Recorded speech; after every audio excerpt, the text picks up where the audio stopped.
Across the endless Kansas plains, the wind carries whispers of secrets and strife, rustling through golden wheat under a sky too vast to fathom.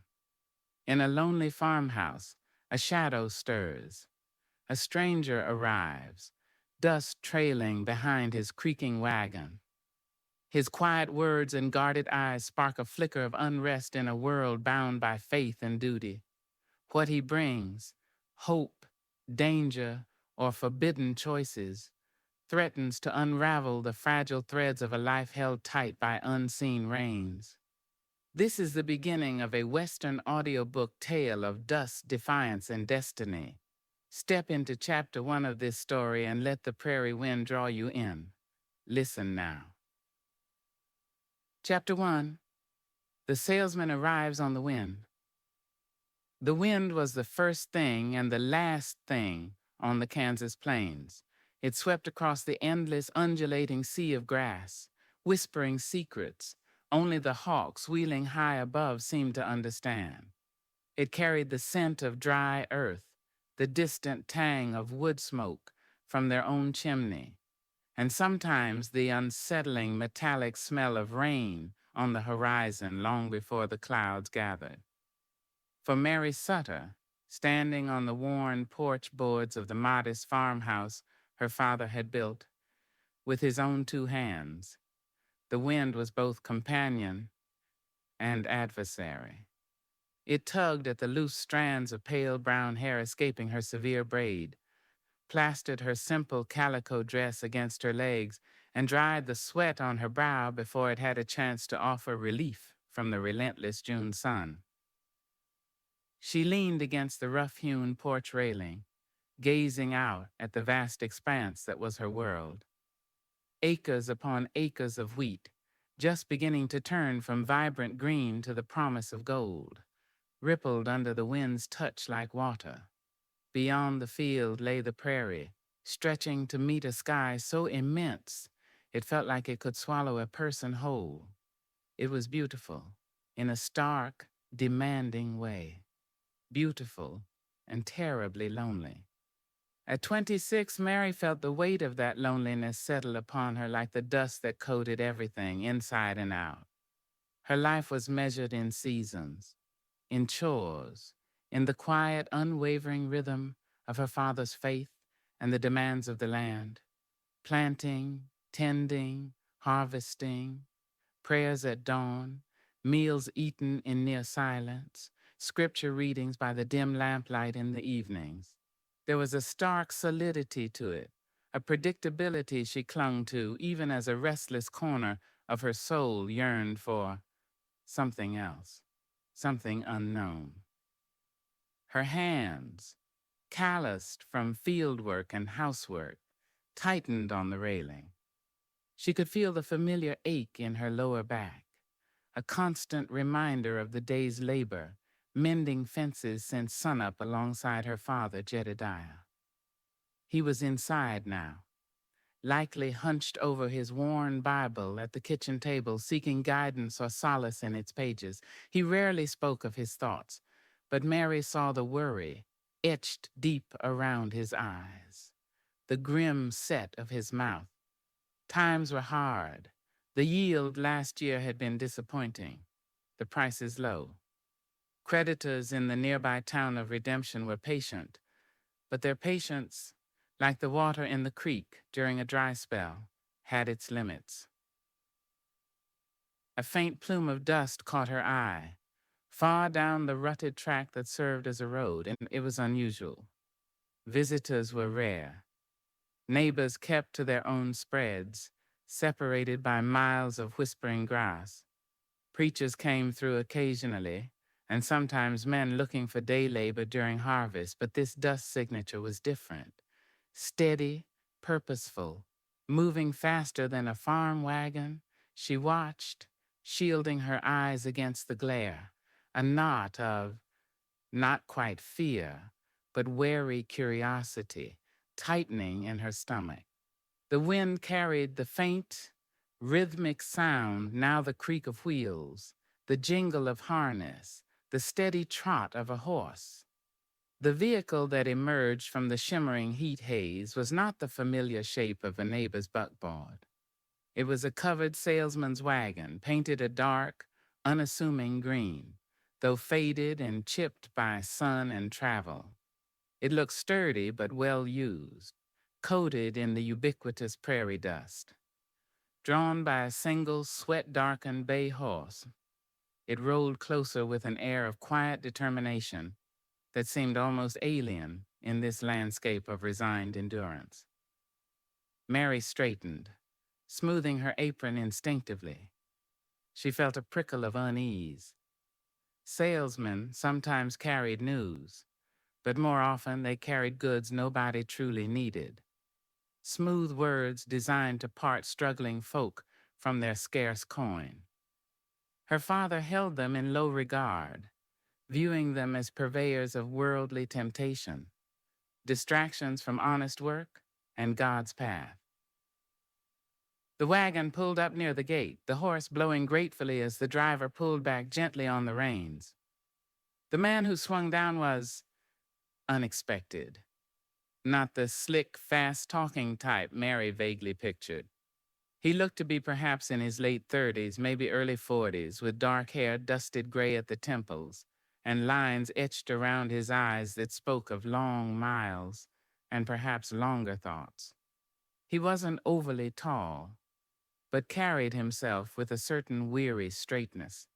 His clothes, dark trousers, a waistcoat over a white shirt rolled up at the sleeves, a sturdy coat flung over the wagon seat, were dusty and practical, but seemed of a slightly better cut than the homespun common on the plains.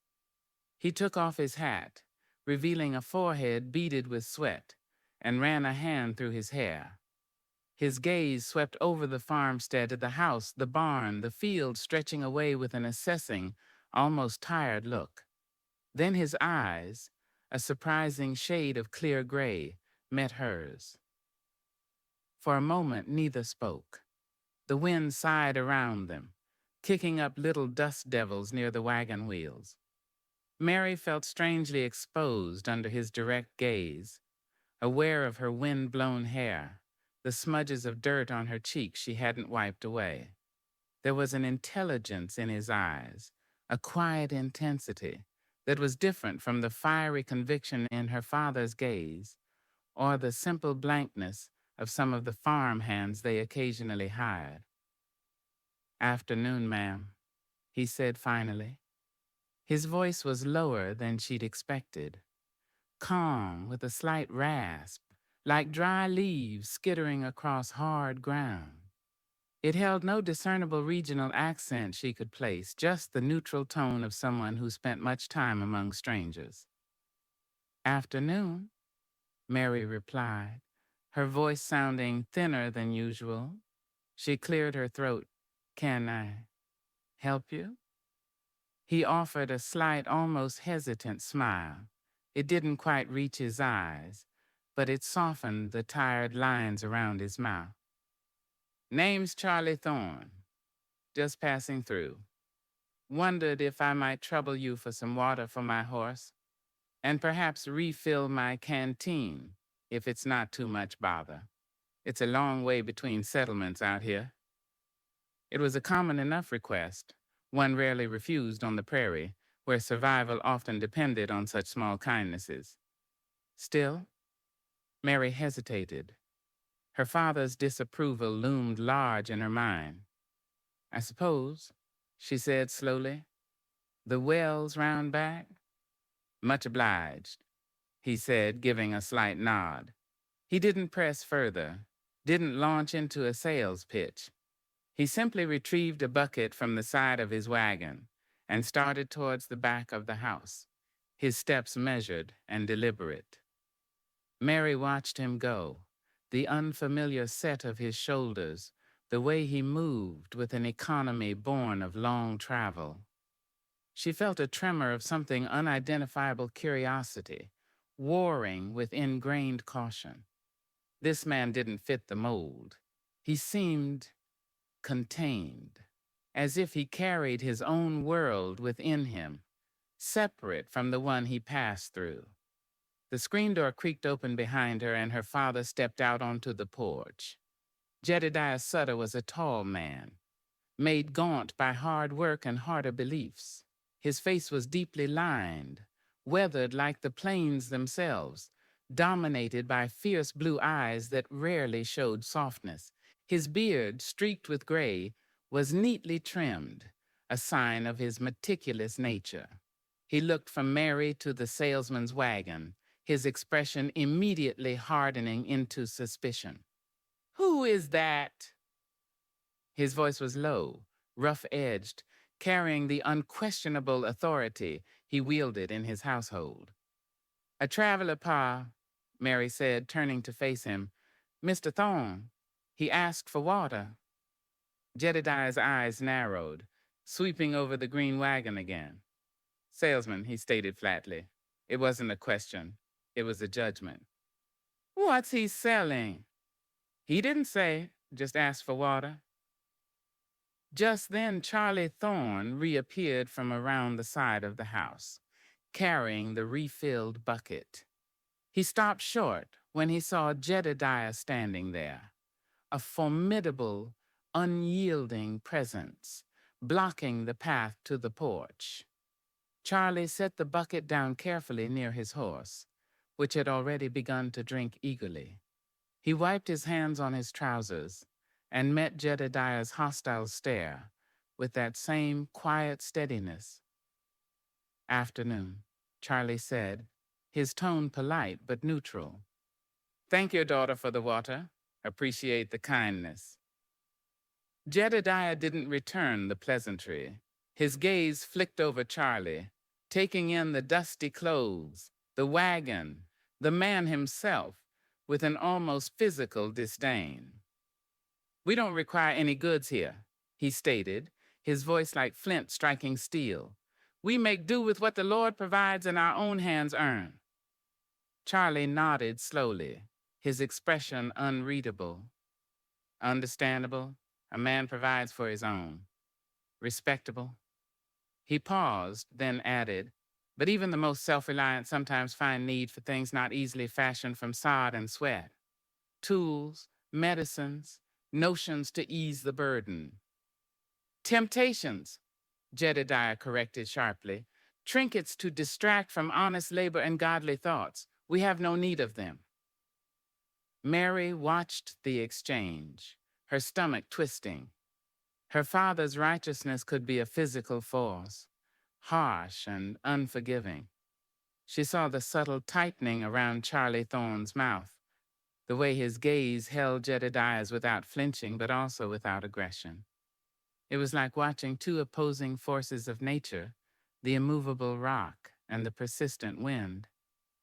"Perhaps," Charlie conceded mildly, "but sometimes a well-made tool can lighten a day's work, give a man more time for godly thoughts, and sometimes a small comfort can make a hard life just a little bit easier to bear." He gestured vaguely towards his wagon. "I carry a range of practical items, things for the farm, for the home. Perhaps you just take a look. No obligation, of course." Jedediah's jaw clenched. "Our obligations are to the Almighty, not to peddlers who roam the land selling wares of questionable necessity, perhaps even questionable morality." His eyes bored into Charlie, searching, accusing. "What exactly is your trade, Mr. Thorne? What manner of notions do you carry in that wagon?" There was a beat of silence, charged with unspoken tension. Mary held her breath. She saw Charlie hesitate just for a fraction of a second. A shadow seemed to flicker in his gray eyes, a hint of something guarded, something he kept hidden beneath the calm exterior. "I carry items for health and household, sir," Charlie said, his voice carefully even. "Liniments for aching muscles, tonics for common ailments, reliable threads and needles, sturdy cooking pots, things folk find useful." He deliberately kept his description vague, general. Jedediah snorted, unconvinced. "Health comes from hard work and clean living. Strength comes from faith. We don't need your tonics or your worldly goods. He took a step forward, his shadow falling over Charlie. I suggest you water your horse and move on, Mr. Thorne. The sun will be setting soon, and we keep to ourselves here. It was a clear dismissal, bordering on a threat. Mary felt a flush of shame at her father's lack of hospitality, even as she understood its roots in his rigid principles and his deep-seated fear of the outside world, corrupting their simple, God-fearing existence. Charlie Thorne didn't argue. He simply inclined his head again, a gesture that could have been deference or simply acknowledgement. As you wish, sir. He turned back to his horse, checking the harness, giving the animal a reassuring pat on the neck. He worked with quiet efficiency, his movements economical, betraying long practice. Mary watched him, a strange mix of relief and disappointment swirling within her. Relief that a confrontation had been avoided. Disappointment that this brief interruption, this glimpse of someone different, was already ending. She found herself studying the line of his jaw, the way his dark hair curled slightly at the nape of his neck, the competence in his hands as he worked. He seemed utterly alone, yet self-contained, a man accustomed to being unwelcome, perhaps. Jedediah remained on the porch, arms crossed, a sentinel, guarding his small kingdom against intrusion. His silence was heavy, judgmental. Mary felt trapped between the two men, her father's unyielding certainty and the stranger's quiet resilience. As Charlie prepared to climb back onto the wagon seat, he paused. He looked back, not at Jedediah, but directly at Mary. His gray eyes held hers for a long moment, and this time she saw something flicker beneath the surface, not just weariness, but a hint of recognition, or perhaps regret. It was impossible to say. It was a look that seemed to acknowledge the harshness of her father's words, the isolation of her life, without uttering a single syllable. "Thank you again for the water, ma'am," he said softly, his voice carrying just to her over the ever-present wind. Then he swung himself up onto the wagon seat, picked up the reins, and with a quiet click of his tongue, urged the bay horse forward. The wagon creaked, the wheels turned, and slowly, deliberately, Charlie Thorne rolled away, heading back towards the vast, indifferent horizon, leaving only a fading cloud of dust and a lingering sense of disruption in his wake. Jedediah watched until the wagon was a small speck in the distance. Then he turned, his expression grim. "Stay clear of such men, Mary," he commanded, his voice low and stern. "They carry trouble like dust on their boots. Their path is not our path. Remember that." He went back inside, the screen door slamming shut behind him with an air of finality. Mary remained on the porch, the wind cooling the flush on her cheeks. The sun was beginning its slow descent, painting the western sky in bruised strokes of orange and purple. The beauty was immense, heartbreaking. She looked down the empty track where the wagon had disappeared. Charlie Thorne, a man passing through, carrying practical items, notions, perhaps secrets, a man her father instantly distrusted, a man whose quiet gaze had seemed to see, just for a moment, the lonely watcher on the porch, adrift in the sea of grass. She thought of his hand, capable and steady. She thought of the shadow in his eyes. She thought of her father's harsh words, questionable morality. What did he sell that her father feared? The wind gusted, stronger now, whipping her skirts around her ankles, carrying the scent of the cooling earth and the promise of night. It felt different now, the wind. It had brought the stranger, and though he was gone, something had shifted. An invisible fissure had opened in the solid predictability of her world. The loneliness felt sharper tonight, the silence deeper, and mixed with it, faint but persistent as the scent of distant rain, was a dangerous, unfamiliar flicker of wondering what might lie beyond the horizon, carried on the relentless wind. Chapter 2. Beneath the endless sky. The colors bled from the sky slowly, reluctantly, deepening from fiery orange and bruised purple into washes of indigo and gray. The wind, which had gusted with such disruptive energy during the salesman's brief visit, gentled into a steady, sighing presence, rustling the ripening wheat with a sound like 1,000 whispered secrets. Mary remained on the porch long after the last sliver of sun had dipped below the ruler-straight horizon, letting the twilight cool her skin and soothe the strange agitation that lingered within her. The dust stirred by Charlie Thorne's wagon had long since settled, the track leading away from their gate once again undisturbed, yet the air itself felt different, charged with the memory of his presence, his quiet gray eyes, the unspoken questions hanging between him and her father. Jedediah's words echoed in her mind.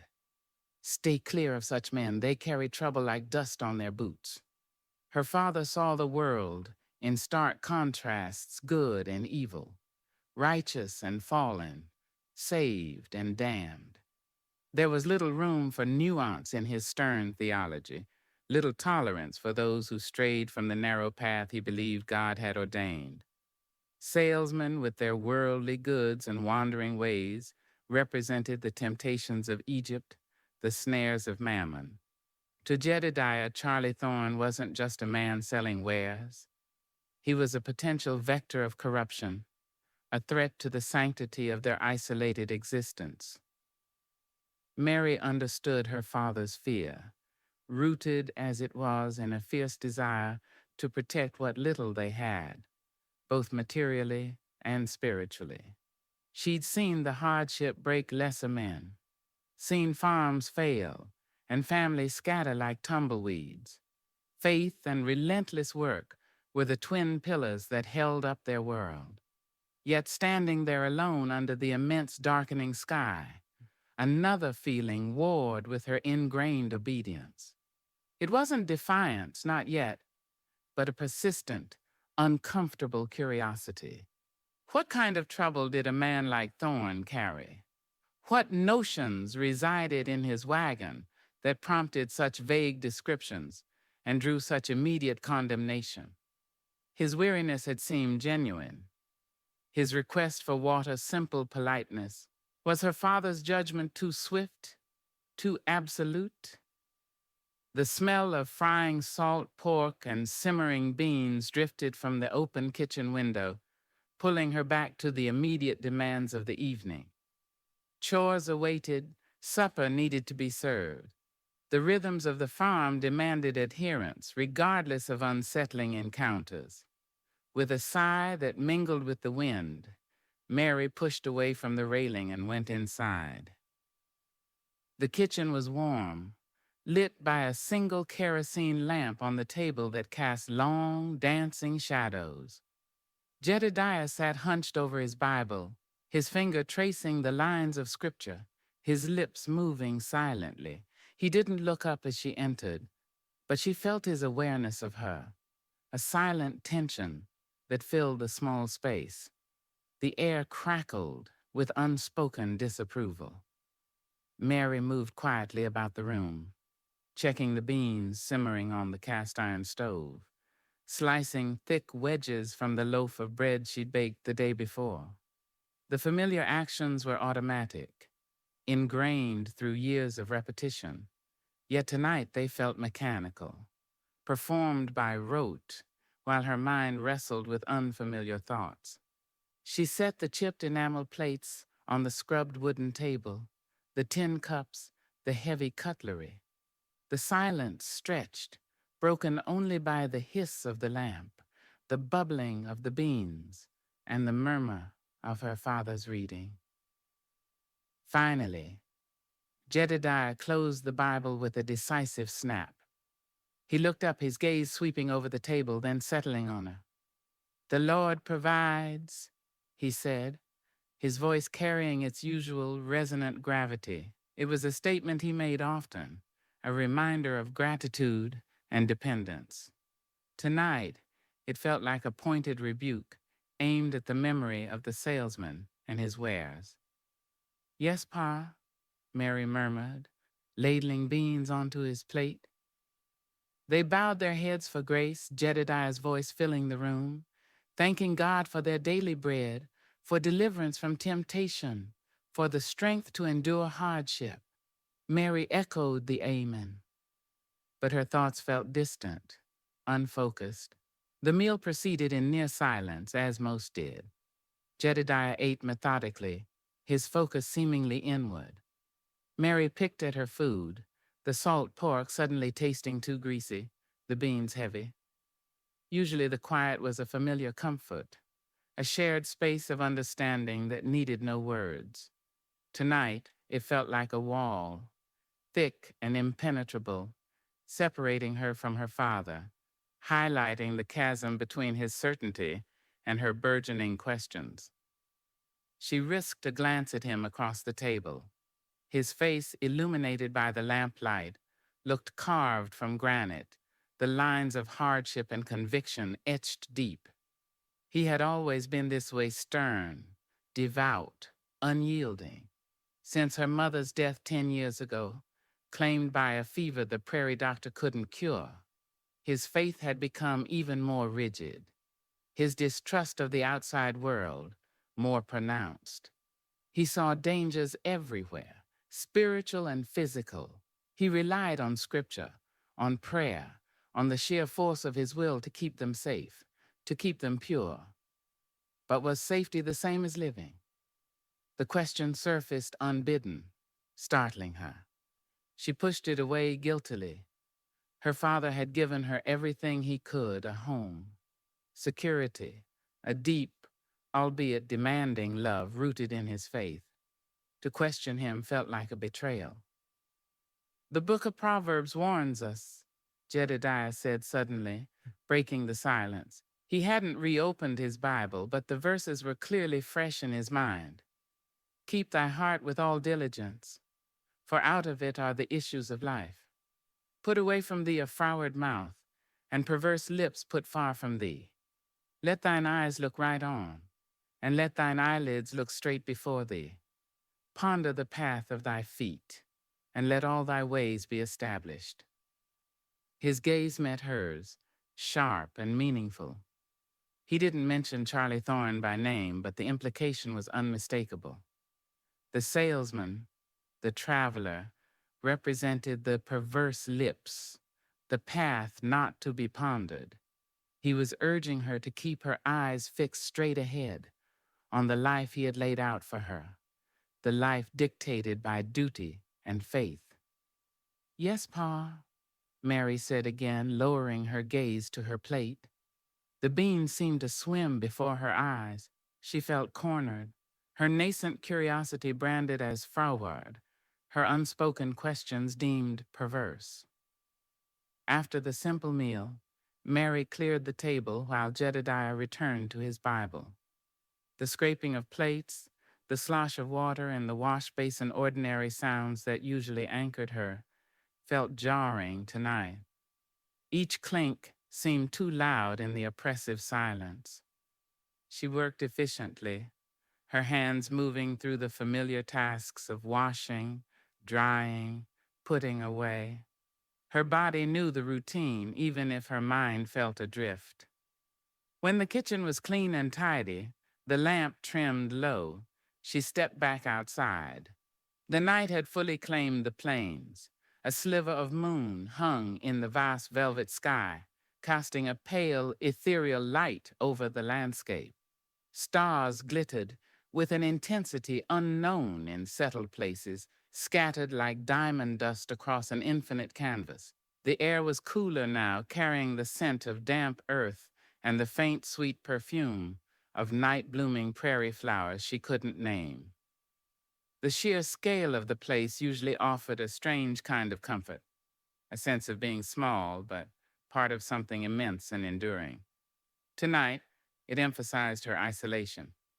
The nearest neighbor, the Greers, were 5 miles east, their lamplight an invisible speck from here. Redemption. The closest town was a full day's ride away. They were an island in a sea of grass, reliant only on themselves and their faith. She walked away from the small circle of light spilling from the kitchen window towards the dark shape of the barn. The familiar smells of hay, livestock, and warm earth greeted her. Inside, the horse shifted in its stall, a soft snort in the darkness. She ran a hand along its warm flank, finding solace in the simple, living presence. This was real. The horse, the barn, the coming harvest, her father's unwavering faith. These were the certainties. Charlie Thorne, with his dust-coated wagon and guarded eyes, was an anomaly, a fleeting disturbance. Yet, his gaze, the way he had looked at her before leaving, it hadn't been pitying or condescending. It had been acknowledging, as if he saw the woman standing on the porch, not just the farmer's daughter, as if he understood something of the silence, the emptiness that stretched alongside the wheat fields. She leaned against the rough wood of the barn door, looking back at the small farmhouse. The single light in the kitchen window seemed impossibly small against the overwhelming darkness. Was her father right? Was safety, purity, found only in shutting the world out? Or did true strength lie in facing it, with all its complexities and dangers? Her mother had been different, softer perhaps, but with a quiet resilience of her own. Mary remembered her humming hymns while she worked, her hands gentle but capable. She'd sometimes spoken of her own girlhood back east, of bustling towns and different ways, before love and duty brought her to this harsh land with Jedediah. Had she ever felt this same yearning, this same sense of confinement beneath the endless sky? Mary wished desperately she could ask her, could confide the confusing tangle of emotions the salesman's visit had stirred. But her mother was gone. Ashes returned to the prairie earth, leaving only memories and a silence that Jedediah's stern faith couldn't entirely fill. A coyote howled in the distance, a lonely, haunting sound that underscored the wildness surrounding them. Mary shivered, though the night wasn't particularly cold. It was the chill of uncertainty, the dawning awareness that the path her father had set for her feet felt suddenly narrower, more constricting than ever before. She thought again of Thorne's wagon, items for health and household, liniments, tonics, thread, practical things, but her father's reaction, his immediate suspicion of questionable morality. What else might a traveling salesman carry?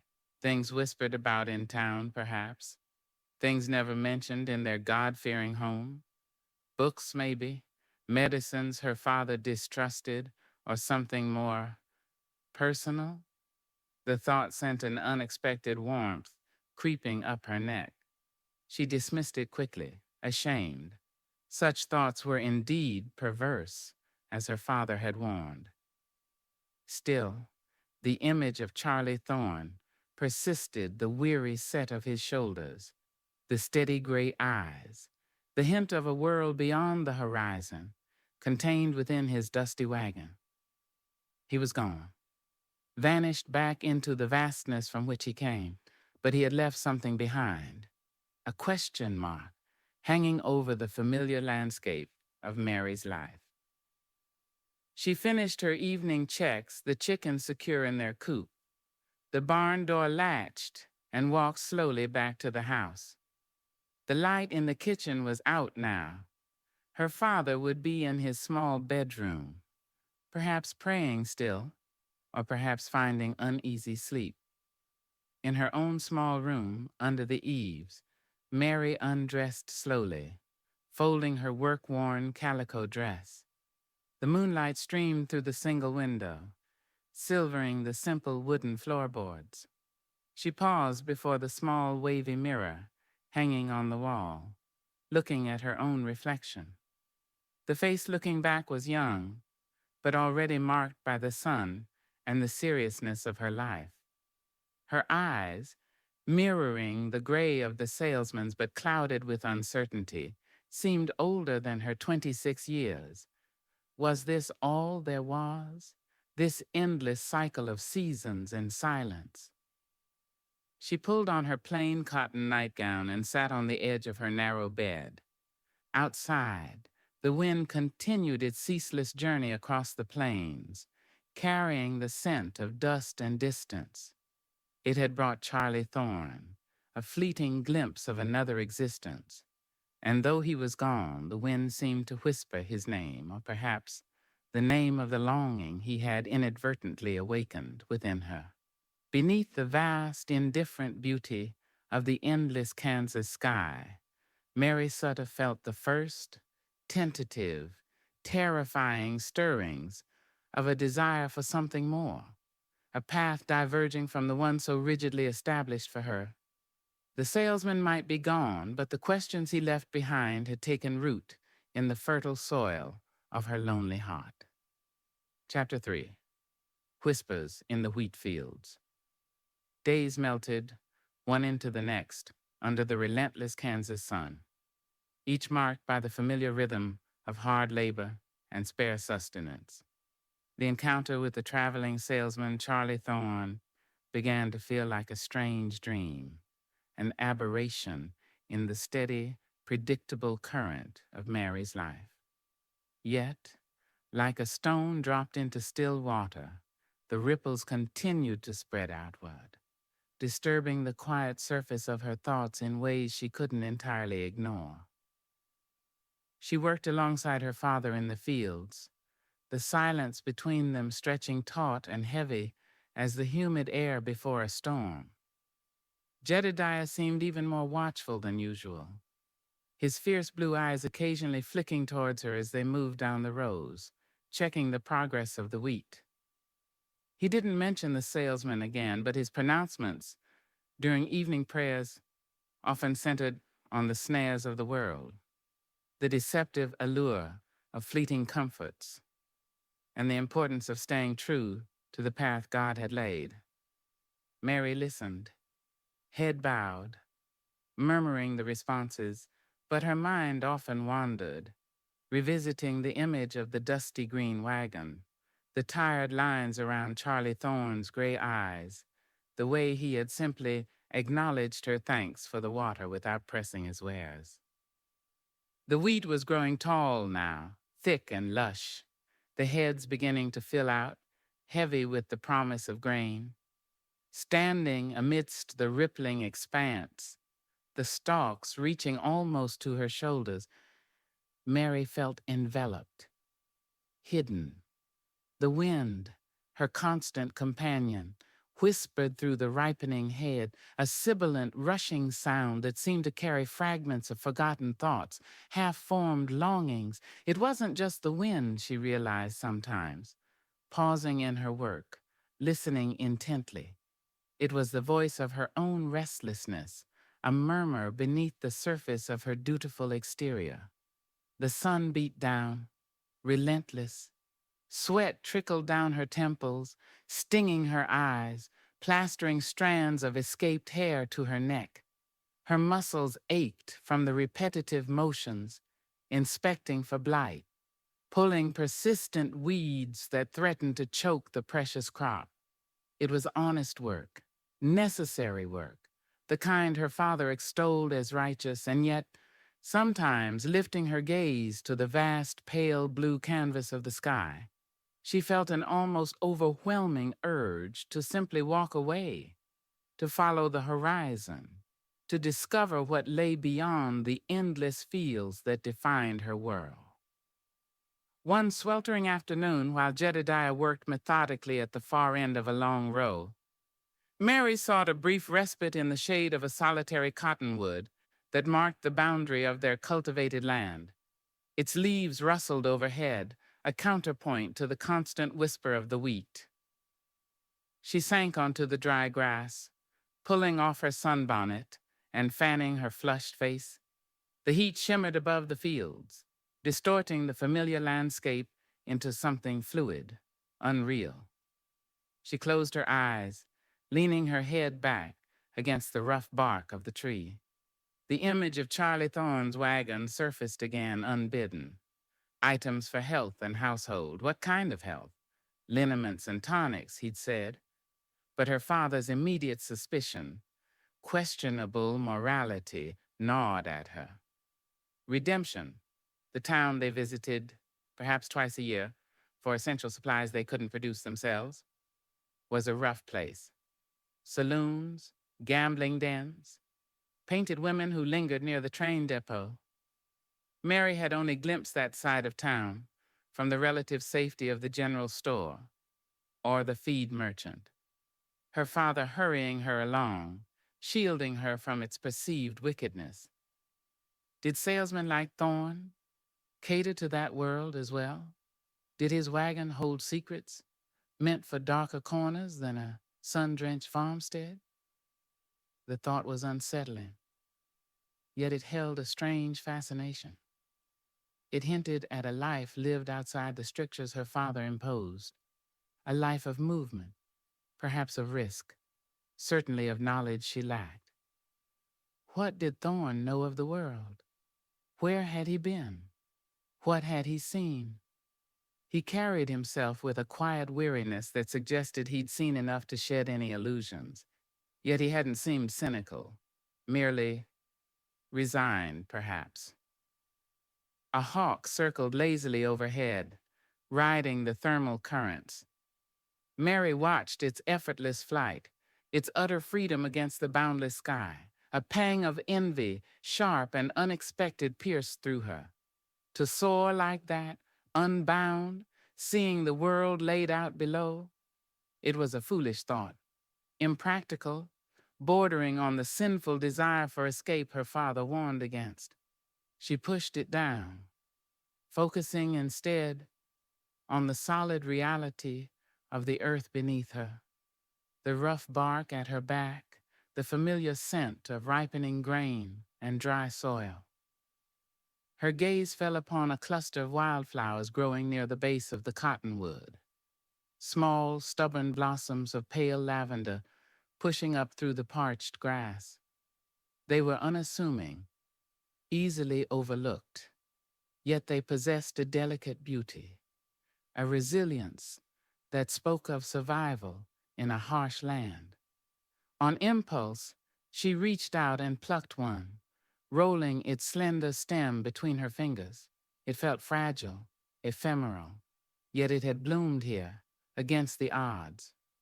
She tucked it carefully into the pocket of her apron, a small, secret token of, she wasn't sure what, a moment of quiet rebellion, a reminder of beauty found in unexpected places, or perhaps somehow a connection to the fleeting presence of the man who had briefly disturbed the monotony of her existence.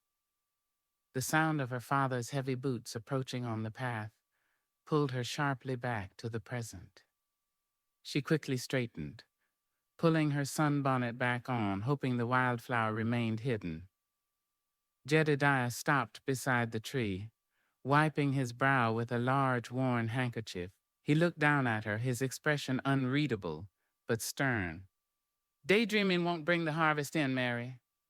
Just catching my breath, Pa, she murmured, avoiding his direct gaze. The sun is fierce today. He grunted, his eyes scanning the endless rows of wheat, assessing, calculating. The Lord provides the sun, and he provides the strength to endure it. We must be diligent. There's rust showing on the south edge. We'll need to check it thoroughly tomorrow. Yes, Pa. Diligence. Endurance. These were the watchwords of their lives. He glanced towards the track leading away from their farm, the direction the salesman had taken. His jaw tightened almost imperceptibly. Saw smoke rising over towards Redemption Way this morning. Could be trouble brewing. Lawlessness follows idleness like flies follow rot. Mary felt a prickle of unease. Redemption was far, but trouble had a way of spreading on the plains, carried by rumor and desperation. Was it just general unrest, or did his comment carry a more specific unspoken warning directed at the memory of the traveler? We keep to ourselves, Jedediah continued, more to himself than to her, perhaps. Trust in the Almighty and the sweat of our brow. That's the only true path. He turned back towards the field. Come, there's light left yet.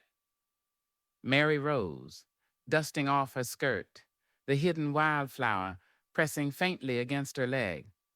She followed her father back into the whispering sea of wheat, the sun beating down, the silence stretching once more between them. But the silence felt different now. It wasn't empty. It was filled with the rustle of the grain, the distant cry of the hawk, the memory of a stranger's gray eyes, and the secret presence of a fragile lavender blossom hidden in her pocket. Later that evening, after the chores were done and her father was engrossed in his scripture, Mary retrieved the wildflower from her apron. In the privacy of her small room, lit only by the pale moonlight, she pressed the delicate bloom between the pages of the worn copy of Pilgrim's Progress that had belonged to her mother, one of the few personal possessions Jedediah allowed her to keep. It felt like a transgression, placing this small symbol of her fleeting, undefined thoughts within the leaves of such a devout book. Yet it also felt right, a secret acknowledgement of the complex, contradictory feelings stirring within her. She traced the faint outline of the pressed flower through the thin page.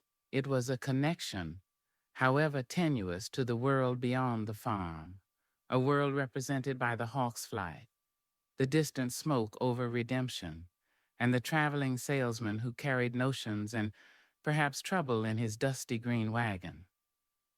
What kind of life did he lead? Always moving, always alone, dependent on the tolerance or needs of strangers. Was it a life of freedom or a different kind of prison? She thought of the items for health again.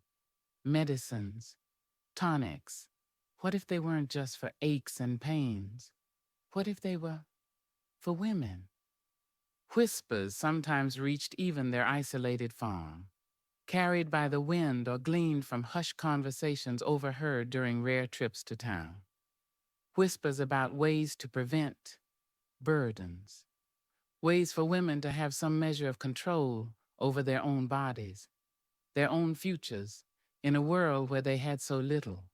Was that the questionable morality her father sensed? Was that the trouble Charlie Thorne carried? The idea was shocking, scandalous, yet it resonated with a deep, unacknowledged chord within her. She thought of the neighboring Greer family, Mrs. Greer perpetually worn out, prematurely aged by a constant stream of pregnancies, her eyes holding a look of weary resignation Mary found increasingly frightening. She thought of her own future endless seasons of labor, perhaps marriage to a local farmer her father deemed suitable, a life mirroring Mrs. Greer's, dictated by duty, biology, and the unyielding demands of the land. Was there another possibility? Could a woman choose? The thought was terrifying in its implications, challenging the very foundations of the world she knew, the faith she had been raised in. Control over life and death, over creation itself that belonged to God. Her father would thunder. To interfere was hubris, a sin of the highest order. Yet, the image of Mrs. Greer's exhausted face, the memory of her own mother's early death perhaps hastened by difficult childbirths. The questions lingered, unsettling and profound. She carefully closed the book, the secret flower hidden within its pages. Outside, the wheat whispered endlessly in the night wind, secrets brushing against secrets. Mary blew out her lamp and lay down on her narrow bed, staring up at the moonlit ceiling. The silence of the house pressed in, but it was no longer a peaceful silence. It was filled with the echoes of her father's warnings, the memory of a stranger's gaze, and the insistent, growing whisper of her own awakening heart, asking questions for which she had no answers, beneath the vast, watchful expanse of the Kansas sky.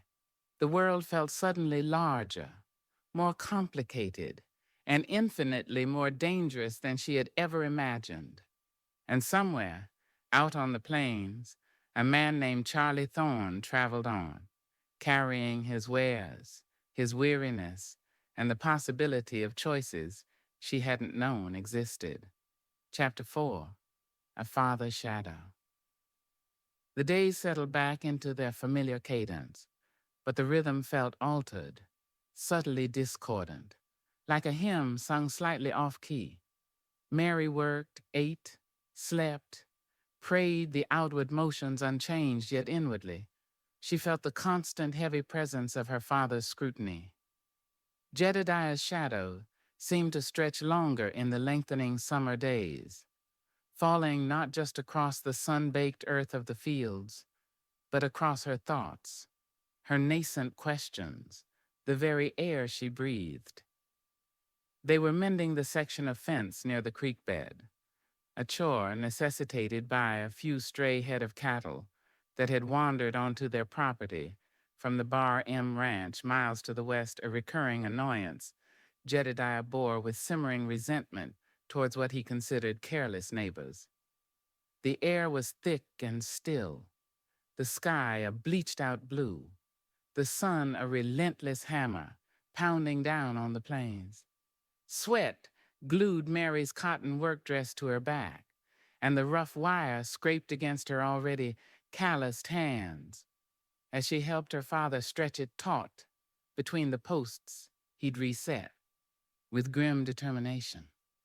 Jedediah worked with fierce, focused energy, his movements precise and economical, wasting nothing, not time, not effort, not words. He drove fence staples with powerful, measured blows of the hammer, each strike echoing sharply in the stillness. He rarely spoke while working, his silence a heavy cloak woven from concentration, disapproval, and perhaps, Mary sometimes thought, a deep, abiding sorrow he never acknowledged. She handed him staples from the leather pouch, anticipated his need for the wire stretchers, held the stubborn wire steady while he secured it. They functioned as a unit, honed by years of shared labor, yet the connection felt purely mechanical.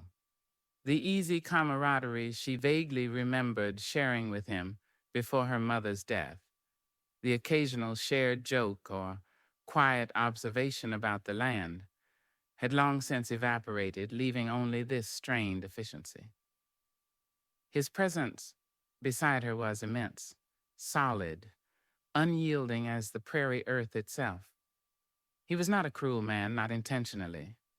Mary knew he loved her in his own way, a fierce, protective love rooted in his interpretation of God's law and his fear of the world's corrupting influence. But his love manifested as control, his protection as isolation. His shadow wasn't born of malice, but of a conviction so absolute it left no room for dissent, no space for her own thoughts to take root and grow freely.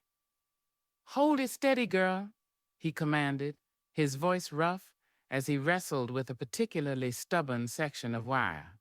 "Mind it doesn't spring back." "Yes, Pa," she murmured, tightening her grip, her muscles straining. The wire dug into her palms through her worn leather gloves. He finished hammering the staple, then straightened, wiping sweat from his brow with the back of his forearm. His gaze swept over her, lingered for a moment. You seem distracted these past days, Mary. Your thoughts wandering. It wasn't a question seeking explanation, but an accusation demanding repentance. Mary flinched inwardly. She kept her eyes fixed on the fence line. Just the heat, Pa, and thinking on the harvest. It was a partial truth. The harvest and the debts that depended on it were a constant worry. He grunted, unconvinced. The mind is a battlefield, he declared, turning back to his work. Idle thoughts are footholds for the devil. Keep your focus on the task at hand, on prayer, on the work the Lord has given us. Idle thoughts. Like wondering about a traveling salesman, like questioning the narrow confines of her life, like pressing a wildflower between the pages of a sacred book. Guilt washed over her, hot and prickling like the sun on her skin. He saw too much, even when silent. His judgment was palpable. She remembered times when his shadow had felt particularly long, particularly cold. After her mother died, Jedediah had purged the house of anything he deemed frivolous, small decorative items her mother had cherished, colorful ribbons, even some of the storybooks Mary had loved. Life became stripped down to essentials, faith reduced to its sternest, most unforgiving tenets. He had done it, Mary believed, out of grief, out of a desperate need to impose order on a world that had suddenly, brutally betrayed him.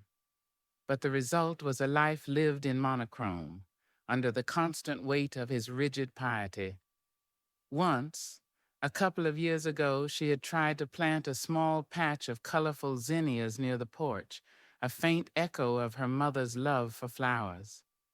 Jedediah had pulled them up, declaring them a vanity, a distraction from the purposeful cultivation of sustenance crops.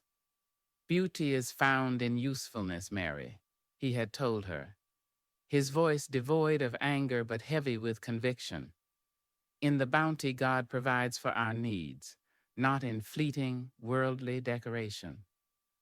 The memory still stung, a small testament to the ways his beliefs pruned away any shoots of personal desire or aesthetic pleasure. He finished the fence section, testing its tautness with a critical hand. That should hold them, he muttered, gathering his tools. He glanced again towards the west, where the vast unfenced lands of the Bar M stretched towards the horizon. Shiftless, letting their stock wander, causing trouble for honest folk. His resentment wasn't just about the cattle. It was about a different way of life, a ranching operation perceived as less godly, less disciplined than his own tightly controlled farm. As they walked back towards the farmhouse under the oppressive sun, Mary felt the weight of his unspoken criticism settle upon her shoulders. Was she shiftless in her thoughts? Was her quiet yearning for something more a sign of ingratitude, a weakness the devil could exploit?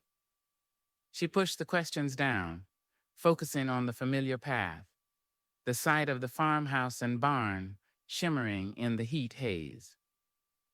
Inside, the relative coolness was a relief, though the air remained thick with the lingering tension. While Mary started preparing the midday meal, potatoes, onions, the last of the smoked ham, Jedediah sat at the table cleaning his rifle. It was another ritual, performed with the same meticulous care he applied to his prayers and his fieldwork. The clicks and scrapes of metal on metal were sharp, precise sounds in the quiet kitchen. He kept the rifle loaded and ready, leaning in the corner by the door at night. Protection against predators, both animal and human, he always said. The plains were vast, the law distant. A man had to be prepared to defend his own. Mary understood the necessity, yet the constant presence of the weapon, the way her father handled it with such grim familiarity, underscored the harshness of their existence, the ever-present potential for violence that lay just beyond their cultivated fields. It was another aspect of his shadow, the readiness to meet threat with force, a stark contrast to the messages of peace and forgiveness he read from the Bible. "Heard talk in redemption last time," Jedediah said suddenly, his voice low, his eyes still focused on the rifle mechanism he was oiling. "About drifters moving through. Desperate men, failed prospectors, railroad workers laid off, looking for easy pickings." Mary paused in her slicing of the onions, her knife hovering over the cutting board. Was this another warning? A veiled reference to the salesman lumping him in with dangerous drifters? "Trouble follows desperation," he continued, working a clean cloth through the rifle barrel. "A man must be vigilant, protect his property, protect his family." He looked up then, his fierce blue eyes meeting hers directly across the room. "There are dangers beyond wolves and rustlers, Mary. Dangers to the soul. Smooth words can be sharper than any knife, promises emptier than a dry well." She swallowed, her throat tight. He knew. He might not know specifically about Charlie Thorne or the unsettling direction her thoughts had taken, but he sensed the shift in her, the subtle crack in her formerly unquestioning obedience. His words were meant to rein her in, to remind her of the perils waiting for those who strayed from the marked path. "I understand, Pa," she said, her voice barely a whisper. She turned back to the onions, blinking rapidly against their sting, though the tears felt like they came from a deeper source. The meal was eaten in the usual strained silence, punctuated only by Jedediah's pronouncements on the necessity of vigilance and the deceptions of the world. Afterwards, while Mary washed the dishes, gazing out the small window above the sink towards the shimmering wheat fields, Jedediah made an announcement that sent a chill down her spine despite the suffocating heat. "I'll be riding into Redemption tomorrow," he said, standing near the doorway, pulling on his worn work boots. "Need to speak with Henderson at the bank and fetch some supplies." Mary's heart gave a small, hopeful leap. A trip to town, even Redemption, was a rare break in the monotony, a chance to see other faces, hear other voices, even if only briefly. "Can I come, Pa?" she asked, trying to keep the eagerness out of her voice. "There are a few things we need from the general store." Jedediah's expression hardened. He shook his head slowly, decisively. "No, you'll stay here. Tend the chickens. Keep an eye on things. It's no place for a woman alone while I'm occupied with business, especially not now." "But Pa, I always go—" She started to protest, the words dying in her throat under his stern gaze. "Times are changing," he said flatly. "The world grows more wicked. There's talk of trouble, like I said. Your place is here, safe." He paused, then added, his voice lowering slightly, but losing none of its authority. "And I don't want you filling your head with town gossip or worldly nonsense. Keep your mind on your duties here." It felt like a punishment, a deliberate tightening of the reins. He was cutting off even that small window to the outside world, reinforcing her isolation, ensuring she remained firmly under his shadow. Disappointment, sharp and bitter, welled up inside her, mingled with a growing sense of resentment. He didn't trust her. He didn't trust her thoughts, her judgment, her ability to navigate even the briefest encounter with the world beyond their farm. He saw the flicker of rebellion in her eyes, the tightening of her mouth, and his own expression became even more resolute. "It is for your own good, Mary. To protect you. You are young, impressionable. You do not understand the snares that await. Young? She was 26, old enough to be married, to have children of her own according to the standards of the world he so distrusted. Yet he treated her like a child, incapable of independent thought or action. The injustice of it burned. He finished pulling on his boots and picked up his hat. I'll be back before nightfall day after tomorrow, the Lord willing. Keep the door bolted. Keep the rifle handy, though pray you have no need of it. He hesitated at the door, his hand on the latch. For a fleeting moment, Mary thought she saw something else in his eyes, a flicker of worry, perhaps even fear, not just for her safety, but maybe of her, of the changes he sensed but couldn't control. But it was gone as quickly as it appeared, replaced by his usual stern mask. Mind what I said, Mary. Keep your heart diligent. Then he was gone, the screen door slamming shut behind him, leaving Mary alone in the sudden, heavy silence of the kitchen. She stood frozen, listening to the sound of his footstep fading as he headed towards the barn to ready the horse and wagon.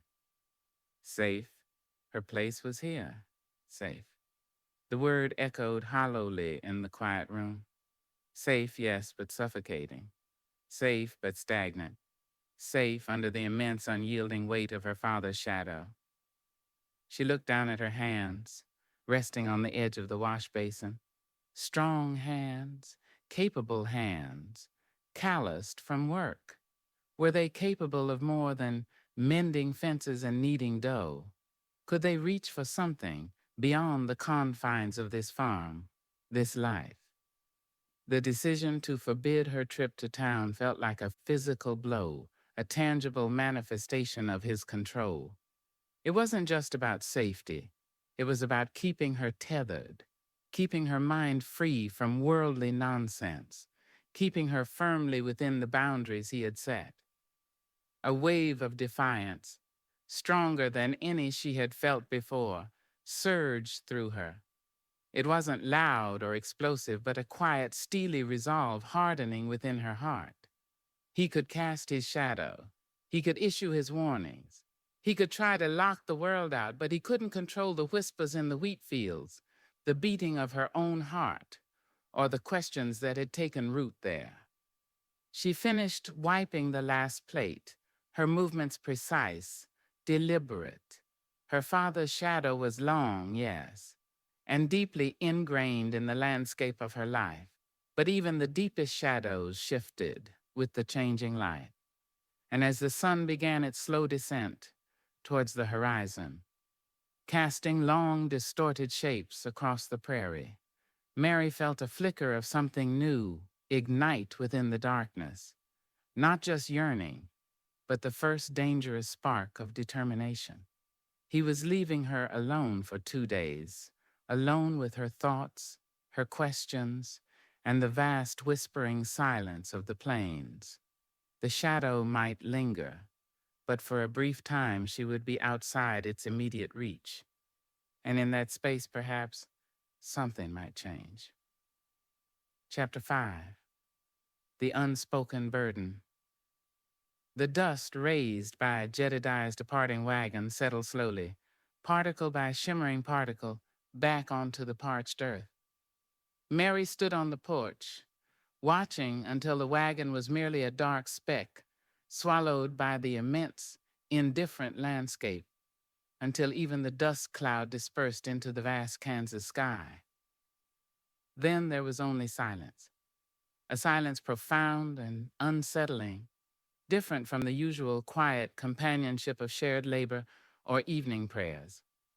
This was the silence of absence, of solitude. The ever-present wind seemed to sigh through it, rustling the nearby cottonwood leaves and the tall stalks of wheat. Sounds made sharper, more distinct, without the anchor of her father's solid presence. For a long moment she didn't move. She simply stood there, absorbing the stillness, the sudden expansion of space around her. It felt vast, liberating and terrifying all at once. 2 days, 48 hours stretched before her, an uncharted territory within the familiar boundaries of the farm. No stern gaze monitoring her thoughts, no immediate commands dictating her actions, no heavy shadow falling across her path. Relief warred with a deep-seated anxiety. She was alone, truly alone, for the first time in years. The sun climbed higher, beating down with midday intensity. Habit, ingrained and insistent, finally spurred her into motion. Chores wouldn't wait. The chickens needed feed and water, clucking impatiently in their run. The milk cow lowed softly from the shade beside the barn, waiting. The routine tasks, usually performed almost unconsciously, felt different today. Each action seemed deliberate, weighted with the knowledge of her solitude. She scattered grain for the chickens, their eager pecking a small, frantic sound in the quiet. As she refilled their water trough from the well, the rhythmic creak of the handle and splash of water echoed oddly. Usually her father would be nearby, perhaps sharpening tools or inspecting the harnesses, his presence a silent backdrop. Now there was only the wide sky, the whispering fields, and her own movements. The farm felt both emptier and strangely larger, its boundaries defined only by her own perception. Jedediah's warnings about drifters, about trouble brewing in redemption, echoed in her mind. Keep the door bolted, keep the rifle handy. She glanced towards the house. The rifle leaned in its usual corner, a long, dark shape against the pale interior wall. She had handled it before, learning basic cleaning and loading under her father's terse instruction. But the thought of needing to use it sent a shiver down her spine despite the heat. He saw danger everywhere, and perhaps he was right. The plains could be unforgiving. Civilization, a thin veneer easily cracked by desperation or malice. Her newfound freedom felt fragile, bordered by potential threats she wasn't sure she was equipped to face. After tending the animals, she returned to the house, bolting the door behind her with a decisive click that seemed unnaturally loud.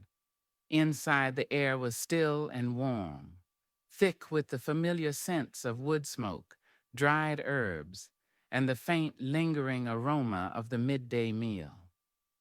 But the atmosphere was changed. Without Jedediah's formidable presence filling the main room, the space felt altered. His worn Bible lay closed on the table where he'd left it, a silent testament to his unwavering faith and authority. Hesitantly, Mary reached out and touched the cracked leather cover. It felt warm from the ambient heat, almost alive. She thought of the verses he had quoted, the warnings he had issued. Keep thy heart with all diligence. She walked slowly through the small house, the main room serving as kitchen, dining, and living space, her own small bedroom under the eaves, and her father's slightly larger room off the main area. His door was slightly ajar. Driven by a curiosity she instantly felt guilty about, she pushed it open further and peered inside. It was as austere as the rest of the house, a narrow bed neatly made, a simple wooden chest for his clothes, a washstand with a pitcher and basin. No pictures, no decorations, save for a small, framed sampler on the wall near his bed. Mary squinted, recognizing her mother's careful stitchery, faded now with time. It depicted a simple farmhouse surrounded by flowers, with the inscription, "The Lord is my shepherd." Seeing that small, almost forgotten piece of her mother's handiwork, nestled within the starkness of her father's private space, sent an unexpected pang through Mary's heart. It was a reminder of the woman Jedediah had loved, the softer influence that had existed before grief and hardship hardened him into the unyielding patriarch he was today. Did he look at it sometimes? Did it bring him comfort, or only sharpen the pain of her absence? His burdens, she realized, were likely as heavy as hers, perhaps heavier, but he bore them in silence, armored by his faith, unwilling or unable to share their weight. She retreated, pulling the door gently back to its previous position, feeling like an intruder. She sat down at the table in her usual spot, but the familiar setting felt strange. She wasn't waiting for her father's return from the fields. She wasn't anticipating his pronouncements over supper. The time was hers. What should she do with it? Read? Mend? Simply sit and think? The possibilities felt overwhelming after years of dictated routine. Her thoughts drifted back to the unspoken burden. It wasn't just the weight of loneliness or the constraints of her life. It was something deeper, something tied intrinsically to being a woman on this frontier. She thought of Mrs. Greer again, her face perpetually etched with fatigue, her body thickened and slowed by constant childbearing. She remembered hushed conversations between her mother and neighboring women long ago, fragments overheard about difficult births, babies lost, the sheer physical toll of bringing life into such a demanding world with so little aid or comfort. Her mother had borne 3 children before Mary, all lost in infancy or early childhood. Mary herself had been a difficult birth, weakening her mother further. Jedediah rarely spoke of it, but the shadow of that loss, the fear of repeating it, had always lingered. Was that part of his fierce protectiveness, a fear rooted not just in theology, but in the raw, painful memory of loss? And then there was the burden of ignorance, of having so little control. Decisions about family size, about one's own body, were dictated by God, by husbands, by nature itself. Women endured.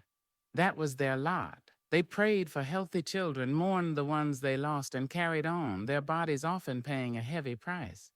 This was the unspoken reality beneath the veneer of piety and hard work. The vague term Charlie Thorne had used items for health echoed again, charged with a new, more potent meaning. Was it possible?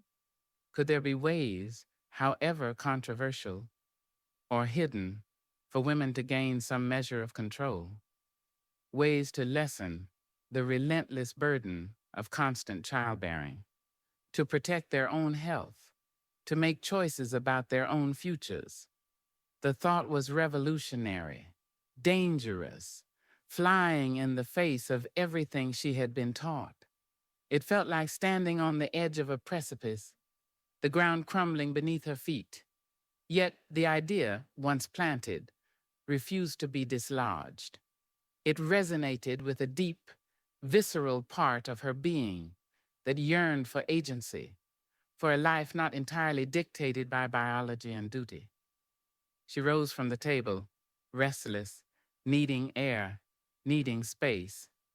Unbolting the door, she stepped back out into the searing afternoon sun.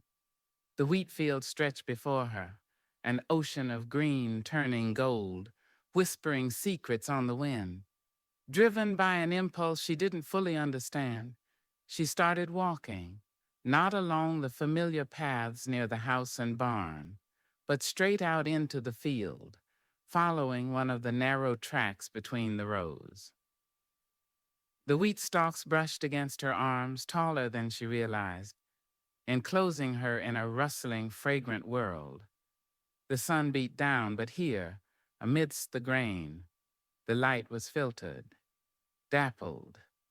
The whispering sound intensified, surrounding her, a constant sibilant rush that seemed to absorb the silence, filling it with its own mysterious language. She walked further than she ever had alone, until the house and barn were small shapes behind her, until she felt truly immersed in the vastness of the crop they fought so hard to cultivate. She stopped, breathing in the earthy scent of the ripening grain, the warmth rising from the soil. Here, hidden from view, cocooned by the wheat, the sense of freedom intensified. She reached out and touched a heavy head of grain, feeling the individual kernels beneath the rough husk. This was their livelihood, their hope, the focus of their relentless labor. It represented sustenance, survival. But standing here alone, it also felt like a cage, its golden stalks forming the bars of her circumscribed life. She sank down onto the earth between the rows, hidden from the world, pulling the worn copy of Pilgrim's Progress from the deep pocket of her apron. She had tucked it there earlier. Seeking some familiar comfort, she opened it to the page where the small lavender wildflower lay pressed. Its color had faded slightly, but the delicate shape remained, a fragile imprint against the dense text describing Christian's arduous journey. She traced the outline of the flower with her fingertip, a small, secret defiance, a link to the man who had, however unintentionally, opened a crack in her world, letting in uncomfortable questions and forbidden thoughts. Charlie Thorne. What burdens did he carry? Selling controversial goods, perhaps, constantly moving, facing suspicion and judgment like her father's? Was his freedom worth the rootlessness, the inherent risk? As the afternoon wore on, the sun began its slow descent, painting the western sky in fiery hues. The quality of light shifted, softening the harsh edges of the landscape, casting long shadows across the fields. The whispering of the wheat seemed to deepen, taking on a more melancholy tone. Mary remained hidden, lost in thought, the book lying open in her lap. The initial sense of liberation had faded, replaced by a profound awareness of her isolation and the weight of the choices or lack thereof that defined her existence. The burden felt heavier now, made more tangible by the brief taste of solitude. It wasn't just unspoken, it was unspeakable, a truth so deeply ingrained in the fabric of her world that questioning it felt like tearing the cloth itself. A sudden noise jerked her back to full alertness, a sharp crack like a dry twig snapping coming from the direction of the house. Her heart leaped into her throat. Had her father returned early, or was it something else, one of the drifters he'd warned about? She scrambled to her feet, peering cautiously through the stalks of wheat. The house and barn looked undisturbed in the fading light. Silence had fallen again, thick and expectant. Was it just an animal? A trick of the wind? Jedediah's warnings, combined with her solitude, sharpened her senses, amplifying every sound, every shadow. Clutching the book to her chest, she began to make her way slowly back towards the house, moving cautiously, her ears straining against the whisper of the wheat. The familiar landscape suddenly felt alien, potentially hostile. Every shadow seemed to deepen, every rustle of leaves carrying a possible threat. She reached the edge of the field, her eyes scanning the area around the house and barn. Nothing seemed out of place. The horse and cow were quiet. The chickens had settled in their coop for the night. Perhaps it had just been her imagination, fueled by anxiety. She slipped back inside the house, bolting the door securely behind her. The rifle still leaned in the corner, a silent, grim sentinel. She lit the lamp, its small flame pushing back the encroaching shadows, creating a small island of light in the vast darkness outside. The silence within the house felt immense, pressing in on her. She prepared a simple supper for herself: bread, cheese, cold beans from the night before, but ate little, her appetite gone. Every creak of the floorboards, every gust of wind rattling the window pane made her jump. Being alone was not the simple freedom she had imagined. It was a heavy responsibility, a constant state of vigilance. Later, sitting at the table, the lamp burning low, she opened the book again, not to read, but just to look at the pressed flower. It seemed even more fragile now, a symbol of a fleeting thought, a dangerous curiosity. The unspoken burden of her life, of womanhood on the plains, felt immense, inescapable. Yet amidst the fear and the loneliness, a tiny ember of resolve still glowed. She had survived her first day alone. She had faced her thoughts, however unsettling. And somewhere deep inside, beneath the layers of duty and ingrained obedience, a different Mary Sutter was beginning to stir, one who recognized the burden, even if she didn't yet know how or if it could ever be lifted. The night stretched before her, long and silent, filled with the whispering wind and the weight of unanswered questions. Chapter 6, Crossroads Town. The journey unfolded beneath the same unforgiving sun that beat down on Mary back at the farm. But for Jedediah Sutter, the heat was merely another trial to be endured, another testament to the harshness of the world outside the sanctuary he'd carved from the plains. The wagon wheels groaned rhythmically over the rutted track, kicking up a constant plume of fine, pale dust that coated his clothes, his beard, the patient flanks of the sturdy workhorse pulling the load. His hands, thick and calloused, held the reins loosely but firmly, guiding the horse with an ingrained expertise born of countless such journeys. His gaze swept the horizon, scanning the shimmering heat haze, alert for any sign of movement, any deviation from the familiar emptiness. He saw only the endless sea of grass, the occasional hawk circling high above, the vast, indifferent sky. Yet his vigilance remained taut, a habit honed by years of self-reliance in a land where help was distant, and danger could materialize as swiftly as a summer storm. His thoughts, as always, were a stern mix of practical concerns and scripture.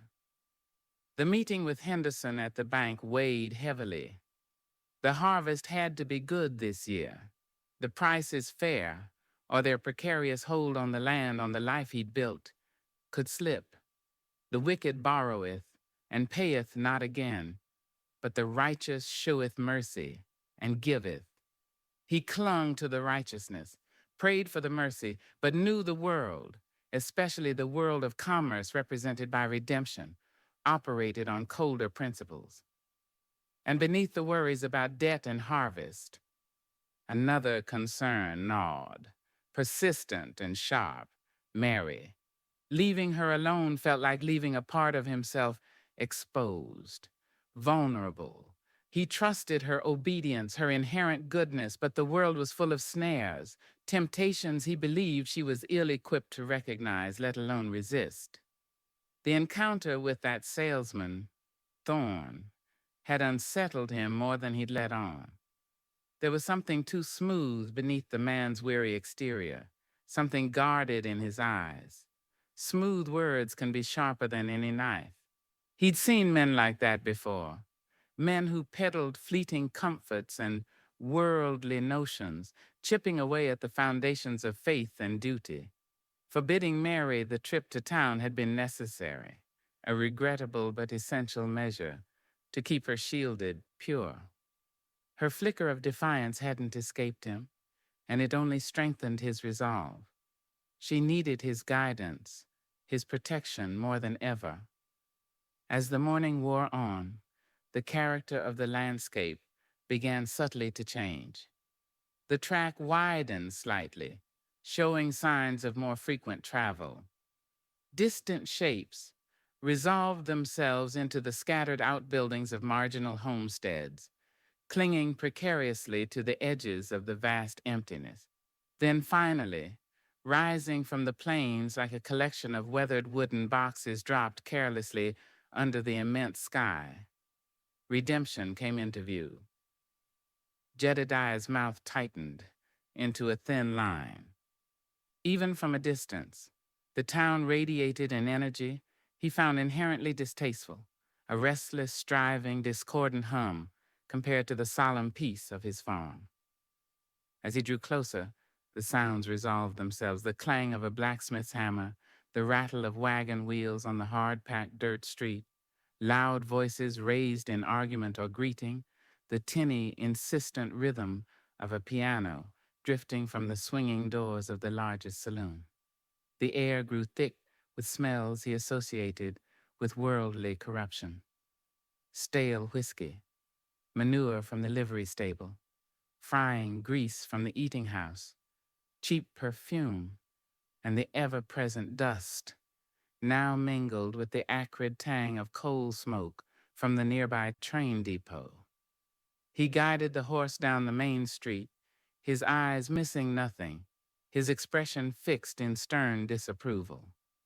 False-fronted buildings lined the dusty thoroughfare, proclaiming their purpose in faded paint: General Mercantile, Redemption Bank, Assay Office, Land Agent, 2 competing saloons, the Dusty Spur and the Last Chance, and the cramped office of the town marshal, its window offering little reassurance of order.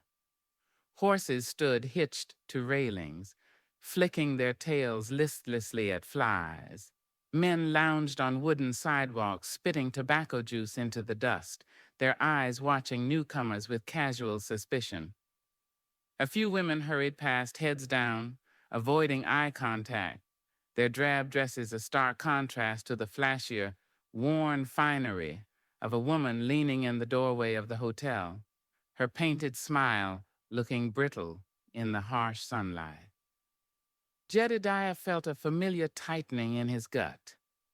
This was the world he fought to keep at bay. A crossroads town, yes, where paths converged, the railroad bringing goods and strangers, ranchers coming in for supplies, farmers like himself seeking credit or selling grain, prospectors chasing rumors of gold further west, drifters seeking work or trouble. It was a place of necessary evils, a place he endured but never embraced. He pulled the wagon up before the Redemption Bank, a slightly more substantial structure than its neighbors, built of brick rather than wood, projecting an air of dubious permanence. Securing the horse, he took a deep breath, squared his shoulders, and pushed open the heavy door.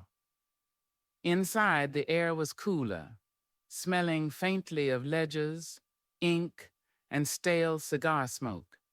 A polished wooden counter separated the small lobby from the inner sanctum, where Mr. Henderson, a man whose thinning hair and perpetually worried expression seemed ill-suited to the authority he wielded, presided over the town's financial fortunes. Henderson looked up from his paperwork, his gaze sharpening as he recognized Jedediah. "Sutter," he acknowledged, his tone neutral but lacking warmth. "Come about the note, I presume?" "Afternoon, Henderson," Jedediah replied, his voice low and even, betraying none of the anxiety churning within him. "Come to discuss it, yes." The discussion was brief, tense, and ultimately unsatisfactory. Henderson spoke of tight money, of obligations to his depositors, of the uncertainty of crop prices. Jedediah spoke of his faith in the land, the promise of the ripening wheat, his unwavering commitment to meet his obligations. He hated this, hated the feeling of supplication, of having his livelihood, his independence, subject to the calculations of a man like Henderson, a man who dealt in paper and coin, not the tangible realities of soil and sweat. In the end, a grudging extension was granted, but contingent on a substantial payment immediately after harvest, the terms stricter than before. The weight of the debt felt heavier as Jedediah stepped back out into the blinding sunlight. His next stop was the General Mercantile, a cavernous space filled with the mingled scents of burlap, coffee beans, leather, and kerosene. Barrels of flour, sugar, and pickles stood alongside bolts of calico and denim. Shelves groaned under the weight of canned goods, tools, patent medicines, harnesses, ammunition, and 100 other items essential for life on the plains. Jedediah handed his carefully prepared list to the proprietor. Mr. Davies, a portly man with perpetually ink-stained fingers. Just the necessities, Davies, Jedediah instructed, his tone sharp. Flour, salt, coffee, kerosene, and a box of .44 cartridges. Davies nodded, accustomed to Jedediah's austerity. As he gathered the items, Jedediah stood near the counter, his gaze sweeping the store, taking in the other customers, a couple of ranch hands laughing loudly near the back, a homesteader's wife nervously counting coins from a small purse as she debated buying a length of ribbon. Frivolity, weakness. Jedediah averted his eyes. It was then, as Davies was weighing out the coffee beans, that Jedediah saw it. Tucked away on a lower shelf, partially obscured by sacks of feed corn, was a display of small, discreetly packaged boxes. They bore no bold lettering, only simple labels hinting at personal hygiene and feminine remedies. Jedediah froze, his eyes narrowing. He recognized the type, though he'd only ever seen them advertised obliquely in pamphlets he'd immediately burned. These were the notions whispered about, the tools of questionable morality he suspected men like Thorne peddled. Things designed, he believed, to interfere with God's providence, to encourage vanity and sin. Seeing them here, openly displayed, however discreetly, in Davies's store, felt like a violation, a confirmation of the world's creeping corruption. Davies, following his gaze, flushed slightly and busied himself with the coffee grinder, deliberately avoiding Jedediah's eye. The unspoken knowledge hung between them, thick and uncomfortable. Jedediah paid for his supplies in grim silence, his disapproval a palpable force. He loaded the goods onto the wagon, his movement stiff with anger and distaste. The town felt even more oppressive now, tainted by the confirmation of his fears. He needed to finish his business and leave this place, return to the clean air and righteous labor of his farm. As he was securing the tarp over the supplies, a familiar flash of dark green down a dusty side alley caught his eye. He squinted. Yes, unmistakable. It was the salesman's wagon, parked unobtrusively behind the less reputable of the two saloons, the Last Chance. Charlie Thorne himself was nowhere in sight, but the wagon's presence here in this particular part of town felt significant. Damning. What business did a seller of household goods have behind a saloon known for hard liquor, gambling, and whispered arrangements? It confirmed every suspicion Jedediah harbored about the man and his trade. He was likely peddling his feminine remedies, or worse, to the women who frequented such places, or perhaps supplying gamblers with tonics, or selling dubious medicines under the counter. A cold certainty settled in Jedediah's heart. Thorne was exactly the kind of worldly influence he needed to protect Mary from. The man's path crossed too closely with the town's shadows. His business concluded, Jedediah sought out the cheapest lodging available, a small, airless room above the eating house, smelling of stale grease and desperation. He ate a solitary meal downstairs, tough beefsteak, boiled potatoes, weak coffee, ignoring the boisterous conversations and rough laughter around him. He felt utterly detached, an island of grim piety in a sea of careless sin. He retreated to his room as dusk began to settle, barring the flimsy door. Sleep offered little respite. His mind churned with anxieties, the banknote, the coming harvest, the state of the world. Mary alone on the farm. He rose before dawn, eager to shake the dust of redemption from his boots. After a quick, unpalatable breakfast, he hitched the horse and prepared for the journey home. As he guided the wagon out of town in the cool, gray light of early morning, the streets were mostly deserted, save for a few early risers and the lingering smell of stale whiskey. He glanced down the alley where Thorne's wagon had been parked. It was gone. Moved on already, peddling his wares and his trouble elsewhere. Good riddance. Yet just as he reached the edge of town, where the buildings gave way abruptly to the open plains, he saw him. Charlie Thorne, walking along the side of the track, heading out of town on foot, carrying only his Gladstone bag. His wagon was nowhere in sight. Thorne looked tired, his shoulders slumped slightly, but he walked with that same steady, deliberate pace. He didn't appear to notice Jedediah's approaching wagon. Jedediah slowed the horse instinctively, suspicion flaring. Why was the man on foot? Where was his wagon, his horse? Had he sold them, lost them gambling, or was something else afoot? He looked diminished somehow, without the protective shell of his wagon around him. As the wagon drew level, Thorne looked up, his gray eyes widening slightly in surprise, perhaps recognition. He stopped walking, waiting. Jedediah pulled back on the reins, bringing the wagon to a halt beside him. The two men regarded each other in the pale morning light, the silence stretching, broken only by the horse's soft snort and the distant crowing of a rooster back in the sleeping town.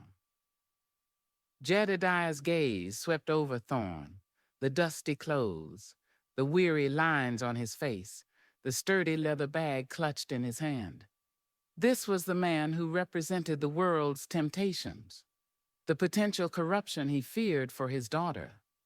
Yet seeing him here, alone and on foot, evoked an unexpected, unwelcome flicker of something other than pure condemnation. It was quickly suppressed. "Moving on, salesman?" Jedediah asked, his voice rough, challenging. Thorne met his gaze steadily. "Seems so," he replied, his voice quiet, lacking its usual neutral smoothness. It sounded, strained. "You heading back to your farm?" "I am," Jedediah stated curtly, offering no further information. He waited, expecting Thorne to ask for a ride, a request he was already preparing to refuse. But Thorne didn't ask. He simply nodded, his gaze drifting past Jedediah towards the endless plain stretching westward. "Long walk ahead," he murmured, almost to himself. Then he looked back at Jedediah, a strange, unreadable expression in his eyes. "Tell your daughter.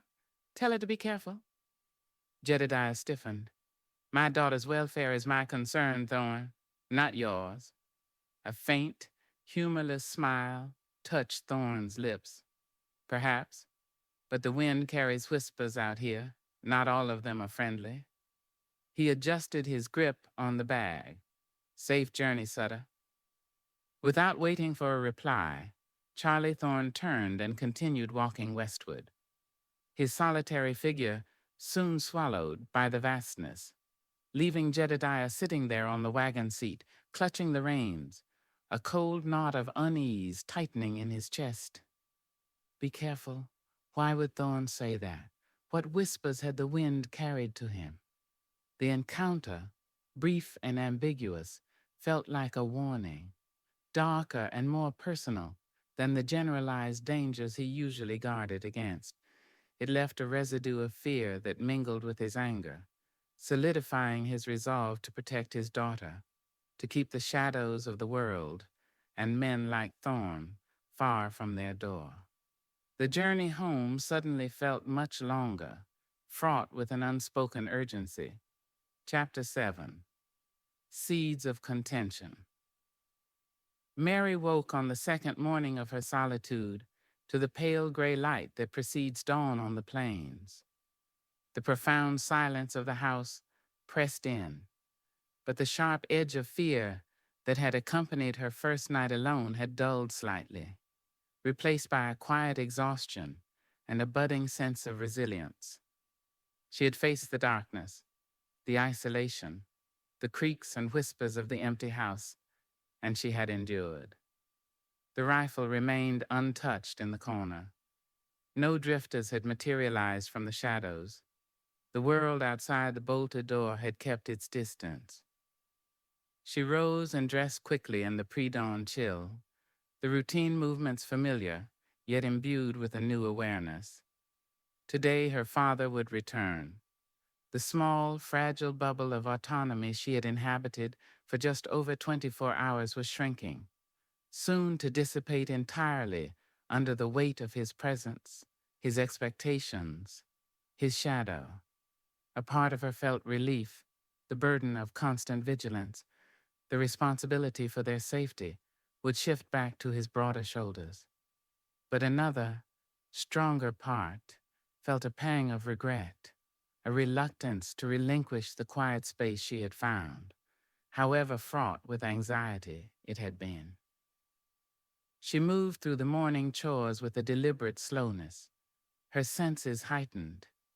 The lowing of the cow seemed gentler today, the clucking of the chickens less demanding.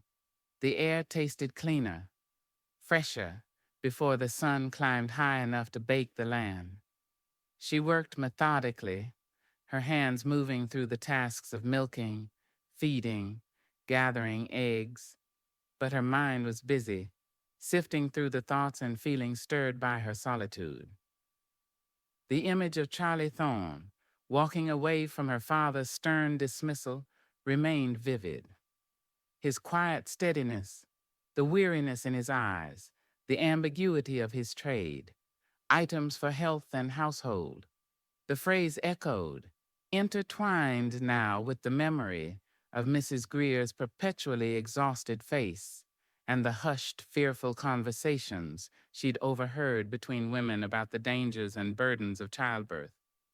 Was it truly possible that Thorne carried relief? A way for women to exert some control over the relentless cycle that defined their lives and often broke their bodies. The idea was still deeply unsettling, wrapped in layers of religious prohibition and societal taboo, yet it held a powerful, undeniable allure.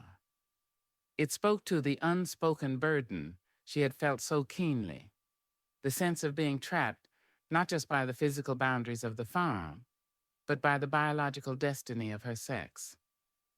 Her father would call such thoughts sinful, a rejection of God's will. He saw strength in endurance, righteousness in submission to fate. But Mary wondered, was there not also strength in seeking knowledge, in trying to alleviate suffering?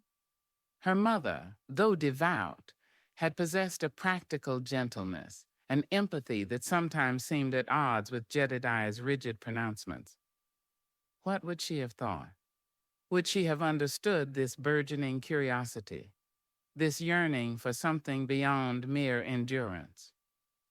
Driven by this thought, after finishing the outdoor chores and securing the animals, Mary didn't immediately start preparing the midday meal. Instead, she went to her own small room under the eaves. Tucked away in the bottom of her simple wooden clothing chest was a smaller, cedar-lined box, one of the few remnants of her mother's life that Jedediah hadn't purged. It held a few precious keepsakes, a lock of her own baby hair tied with a faded blue ribbon, her mother's silver thimble, worn smooth from use, a small, cracked daguerreotype of her parents on their wedding day.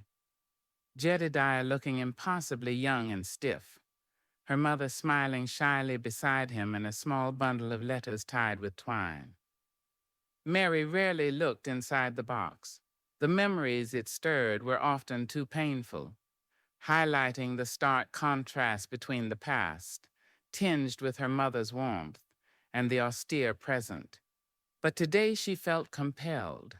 She lifted the lid, the scent of dry cedar wood rising faintly. She carefully untied the twine around the letters. Most were brief notes from relatives back east, recounting births, deaths, and mundane news, their tone formal and distant. But tucked amongst them were 2 letters in her mother's own hand, apparently drafts or copies she had kept, addressed to her sister, whom she hadn't seen since coming west. Mary unfolded the brittle pages carefully, her heart pounding. Her mother's handwriting was neat, precise, but the words themselves hinted at a reality far removed from the stoic endurance Jedediah preached. She wrote of the beauty of the plains, yes, the vastness of the sky, but also of the crushing loneliness, the back-breaking labor, the constant fear of drought, storms, and illness. In the second letter, dated shortly after the loss of her 3rd infant son, the pain was palpable beneath the carefully composed sentences. "The silence is vast, Eleanor," she had written. "Jedediah finds solace in the word, and his faith is a rock. Yet my own heart feels adrift. Another small grave marks the land, another piece of my hope buried beneath this unforgiving sky. The doctor offers little comfort, and the work never ceases. Sometimes I fear this land demands more than I have left to give." There was no mention of wanting fewer children, no hint of seeking ways to prevent pregnancy. Such thoughts might have been unthinkable, or simply too dangerous to commit to paper. Yet, the raw honesty of her mother's exhaustion, her grief, her fear, it resonated deeply with Mary. It wasn't a rejection of faith, but an acknowledgement of the human cost of living, that faith in such a harsh environment. Her mother had carried the burden, had felt its weight, even if she hadn't spoken of it in the terms Mary was now contemplating. Seeing it there in her mother's own hand validated Mary's own feelings, her own questions. It wasn't sinful weakness to feel the strain, the fear, the yearning for something less demanding. It was human. Mary carefully refolded the letters, her eyes stinging.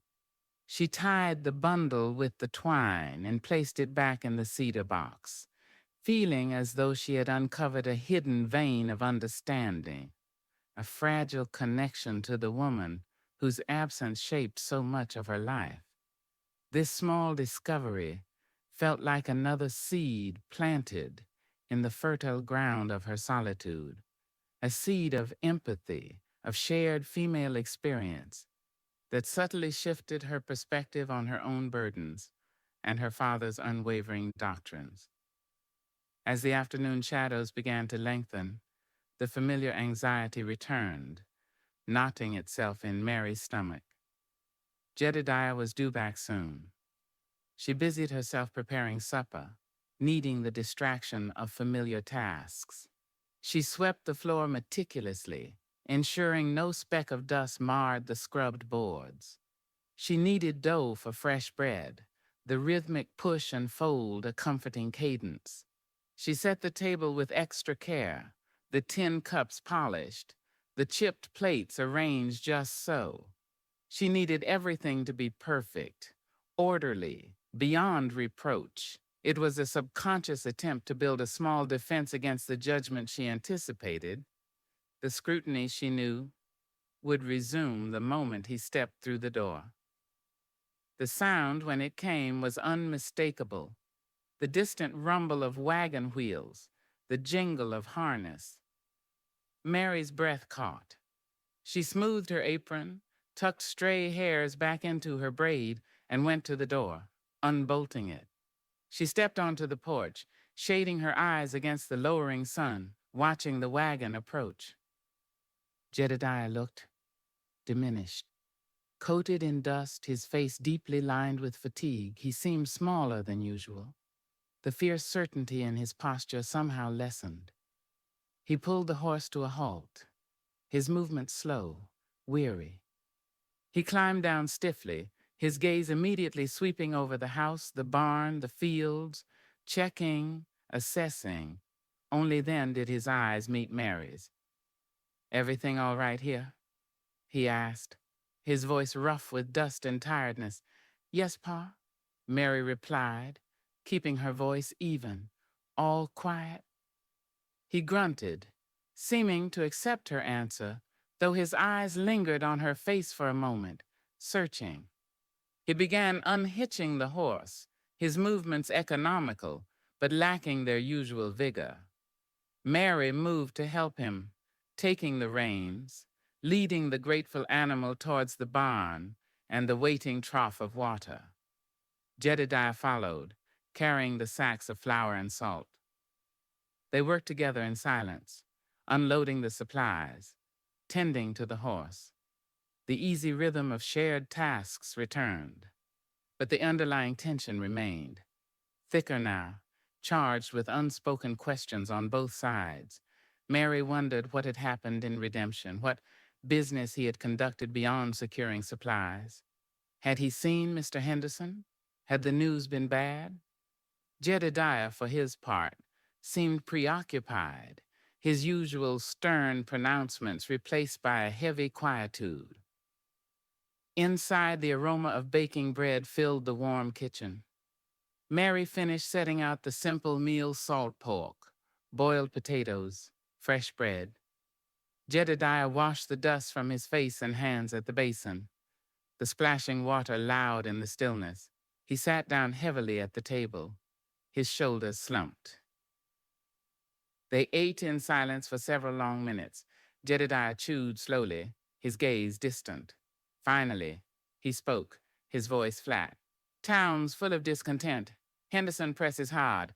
Price is uncertain." He sighed, a rare sound of vulnerability from him. "Men drift through, looking for work, finding none. Idle hands." He didn't finish the proverb, letting it hang in the air. Mary waited, sensing there was more. "Saw that salesman's wagon," he said suddenly, his eyes snapping up to meet hers, sharp and probing. "Thorne, parked down by the Last Chance Saloon, keeping poor company." Mary felt a jolt, almost electric. She kept her expression carefully neutral, focusing on cutting a slice of bread. "Oh?" she murmured, non-committally. Jedediah watched her reaction, his gaze intense, conducting his business in the shadows, no doubt, selling his poisons and temptations. He slammed his fist lightly on the table, making the tin cups rattle. "The world encroaches, Mary. Sin finds its way even to redemption. We must be ever vigilant." He didn't mention seeing Thorne on foot later, didn't relay the cryptic warning. Perhaps he deemed it unimportant, or perhaps he didn't want to reveal the flicker of uncertainty the encounter had caused him. But his focus on Thorne, his renewed condemnation, felt pointed, personal. He suspected the man had made an impression on her, and he was determined to root out that influence. Mary didn't reply. She lowered her gaze, retreating behind a wall of silence, but inside his words sparked a conflict. Thorne, associating with the saloon, confirmed her father's judgment in one sense, yet it also deepened the mystery surrounding the man. What drove him? What was the nature of his business in the shadows? And why did her father's condemnation feel so absolute, leaving no room for circumstance or desperation? The rest of the meal passed in heavy silence. Jedediah seemed burdened, lost in his own worries about finances and the state of the world. Mary felt the weight of his anxieties settling back onto the household, but mingled now with her own secret knowledge, her mother's hidden pain revealed in the letters, her own persistent questions about Thorne and the choices women faced. Later, as Mary cleared the table and Jedediah sat hunched over his Bible, seeking solace or strength in its familiar pages, She felt the distance between them yawning wider than ever before. His shadow had returned, yes, but her time alone. The discovery of her mother's letters, the persistent image of the salesman, these had planted seeds within her. Seeds of doubt, seeds of curiosity, seeds of a yearning for understanding that went beyond her father's narrow definitions of righteousness. These seeds, she knew instinctively, were seeds of contention. They might lie dormant for a while, hidden beneath the surface of dutiful obedience, but they had taken root. And in the harsh, unyielding soil of their life on the plains, contention, once rooted, was a difficult thing to weed out. The silence in the small farmhouse felt charged, no longer empty but waiting, waiting for the seeds to sprout. Chapter 8. Stolen Moments by Moonlight. The farm settled back into its rigorous routine, but the air remained thick with unspoken tensions. Jedediah, burdened by his worries from redemption and fortified in his convictions, seemed to watch Mary with an even greater intensity. His silences heavy with judgment. His scripture readings pointedly focused on obedience and the perils of worldly temptation. Mary moved through her days with outward compliance, her hands busy with chores, her head bowed during prayers, but inwardly, a quiet rebellion simmered, fueled by her brief taste of solitude, her mother's hidden words, and the persistent image of Charlie Thorne. She felt trapped between her father's rigid certainty and her own burgeoning questions. The seeds of contention, planted in the silence, were beginning to put down tentative roots, drawing nourishment from her growing awareness of the unspoken burden and the tantalizing, terrifying possibility of alternatives represented by the traveling salesman. Redemption seemed further away than ever, not just in miles, but in understanding. Her father saw only sin and corruption there. Thorne had walked out of it weary and alone, issuing a cryptic warning. Two sides of a story, neither fully revealed. Several nights after Jedediah's return, Mary found sleep elusive. The moon was nearing full, casting a bright silvery light across the plains, transforming the familiar landscape into something ethereal and mysterious. The wind whispered through the wheat, a constant, restless sound that mirrored the turmoil in her own heart. She lay on her narrow bed, staring at the patterns the moonlight traced on the rough wooden floor, her mind replaying fragments of conversation, images, feelings, Thorne's steady gray eyes, her mother's faded handwriting, her father's grim pronouncements.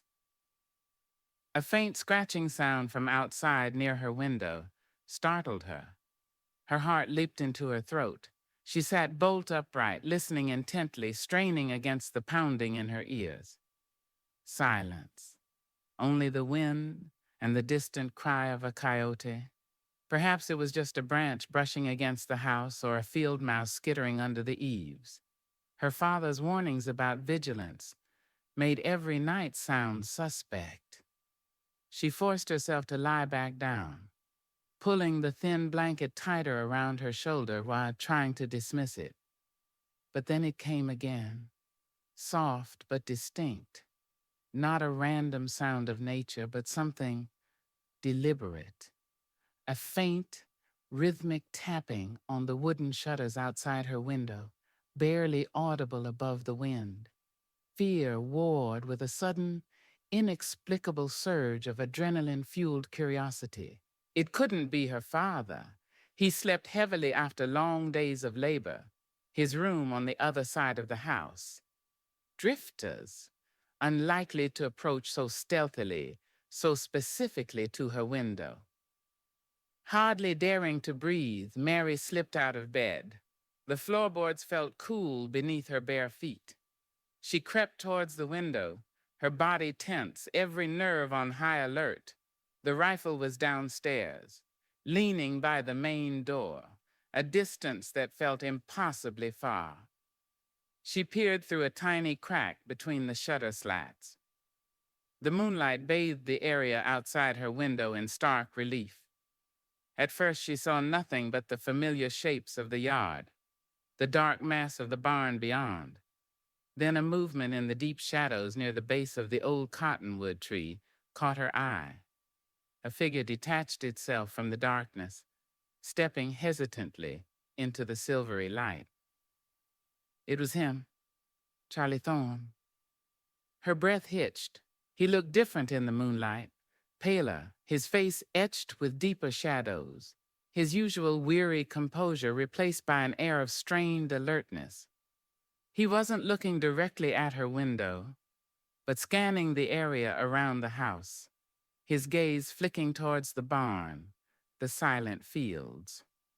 He held his Gladstone bag in one hand, his posture suggesting a man poised for immediate flight.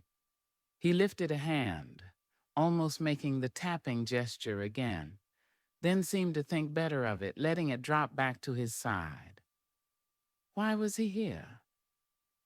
What possessed him to take such an incredible risk, approaching the house itself, knowing Jedediah's hostility?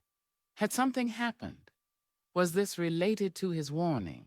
1,000 questions flooded Mary's mind, tangled with a potent mix of fear and an undeniable, dangerous thrill. Her father was asleep just down the hall. Discovery would be catastrophic. Yet, she couldn't simply ignore him. His presence felt urgent, desperate. Some instinct told her this wasn't a casual visit, not a salesman seeking lodging. This was something else. Making a split-second decision, fueled more by impulse than logic, Mary slipped silently out of her room and down the narrow stairs, her bare feet making no sound on the worn wood. The main room was bathed in moonlight filtering through the windows. The rifle leaned ominously in the corner. Her father's rhythmic breathing carried faintly from his room. Her hand trembled as she reached for the bolt on the main door. Sliding it back seemed deafeningly loud in the stillness. She eased the door open just a crack, peering out. Thorne was still near the cottonwood, looking towards the house now, uncertainty clear in his stance. Taking a deep breath, Mary slipped outside, pulling the door quietly shut behind her, leaving it unbolted.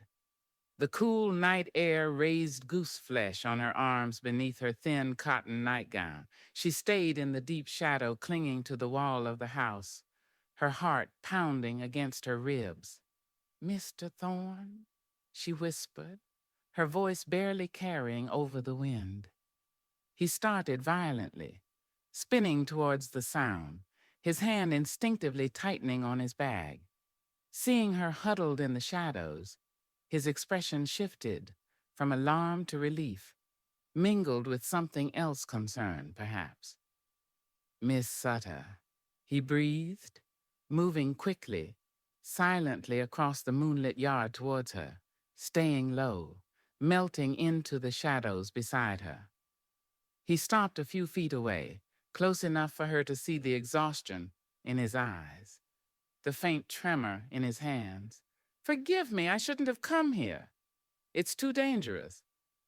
"Why are you here?" she whispered back urgently, acutely aware of the open windows of her father's room, just feet away. "My father—" "I know," he interrupted softly, his gaze flicking towards the house. "I wouldn't have risked it, but I needed to speak with you just for a moment." He seemed smaller, less self-assured than before, stripped of his salesman's veneer by circumstance and the stark moonlight. "That warning I gave your father, it wasn't idle talk." "What warning?" "What did you mean?" He hesitated, glancing around nervously, as if the whispering wheat itself had ears. "There was talk in redemption, ugly talk. Your father, he made enemies at the bank, Henderson, and maybe elsewhere. Some rough men seemed interested in his situation in the farm. A chill colder than the night air traced its way down Mary's spine. Jedediah had mentioned Henderson pressing hard, but enemies? Rough men interested in the farm. What kind of interest? Thorne shook his head, frustration clear on his face. I couldn't get specifics, just overheard fragments. Something about the loan, about making an example, or maybe an opportunity. He ran a hand through his hair, agitation making his movements jerky. It might be nothing. Saloon talk blows hot and cold. But your father, he's a hard man. Proud. Doesn't bend easily. Men like that attract trouble, especially when times are tight. Mary processed this, her mind racing. It explained her father's weariness, his preoccupation since returning. He wasn't just burdened by debt. He sensed a tangible threat. And Thorne, despite Jedediah's hostility, had risked coming here to warn her. Why tell me? Why not tell him directly?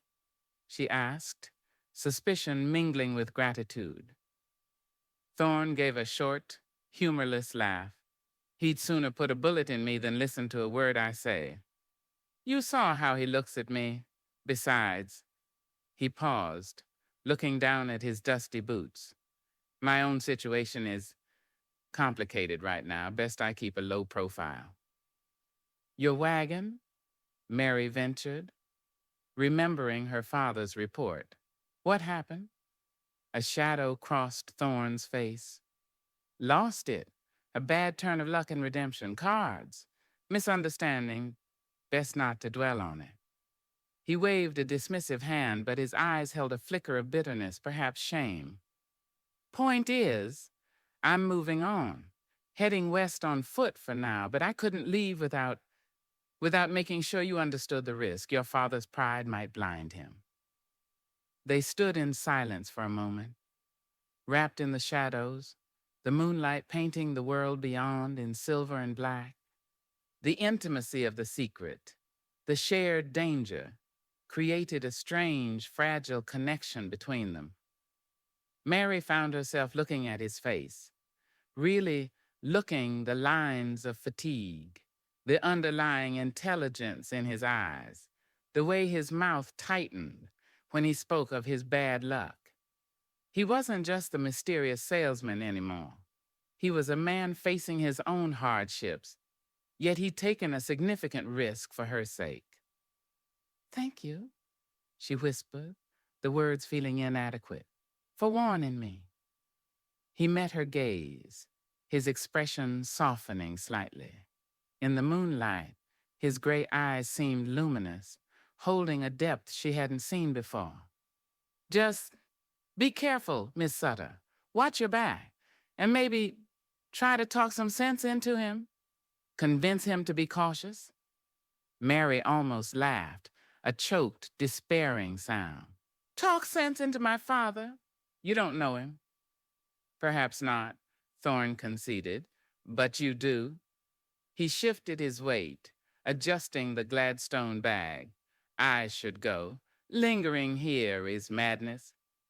Wait, Mary said, acting on an impulse born of the night's strange intimacy and her own swirling questions.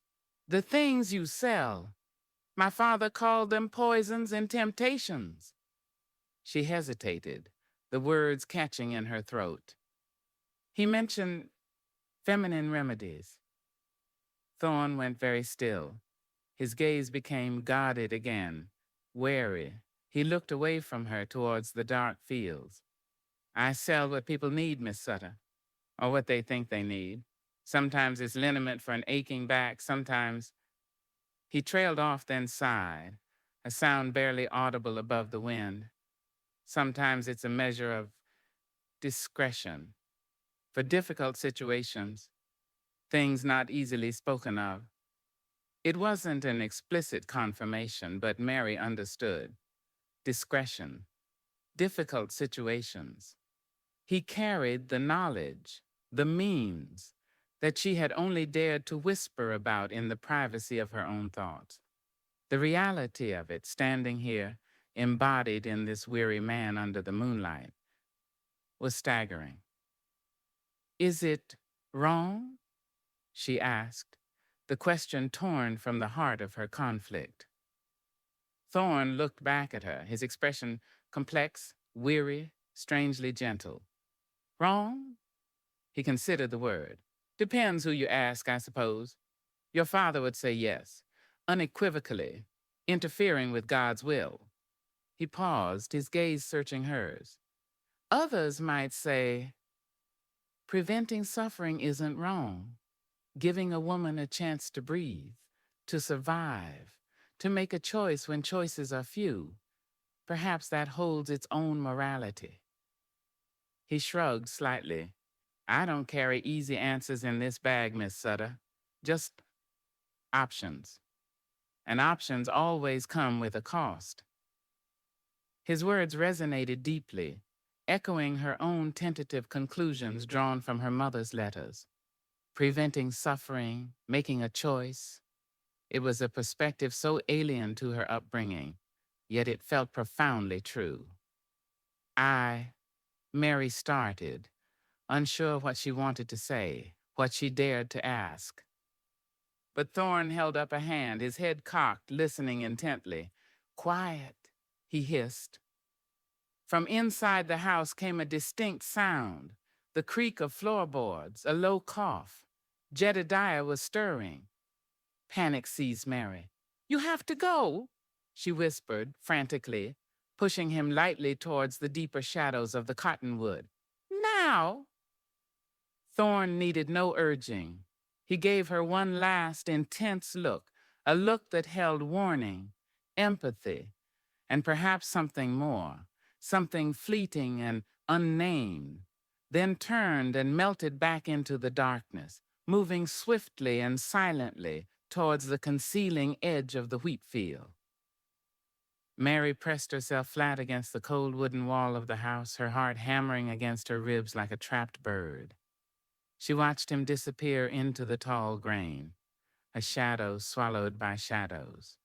She waited, scarcely daring to breathe, until the silence from inside the house settled again, punctuated only by her father's steady breathing resuming its rhythm.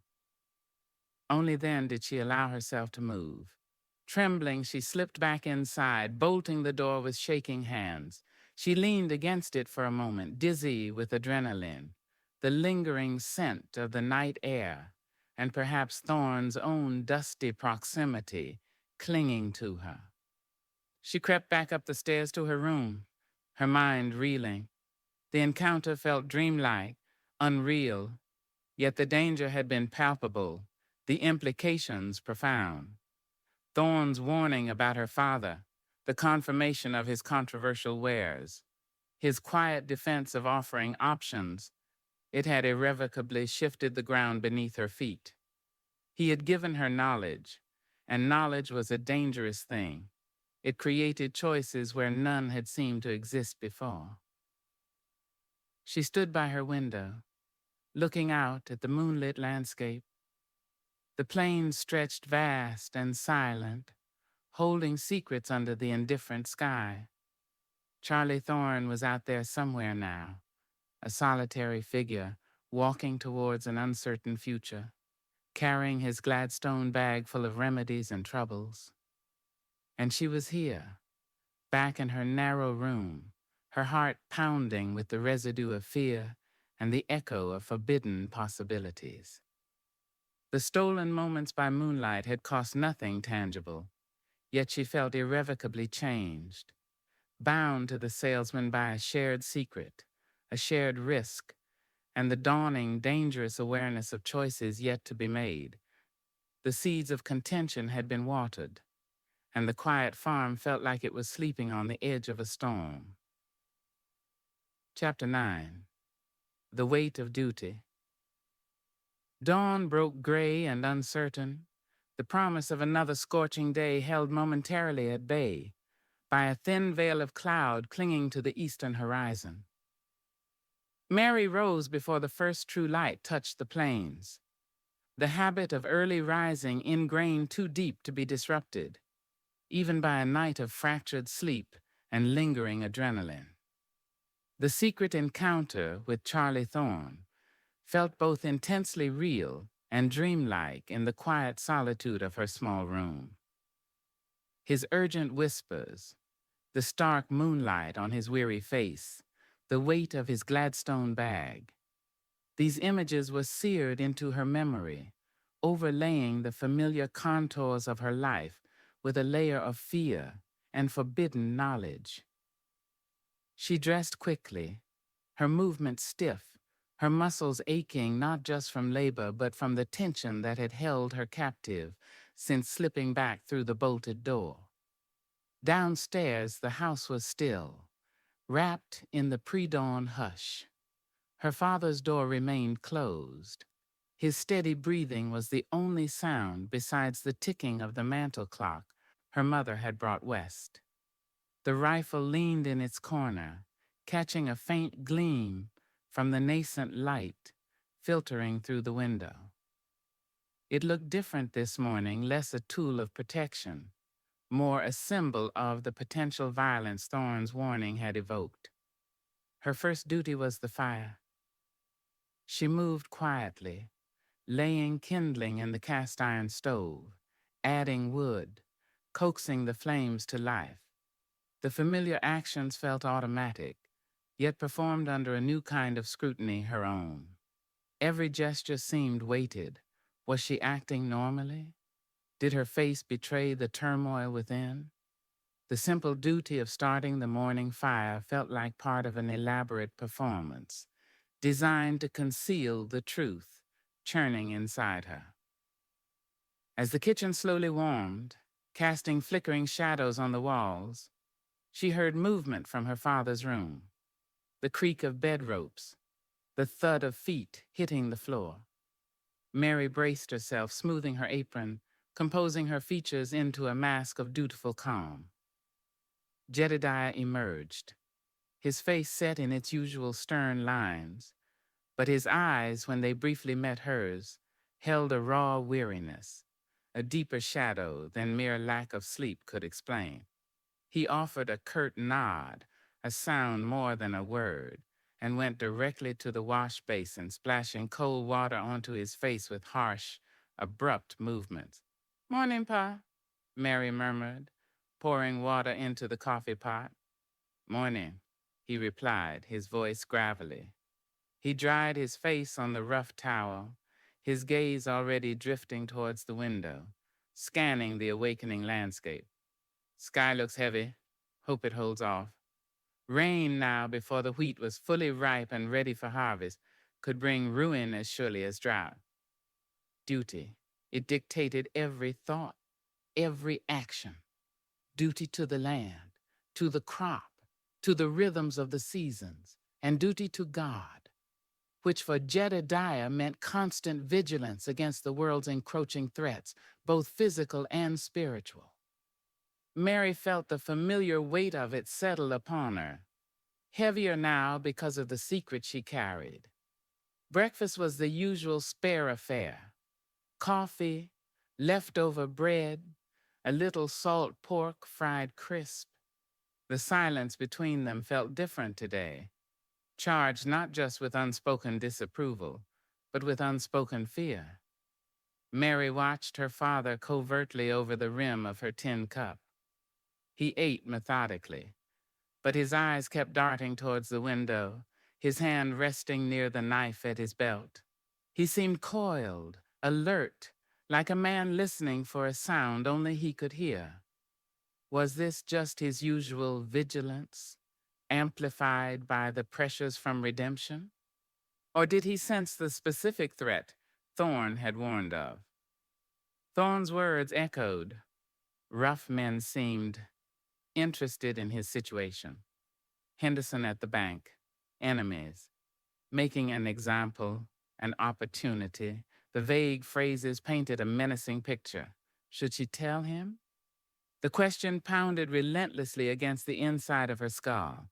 Duty demanded loyalty, demanded she share any knowledge pertinent to his safety.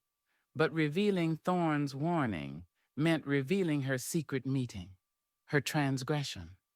It meant facing her father's wrath, his disappointment, his reinforced conviction that she was susceptible to worldly influence, that she couldn't be trusted. And what if Thorn was wrong? What if it was just drunken saloon talk, exaggerated by Thorn's own precarious situation? Telling Jedediah might only add fuel to his anxieties, making him more rigid, more suspicious, perhaps even provoking a confrontation he couldn't win. The weight of the dilemma felt physical, pressing down on her chest, making it difficult to swallow the dry bread. Silence seemed the safer course, the path of least immediate resistance. But was it the right course? If something happened, if those rough men materialized, her silence would be a different kind of betrayal, a failure of duty far greater than a clandestine conversation in the moonlight. Jedediah pushed his plate away, the meal unfinished. He rose and went to the corner, picking up the rifle. He checked the load with practiced hands, his expression grim. "Need to check the north fence line again," he muttered, more to himself than to her. "Saw tracks yesterday. Could be coyotes after the chickens again, or could be something else." He slid the rifle back into its place, but didn't move away immediately, his hand resting on the cool metal barrel. Mary's blood ran cold. Tracks? Something else? Was he seeing signs? Or was his worry simply magnifying ordinary occurrences into potential threats? "I'll clear up," she said quickly, needing to busy her hands, needing to escape his unsettling presence. The day unfolded under the heavy sky, the air thick with humidity and unspoken tension. They worked together in the fields, inspecting the ripening wheat. The golden heads were heavy, promising a decent yield if rust, hail, or unseen enemies didn't intervene. Jedediah moved with a driven intensity, pushing himself, pushing her, his silence broken only by curt instructions or grim observations about the weather. Mary worked beside him, her body aching, her mind a whirlwind of conflicting duties and fears. The physical labor was a familiar burden, but the mental weight felt crushing. Every rustle in the tall grain, every distant sound on the wind made her jump. She thought of Thorn, walking west, alone with his Gladstone bag. He carried options, he'd said, options that came with a cost. What options did she have? Remain silent, bear the weight of her secret, and pray Thorn's warning was unfounded, or speak, face her father's judgment, and potentially unleash forces neither of them could control. Both paths felt fraught with peril. Her duty felt fractured, pulling her in opposing directions. Loyalty to her father's safety clashed with loyalty to his principles, which demanded she avoid the very contact that had brought the warning. Self-preservation warred with the fear of causing greater harm through action or inaction. During the midday meal, eaten in strained silence under the shade of the cottonwood tree, Jedediah stared out across the rippling fields, his jaw tight. "The Lord tests us," he said abruptly, his voice harsh. "He tests our faith, our resilience. We must stand firm against the trials, against the temptations of despair." His gaze swept towards the distant horizon, then flicked back to Mary, sharp and penetrating. "Trust no one but the Almighty and your own strength, Mary. The world is full of deceit." Was he warning her generally or specifically about Thorn? Did he suspect more than he let on? Mary could only murmur, "Yes, Pa," her eyes downcast, the lie heavy on her tongue. The weight of duty felt like hypocrisy. As the afternoon wore on, the clouds thickened, the air growing heavy and still. The light took on a strange yellow quality. A storm was brewing, mirroring the tempest inside Mary. They worked faster, driven by the need to secure what they could before the weather broke. They repaired a sagging section of the chicken coop roof, reinforced a loose gate hinge, checked the shutters on the house. Jedediah's movements were sharp, efficient, his face a mask of grim determination. While her father was inside the barn, checking the harnesses, Mary stood for a moment by the well, drawing a bucket of cool water. She splashed some on her face, trying to clear her head. The silence felt expectant, charged. She looked towards the house, towards the rifle, leaning by the door. Then she looked out at the vast, indifferent plains, the direction Thorne had walked. He was carrying his burdens, facing his uncertain future, and she was here, rooted to this spot, bound by duty, love, fear, and the weight of a secret that felt heavier than any physical load she'd ever carried. She thought of the options again, the feminine remedies, discretion, a chance to breathe. The words, once shocking, now held a complex resonance. In a life defined by duty and submission, the idea of choice, however fraught, represented a kind of power she couldn't ignore. If danger was truly closing in, if the life her father had built was threatened, what future awaited her? Marriage to a man chosen by her father, perhaps? More duty, more hardship, less autonomy? Or something worse if the rough men targeted the farm? Thorne's options suddenly seemed less like a sin, more like a desperate tool for survival, a way to perhaps retain some control over her own destiny in a world determined to deny it. But even contemplating it felt like another betrayal, another crack in the foundation of her duty. Later that evening, after a supper, eaten in near total silence, as the first drops of rain began to spatter against the window panes, Jedediah didn't immediately turn to his Bible. He sat at the table, cleaning the rifle again, his movements meticulous, almost ritualistic. The scrape of the cleaning rod, the click of the mechanism, were the only sounds besides the rising wind and the drumming rain. Mary sat nearby, pretending to mend a tear in one of her father's work shirts, but her needle remained still, her eyes drawn to his focused intensity. He wasn't just cleaning the weapon. He was communing with it, finding a grim reassurance in its solid, deadly presence. The weight of his perceived duty to protect, to defend, was palpable in the set of his shoulders, the fierce concentration on his face. He finished cleaning, sighted down the barrel towards the rain-lashed window, then carefully reloaded the weapon. He didn't return it to the corner. Instead, he laid it across his lap, his hand resting on the stock. He picked up his Bible then, opening it to the Psalms, but his gaze kept straying towards the door, towards the dark, rain-swept world outside. Mary watched him, her heart sinking. Thorne hadn't been wrong. Her father felt the threat, tangible and close. He was preparing for a fight, wrapping himself in scripture and steel. And she, bound by the conflicting demands of duty, sat opposite him in silence, the unspoken warning a heavy, suffocating weight upon her soul.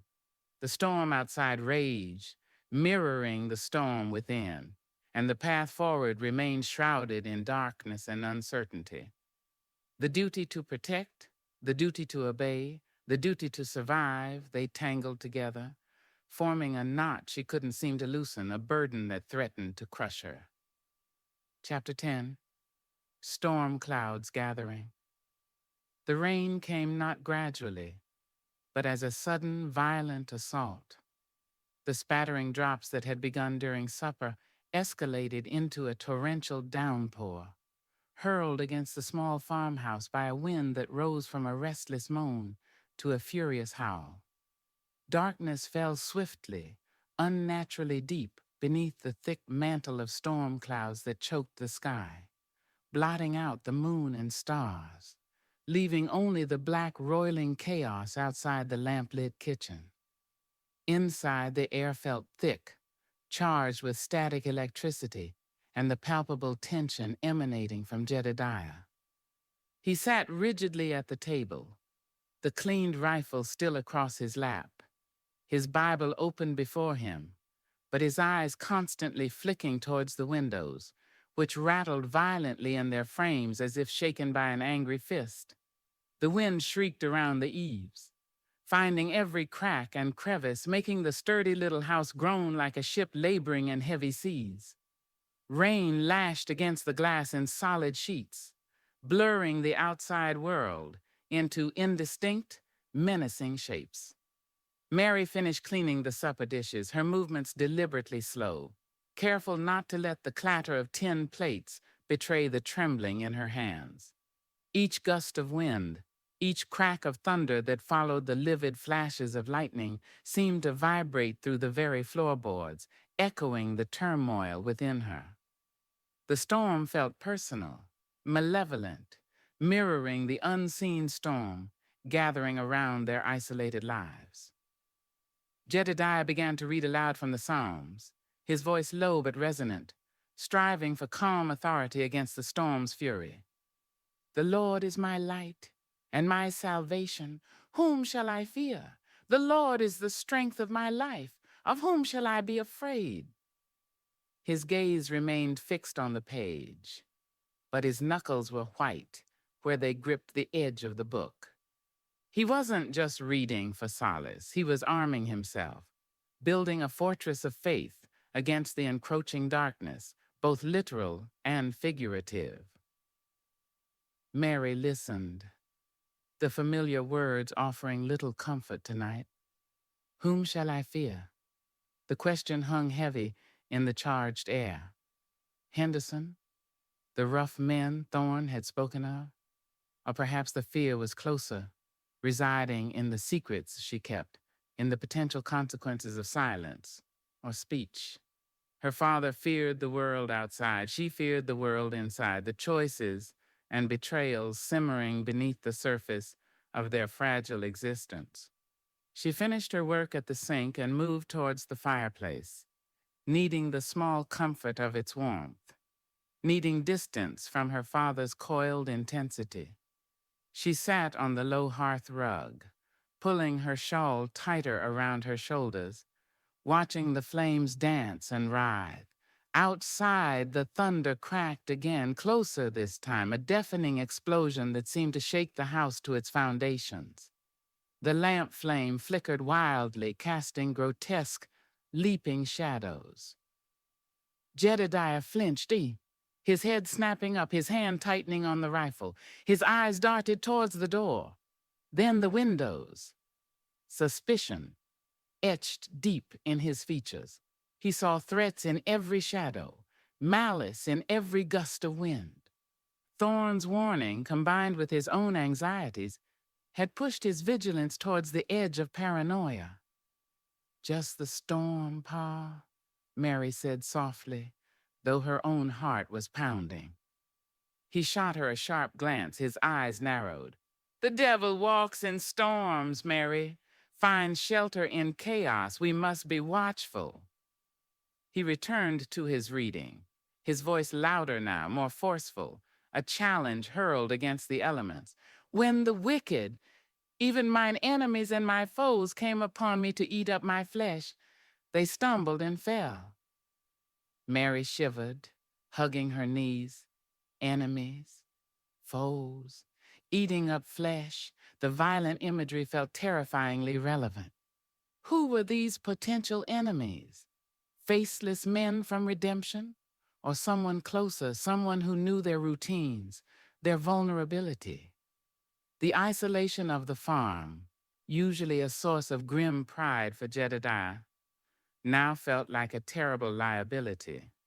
They were miles from any help, surrounded by an indifferent landscape that could easily swallow secrets and conceal violence. The wind howled like a hungry wolf, rattling the door in its frame. A sudden, violent gust slammed something heavy against the side of the house, a loose shutter, perhaps, or a large branch torn from the cottonwood tree.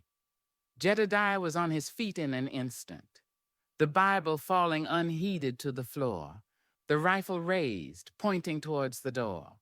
"Who's there?" he roared, his voice tight with tension, barely audible above the storm's fury. Silence answered, save for the relentless drumming of rain and the shriek of the wind. Mary scrambled to her feet, her breath catching in her throat. "Pa, it's just the wind," she pleaded, terrified his overwrought nerves might lead him to do something rash. He ignored her, creeping towards the door, his movements tense, predatory. He stood beside it, listening intently, the rifle held ready. Mary watched, frozen, imagining shadowy figures lurking just beyond the thin wooden barrier, drawn by the storm's cover. Were Thorne's warnings manifesting already? After a long, agonizing moment, Jedediah seemed to relax fractionally. He lowered the rifle slightly, but didn't move away from the door. "Must have been a branch," he muttered, though conviction was absent from his tone. He remained there, a grim sentinel guarding against unseen threats, the lamplight glinting on the rifle barrel. The storm raged for what felt like hours. Time seemed suspended within the besieged farmhouse. Mary remained by the hearth, occasionally adding wood to the fire, her thoughts circling endlessly. She pictured Thorne again, somewhere out in this deluge. Had he found shelter, or was he exposed, battling the elements as well as his own troubles? A strange pang of concern, almost tenderness, mixed with her fear. He was a link, however tenuous and dangerous, to a world beyond her father's rigid control, a world where options existed, however costly. As the storm raged, the weight of the unspoken burden pressed down on her again. If the worst happened, if her father was harmed or incapacitated, if the farm was lost, what then? She would be utterly alone, adrift. Marriage, likely arranged by distant relatives or church elders if her father wasn't there, seemed the only path.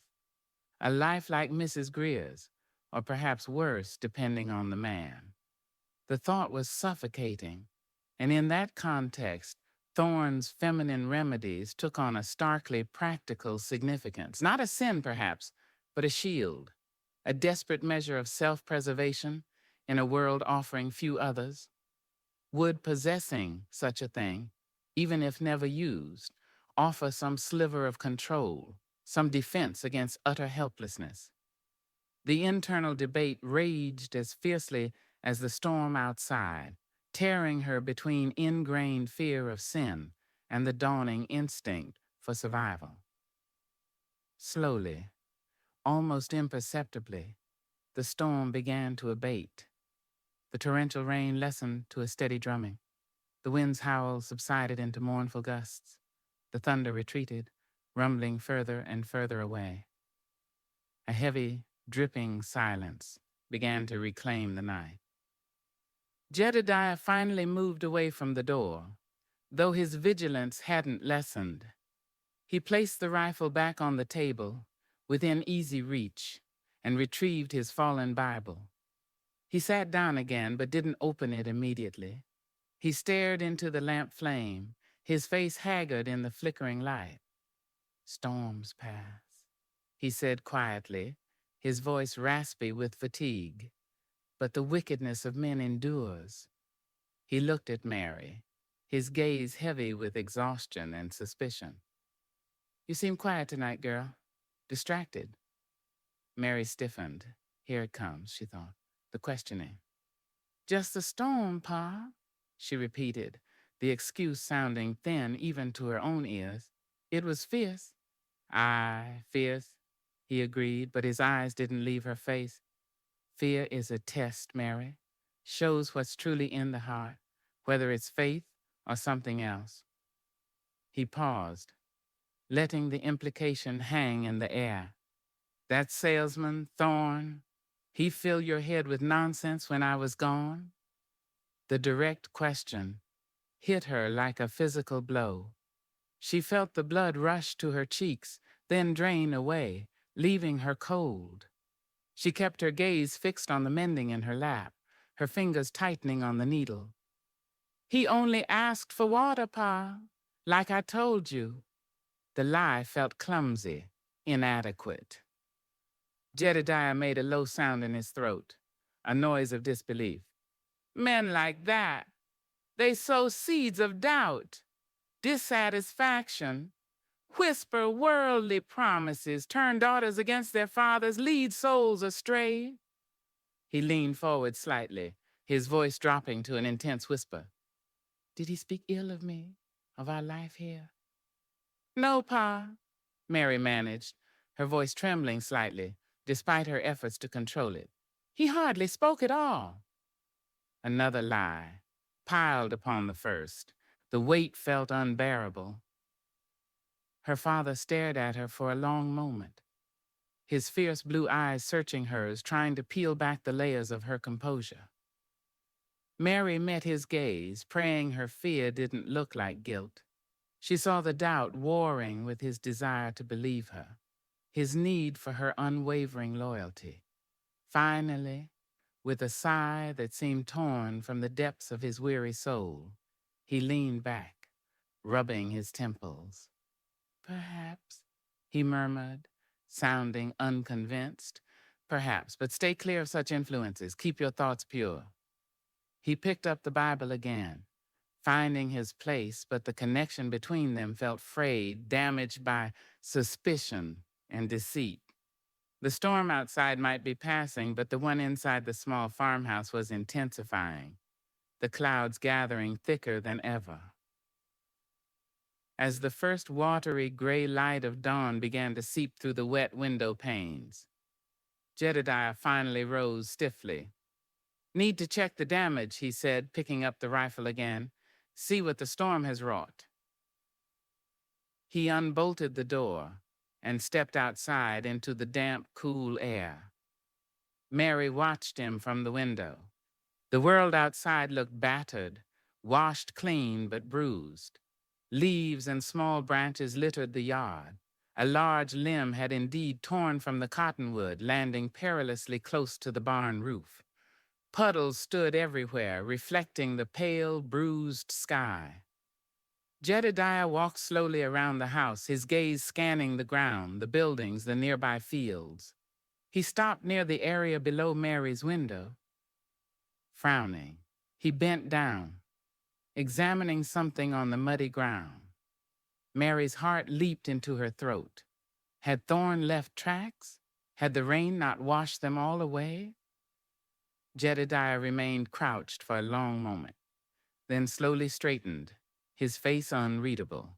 He kicked at the spot with his boot, obscuring whatever he had seen, then continued his inspection. His shoulders set, his rifle held loosely but ready at his side. He eventually returned inside, shaking his head. Branch near took the barn roof, he reported grimly. Fields look waterlogged in places, mud everywhere. He didn't mention tracks, didn't mention anything unusual near her window, but Mary couldn't shake the image of him crouching there, the deliberate way he had obscured the ground. Did he know or suspect more strongly now? Had he found proof of her midnight visitor, proof of her lie? The uncertainty was a fresh torment. The storm clouds overhead were dispersing, but the ones gathering over the Sutter farm, born of secrets, lies, external threats, and internal conflicts, only seemed to grow darker, heavier, pregnant with the promise of a reckoning yet to come. The weight of duty felt heavier than ever, tainted now by the undeniable weight of deceit. Chapter 11, A Neighbor's Warning. The world emerged, battered and sodden, from the storm's embrace. Dawn revealed a landscape scoured clean, but deeply scarred. The air hung heavy and cool, thick with the smell of wet earth, bruised vegetation, and the lingering ozone tang of lightning. Puddles reflected the bruised, uncertain colors of the sky, mirroring the unsettled atmosphere within the Sutter farmhouse. Work began immediately, the damage demanding attention.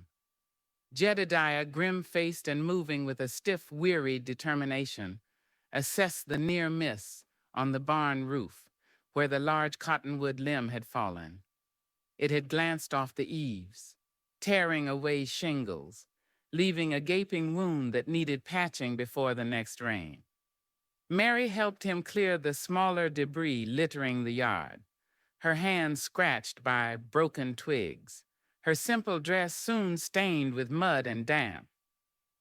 The silence between them was profound, heavier than the damp air. Jedediah hadn't mentioned the tracks again, hadn't elaborated on his suspicions. But his vigilance was a palpable force, a constant scanning of the horizon, a hand never far from the knife at his belt, or the rifle he kept propped near the barn door while they worked. He seemed coiled tight, expecting trouble, though whether from nature, man, or his own daughter remained unclear. Mary felt his suspicion like a physical weight. Had he seen definitive proof of Thorne's visit? Boot prints the rain hadn't quite erased? Or was it merely the convergence of his own anxieties, Thorne's perceived threat, and her own strained demeanor? The uncertainty gnawed at her. She tried to appear focused on her tasks, fetching tools, holding timber steady, sorting through salvaged shingles, but her mind raced. Thorne's warning, Jedediah's readiness for violence, her own complicity through silence, it formed a terrifying triad.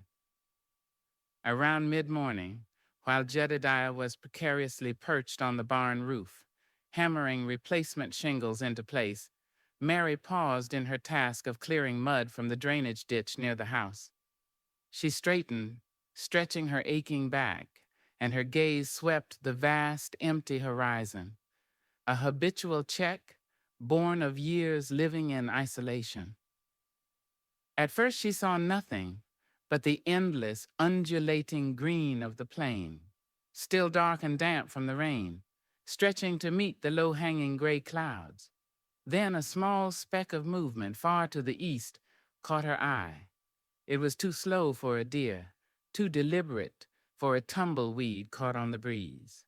A wagon, small, dilapidated, moving at a crawl through the mud-heavy terrain. Visitors were rare enough in good weather. After a storm like last night's, it was almost unheard of, especially from the east, the direction of the Greer homestead. Why would Martha Greer venture out now, across 5 miles of sodden prairie? Mary watched the slow approach, a knot of apprehension tightening in her stomach. She glanced up at her father on the barn roof. He hadn't seen it yet, his focus entirely on securing the patch before the weather turned again. Should she call to him or wait? A visit from Mrs. Greer wasn't inherently threatening, but in the current atmosphere, any deviation from the norm felt ominous. The wagon drew closer, struggling through the mire. It was indeed the Greers' battered buckboard, pulled by their equally aged mule. A lone figure sat hunched on the seat, holding the reins. Even from a distance, Mary recognized the familiar slump of Martha Greer's shoulders, the drabness of her ever-present sunbonnet. Mary wiped her muddy hands on her apron and walked slowly towards the track leading to the house, deciding to meet the visitor before Jedediah noticed. Perhaps it was just a neighborly check after the storm, though such gestures were rare between households kept apart by a distance, and Jedediah's reserve. As the buckboard finally rolled into the yard, splashing through puddles, Mary saw that her initial assessment was correct, but amplified. Martha Greer looked more than just tired. She looked utterly spent, her face visible beneath the shadow of her bonnet, pale and drawn, her eyes wide with a fear that seemed to starkly contrast with the slow, plodding pace of her arrival. She pulled the mule to a halt, her hands trembling slightly on the reins. "Martha?" Mary asked, approaching the wagon, concern replacing her apprehension. "Are you all right? Was the storm bad over your way?" Martha Greer swallowed, her gaze darting nervously towards the barn roof, where the sound of Jedediah's hammering continued, steady and rhythmic. "Bad enough, Mary," she said, her voice thin, reedy. "Lost some chickens, roof leak in the lean-to."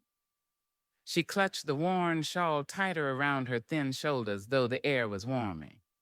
"But that ain't why I come." Her eyes met Mary's, and the raw fear in them sent a chill through Mary, despite the humid air. "Is Mr. Greer all right? The children? They're fine. Scared by the thunder, but fine." Martha hesitated, twisting the fabric of her shawl between her fingers. "It's talk, Mary. Talk I heard." Her voice dropped to a frightened whisper. "My oldest, Samuel, he rode towards Redemption yesterday afore the storm hit, looking for strayed cattle. He didn't go all the way in, mind, but he seen things, heard things." Mary's heart began to pound. This sounded chillingly close to Thorne's warning. "What things, Martha?" she urged gently, glancing again towards the barn. Jedediah was still preoccupied. Martha leaned closer, her whisper urgent, desperate. "Strangers, Mary, rough-looking men, 2 of 'em, asked Samuel questions." "Questions? About what?" About, about your pa," Martha breathed, her eyes wide. "Asking where the Sutter place was, how much land he worked, was he likely to have cash money saved up from the last harvest?" Her gaze flickered towards the farmhouse. "Asking if he was, difficult, if he had enemies." The blood drained from Mary's face. It was real. Thorne hadn't been exaggerating or mistaken. The threat was tangible, specific. "Did Samuel tell them anything?" "He ain't no fool, Mary," Martha said, a flash of maternal pride momentarily overshadowing her fear. "He played dumb. Said he didn't rightly know, pointed 'em vaguely west away from here. But they was watching him, sharp-like. He rode home fast as the mule could carry him, scared clear through. Said they looked like trouble hunting a place to happen." Just then the hammering from the barn roof stopped. Jedediah's voice called down sharp with suspicion. "Mary, who's that? What's wanted?" Martha flinched violently, pulling back as if struck. "Oh, Lord," she whispered, her eyes darting towards Jedediah, who was now climbing carefully down the makeshift ladder. I shouldn't have come. He don't hold with neighborly interference." "It's all right, Martha," Mary said soothingly, though her own heart was hammering. "He needs to know." Jedediah approached, wiping sweat and grime from his face, his expression hardening as he took in Martha Greer's obvious distress and the battered state of her wagon. "Mrs. Greer," he acknowledged curtly, his tone devoid of welcome. "Trouble bring you out after the storm?" Martha swallowed again, visibly trembling under his stern gaze. She seemed to shrink into herself. "Jedediah," she stammered, twisting her hands in her lap, "just checking neighbors, see how you fare." Jedediah's eyes narrowed.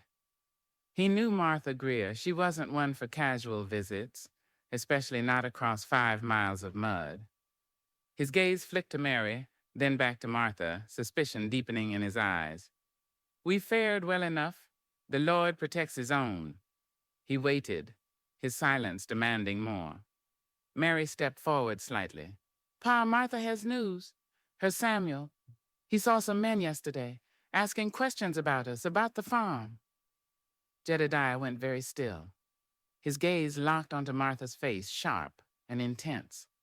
What men? What questions? Forced now. Martha recounted Samuel's story again, her voice shaking, stumbling over the words. Clearly terrified of Jedediah's reaction, yet compelled by neighborly concern, however unwelcome. She described the men, their rough appearance, their pointed inquiries about cash, about enemies, about Jedediah himself. As she spoke, Jedediah's face became a mask of granite. His earlier weariness seemed to burn away, replaced by a cold, hard anger. He didn't interrupt, didn't question, simply absorbed the information, his eyes like chips of blue ice. When Martha finished, sputtering into silence, the tension was thick enough to cut. "Riders heading west, you say?" Jedediah asked, his voice dangerously quiet. Martha nodded mutely. Samuel thought they took the south track, towards the river crossing. Jedediah stored this information, his mind clearly working. He looked at Martha, his expression unreadable but dismissive. "Thank you for the warning, Mrs. Greer. We are prepared." His tone implied the conversation was over, her duty done. Martha looked relieved to be dismissed, yet still frightened. "Just be watchful, Jedediah," she pleaded softly. "Times are hard. Desperate men do desperate things." She glanced at Mary, a look of shared female understanding passing between them, acknowledging the vulnerability that transcended property lines. Mary saw in Martha's worn face the echo of her own mother's hardships, the constant anxiety of frontier life, where women bore the brunt of fear and loss often in silence. "We are always watchful," Jedediah stated flatly. He turned away pointedly, heading back towards the barn, as if she were already gone. "Mary, help Mrs. Greer turn her wagon. The mud is deep by the gate." It was a clear dismissal, lacking even basic courtesy, but Martha seemed only grateful to escape his intimidating presence. Mary helped guide the reluctant mule, turning the buckboard in the sucking mud. "Thank you, Mary," Martha whispered, as she gathered the reins, avoiding Mary's eyes now. You take care." Then, with a click of her tongue and a slap of the reins, she urged the mule forward, beginning the slow, arduous journey back across the plains. Mary watched her go, the small, hunched figure diminishing against the vast landscape, until the wagon was once again a distant speck. She felt a profound sense of isolation settle over her, heavier than before. Martha's warning hadn't just confirmed the threat. It had underscored their vulnerability, their separation from the very neighbors who might offer aid in other circumstances. Jedediah's rigid pride, his distrust of the world, had built walls around them, walls meant to protect, but which now felt like the boundaries of a trap. She turned back towards the house. Jedediah was standing by the barn door, rifle in hand again, staring out across the fields. Not in the direction Martha had gone, but towards the west, towards the direction Thorne had walked, towards the direction the rough men might have taken. His face was grim, resolute, the face of a man preparing for battle. He glanced at Mary as she approached, and his eyes hard. "Go inside," he commanded. "Bolt the door, stay there." "Pa, maybe we should—" she started, wanting to suggest something. Reinforcing the doors, riding for the marshal in redemption, however far. But the words died under his fierce gaze. "I handle my own affairs, Mary." He cut her off sharply. "The Lord and this rifle are protection enough. Go inside." She retreated into the house. The weight of unspoken words, of Thorne's secret visit, pressing down on her. She bolted the door as instructed, the heavy thud echoing the closing of possibilities. She leaned against the door, listening to the silence outside, broken only by the drip of water from the eaves and the sigh of the wind through the damp wheat. Martha Greer's frightened face, Thorne's urgent warning, her father's grim determination, it all swirled together, tightening the net around her.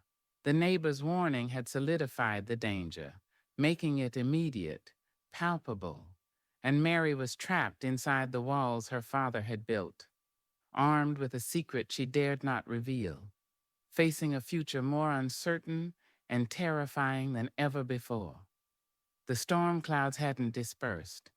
They had simply gathered closer, lower, ready to break. Chapter 12. The Contents of a Gladstone Bag. The day after the storm was a day of weary vigilance and back-breaking repair. The air, though washed clean, hung heavy and humid, promising more heat to come. Jedediah worked with a grim, relentless energy. His focus narrowed to the physical tasks at hand, patching the barn roof, clearing the fallen limb, reinforcing a section of fence weakened by the deluge. Yet, beneath the surface of his labor, Mary felt his coiled tension, saw the constant sweep of his gaze across the landscape, the way his hand hovered near the rifle he kept close by. Martha Greer's warning had landed like a physical blow, confirming the vague threats he perhaps only sensed before. Now the danger had a face, however indistinct, rough men asking pointed questions. Mary worked alongside him, handing him tools, clearing debris, fetching water, her own senses stretched taut. The secret of Thorne's midnight visit, coupled with the confirmation of the threat, created a suffocating pressure within her. Every time her father's sharp gaze fell upon her, she braced for the accusation she felt sure must come. Had he found definitive proof near her window? Or was his intensified suspicion merely a product of the external danger sharpening his perception of any potential weakness within his own fortress, including a daughter whose thoughts seemed lately to wander? She couldn't know, and the uncertainty was a torment almost equal to the fear of discovery. She felt trapped, useless, while her father prepared physically for a confrontation. Wielding hammers and rifles, she was confined to the house for long stretches, instructed to keep watch from the windows. The heavy door bolted. Her assigned duty felt passive, agonizingly helpless. She scanned the empty horizon until her eyes ached, seeing only the rippling wheat, the vast sky, the shimmering heat haze returning as the sun burned through the lingering clouds. There was no sign of the rough men, no sign of anyone. The waiting itself was a form of torture. Late in the afternoon, while Jedediah was occupied inside the barn, mending a piece of harness damaged by the falling branch, Mary felt an overwhelming need to escape the confines of the house, the weight of its charged silence. She needed air, space, a moment outside the circle of her father's immediate, watchful presence, even if it meant disobeying his command to stay inside. Unbolting the door quietly, she slipped out, breathing deeply of the damp, earthy air. She didn't wander far. Some instinct, perhaps the memory of her clandestine meeting, drew her towards the large cottonwood tree near the corner of the house. The ground beneath it was still damp, littered with storm-torn leaves and twigs. It was here, in the deep shadows cast by its massive trunk, that she had spoken with Thorne. She scanned the area, her gaze sharp, noticing details she hadn't seen in the deceptive moonlight. The earth near the base of the tree looked disturbed, not just by the storm, but by something else. A patch of mud seemed unnaturally flattened. leaves scattered in a way that didn't quite match the random patterns left by the wind and rain. Her heart began to pound, a slow, heavy drum against her ribs. Kneeling, she reached out tentatively, pushing aside a cluster of wet leaves. Beneath them, nestled against the thick roots half buried in the damp soil, was the corner of something dark, something leather. Her breath hitched. With trembling fingers, she dug away the loose earth and leaves. It was the Gladstone bag. Charlie Thorne's sturdy, well-worn leather bag lay partially concealed in the shallow hollow, hidden with apparent haste. Why?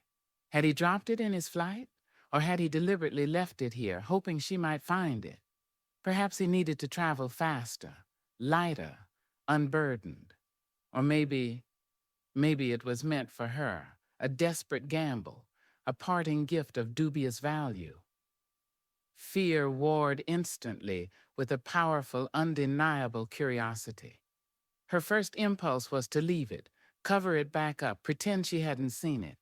Discovery by her father would be unthinkable, confirming his worst suspicions about her and Thorne, unleashing a righteous fury she couldn't bear to imagine. But leaving it felt impossible too. It represented something: knowledge, danger, the options Thorne had spoken of so elliptically. In her current state of fear and helplessness, the bag felt like the only tangible thing she could grasp, a potential tool, however perilous, in the face of the looming unknown threat.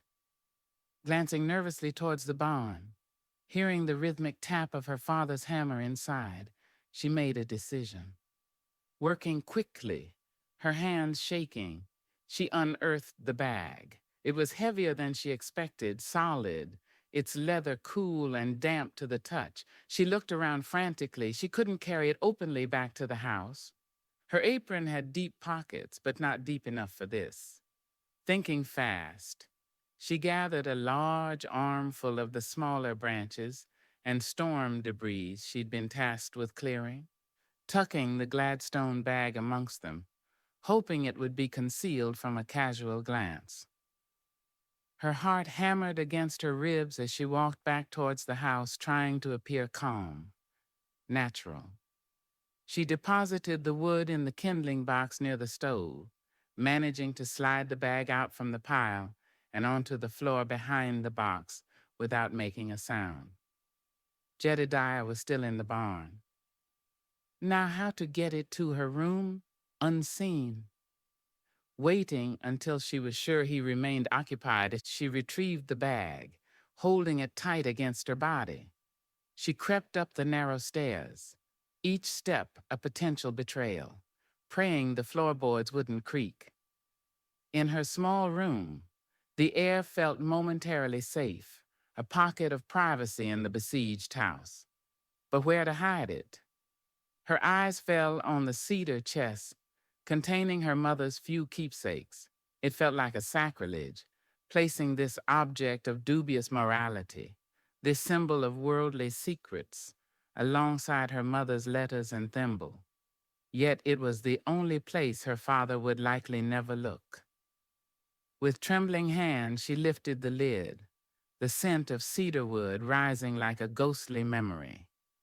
She gently moved the letters aside and nestled the heavy leather bag in the bottom, covering it with folded linens her mother had embroidered long ago. She closed the lid, her breath coming in ragged gasps. The secret was hidden for now. The rest of the day passed in a blur of forced composure and heightened anxiety. Jedediah emerged from the barn, grimly satisfied with his repairs, his vigilance unabated. Supper was another tense, silent affair.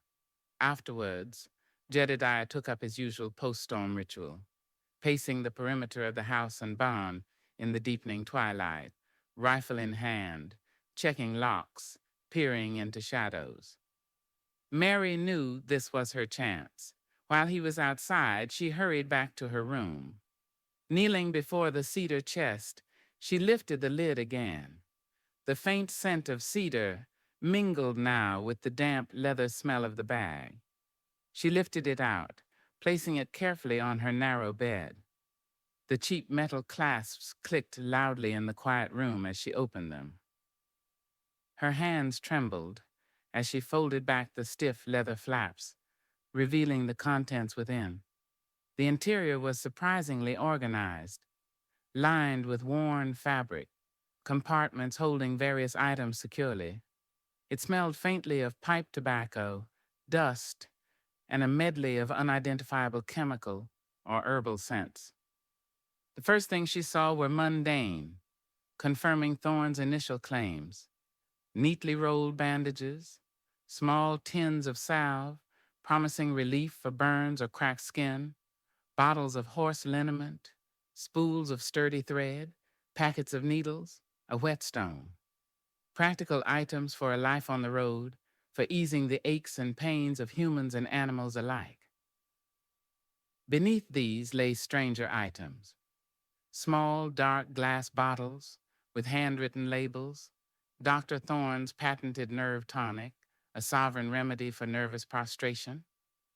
Melancholy, prairie restorative elixir for vigor vitality. The claims seemed grandiose, the contents murky. Were they harmless concoctions of herbs and alcohol, or something more potent, potentially addictive? She remembered her father's term, poisons. And then, tucked away in a side compartment, wrapped in plain brown paper, she found them. Small, vulcanized rubber rings, pessaries, she vaguely recalled hearing whispered descriptions of. A small tin containing flat, disc-like devices made of the same rubbery material. Packets of powder labeled simply, "Pennyroyal Blend, use with caution."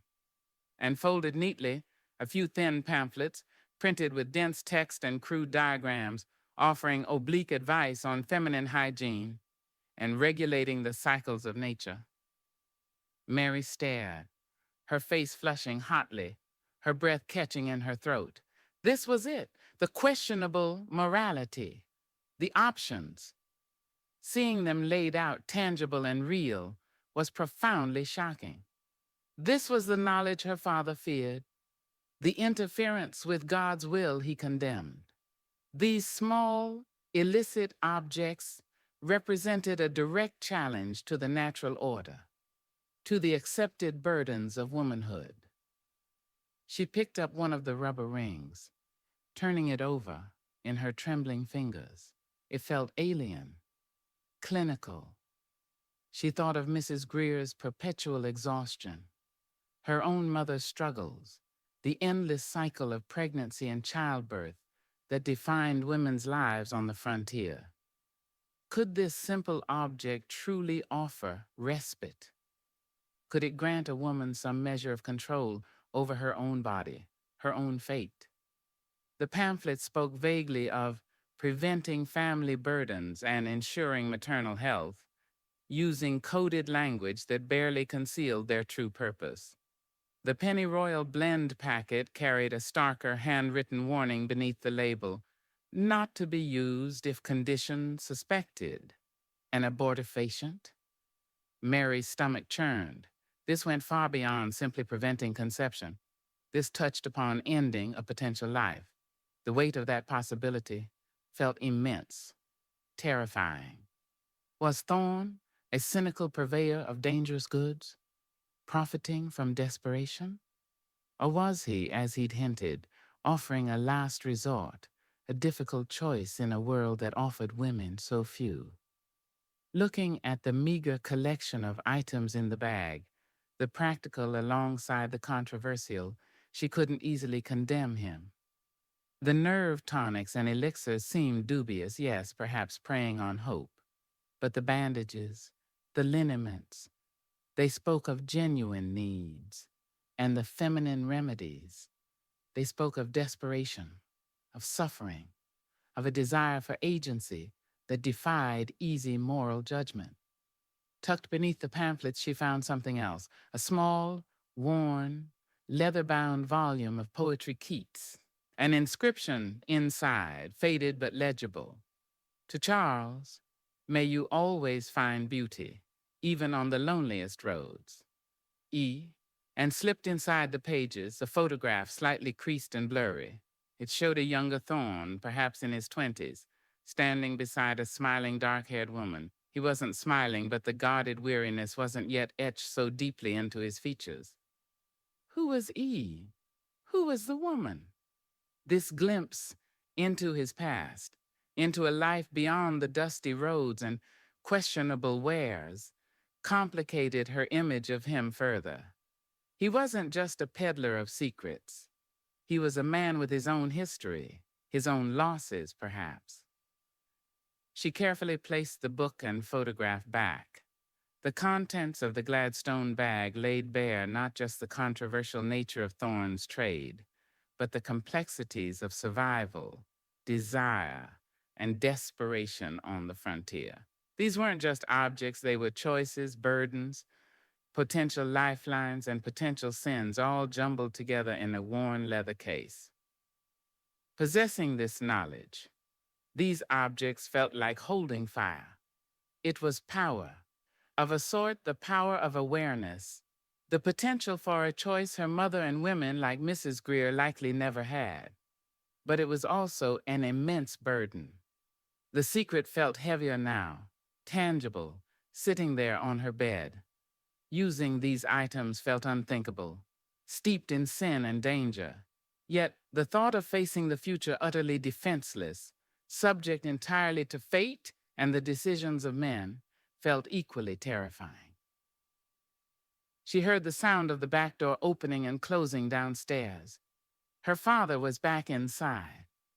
Panic surged.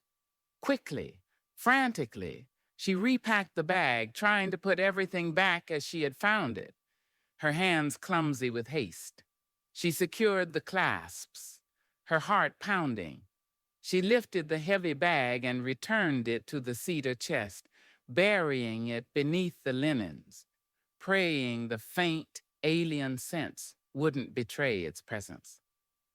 She closed the lid just as she heard her father's heavy footsteps ascending the stairs. He paused outside her door. Mary froze, standing beside the chest, her back rigid. "Mary?" His voice was low, rough. "Yes, Pa?" She managed, her voice tight. "Lights out soon," he said. "Get some rest and keep your door bolted from the inside tonight." "Yes, Pa."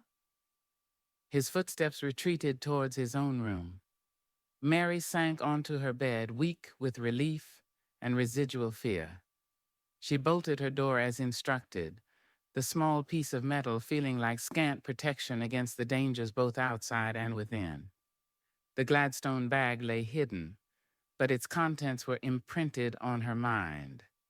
The knowledge was hers now, a dangerous, heavy secret, added to the weight of duty and the looming external threat. She felt more alone than ever, caught in a web of secrets, lies, and impossible choices, the contents of a stranger's bag, forcing her to confront the terrifying landscape of her own heart. Chapter 13. Fractured Faith. The days following the storm and Martha Greer's warning took on a strained, surreal quality. The immediate threat of the rough men didn't materialize. No strangers appeared on the horizon. No further signs of intrusion disturbed the perimeter. Jedediah paced with grim vigilance. But the absence of external conflict only seemed to amplify the internal tensions, coiling within the small farmhouse, particularly within Mary herself. The heavy, damp air gradually gave way to the familiar, searing heat of the plain summer, baking the mud hard, drawing shimmering mirages from the distant horizon, but offering no relief from the suffocating atmosphere of fear, suspicion, and unspoken secrets. Mary moved through the endless round of chores, tending the garden, feeding the livestock, cleaning the house, preparing meals with a mechanical efficiency that masked a profound inner turmoil. Her hands performed the familiar tasks, but her mind felt adrift, caught in a turbulent current of conflicting thoughts and emotions. The cedar chest in her room felt like a physical weight. Its hidden contents, the Gladstone bag, the illicit remedies, the glimpse into Thorne's past, radiating a dangerous energy that permeated her waking thoughts and troubled her sleep. More disturbing than the bag itself, however, was the insidious way its discovery, coupled with Thorne's warning and Martha's fear, had begun to erode the foundations of her faith, the bedrock upon which her entire existence had been built.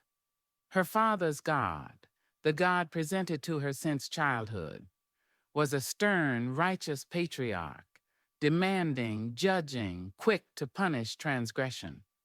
He demanded unwavering obedience, submission to hardship as a test of worthiness, and absolute adherence to his perceived laws, laws interpreted and enforced by Jedediah with unyielding certainty. For years, Mary had accepted this framework without question, finding a measure of security, if not always comfort, within its rigid boundaries. But now cracks were appearing in that foundation, fissures created by fear, by empathy, by the dawning awareness of complexities her father's simple dichotomies couldn't encompass. Was Thorne truly wicked, a purveyor of poisons and temptations as her father insisted? Or was he something else, a flawed man navigating a harsh world, offering desperate solutions to desperate people? His warning, delivered at great personal risk, didn't fit the profile of pure villainy. His weariness had felt genuine, his defensive offering options quietly compelling. And the Book of Keats, the faded photograph, they hinted at a past, a sensitivity, that contradicted Jedediah's harsh judgment. If her father could be so wrong, so absolute in his condemnation of Thorne, could he be wrong about other things too? This nascent doubt extended terrifyingly to God himself, or at least to Jedediah's interpretation of him. Why would a loving God demand such relentless suffering, particularly from women like her mother, like Martha Greer, worn down by endless labor and the physical toll of constant childbearing? Why were natural desires for comfort, for beauty, like her failed patch of zinnias, for some measure of control over one's own body, deemed sinful vanity or dangerous hubris? Where was the mercy Jedediah often quoted, but rarely seemed to embody? The verses her father read aloud during their strained evening prayers, once sources of unwavering truth, now sounded different to her ears. Warnings against deceit felt like accusations directed at her own necessary silence. Promises of divine protection felt hollow against the tangible fear instilled by Martha's warning and the grim readiness of her father's rifle. Psalms of praise felt difficult to voice when her heart was filled with doubt and confusion. She found herself observing her father with a new, critical detachment. His piety, once unquestionable, now seemed intertwined with fear, with pride, with a desperate need for control in a world that constantly threatened to overwhelm him. His reliance on the rifle felt almost equal to his reliance on the Bible. His pronouncements on God's will often seemed suspiciously aligned with his own desires, the desire for isolation, the distrust of strangers, the insistence on absolute authority within his own domain. Was his faith truly selfless devotion, or was it in part a shield, a weapon, a justification for a life lived in fear? These thoughts were blasphemous, terrifying. The ingrained fear of divine retribution, of eternal damnation, was a powerful deterrent. Guilt washed over her whenever these critical thoughts surfaced. She tried to pray, kneeling by her narrow bed in the quiet darkness, but the familiar words felt empty, mechanical. Her pleas for guidance felt unheard, lost in the vast silence between her troubled heart and the remote, stern God of her father's sermons. Instead of solace, prayer brought only a heightened awareness of her own duplicity, her hidden secrets, the bag in the chest, the lie she perpetuated through silence. How could she seek grace when her life felt like a betrayal of everything she'd been taught to hold sacred? One evening, Jedediah chose a passage from Exodus, detailing the plagues visited upon Egypt, his voice resonating with righteous fervor as he described God, hardening Pharaoh's heart, inflicting suffering to demonstrate his power. Mary listened, a cold dread creeping through her. Was this their God? A deity who employed suffering as a tool, who hardened hearts, who demanded absolute submission through fear. The image clashed violently with the fleeting moments of empathy she'd felt for Thorne, for Martha Greer, even for her own mother's remembered weariness. Where was compassion in this narrative of divine wrath? The question hung unspoken, a dangerous heresy forming in the quiet corners of her mind. She risked a glance at her father. His face was alight with conviction, utterly absorbed in the righteous judgment unfolding in the ancient text. He saw only divine justice, a clear line between the chosen and the damned. He didn't see the ambiguity, the human cost, the questions that troubled her. In that moment, the chasm between them felt immense, unbridgeable. His faith was a fortress, solid and impenetrable. Hers felt like shifting sand, eroding under the relentless tide of doubt and fear.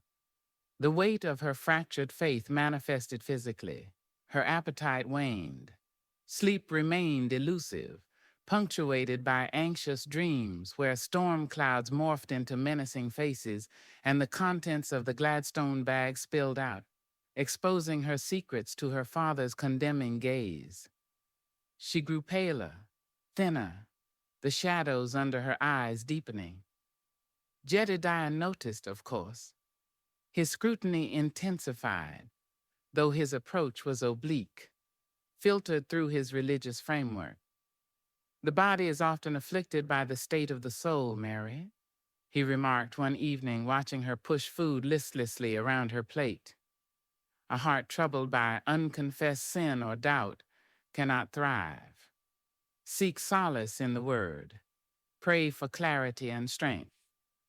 His concern, however sternly expressed, only increased her guilt and isolation.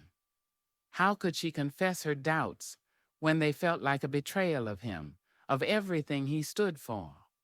How could she seek clarity in the Word when the Word itself now seemed fraught with contradictions and troubling questions? His attempts at spiritual guidance felt like probes, trying to uncover the source of her disquiet, forcing her deeper into protective silence. One sweltering afternoon, seeking respite from the oppressive heat and the even more oppressive atmosphere in the house, Mary took her mending out to the shade of the cottonwood tree. Jedediah was in the far field, inspecting the wheat, a distant solitary figure against the vast expanse. Sitting on the dry grass, the familiar rhythm of needle and thread usually soothing, she found her thoughts drifting back to the Gladstone bag hidden just yards away, inside the house. She hadn't dared look inside it again since that first furtive exploration, but its presence was a constant hum beneath the surface of her awareness.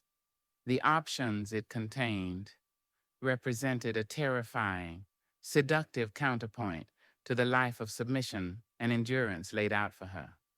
The pennyroyal blend, the rubber devices, tools of secrecy, of defiance. Could she ever imagine using them? The thought itself felt dangerous, freighted with the potential for damnation. Yet the alternative, a future dictated entirely by biology, by her father's choices, or by the potential violence of desperate men, felt like a different kind of damnation, a slow suffocation of the spirit.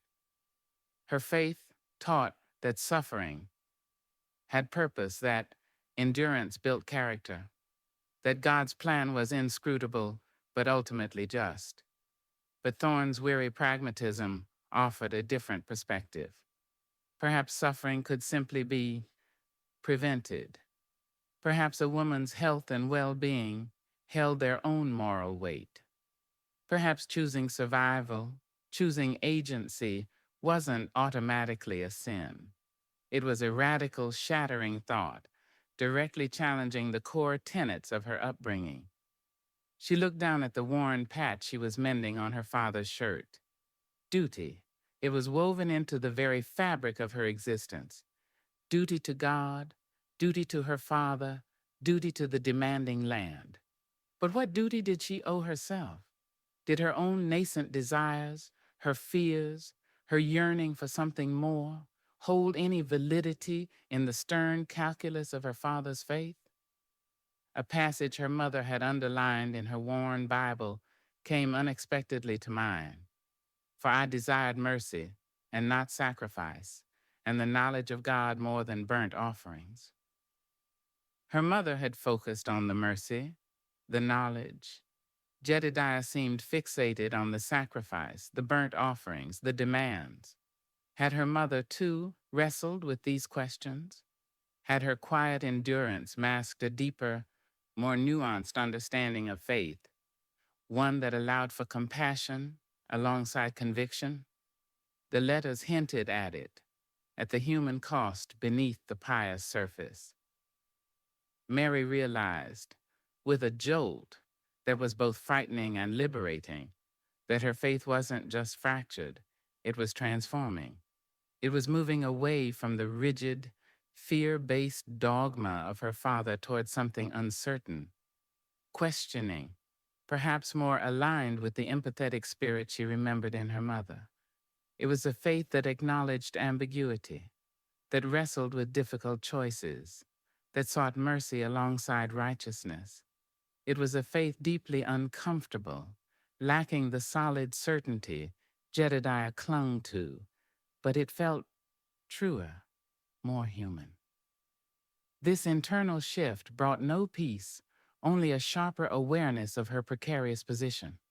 Her evolving beliefs placed her in direct opposition to her father, isolating her further. If he sensed the true depth of her questioning, his reaction would be swift and severe.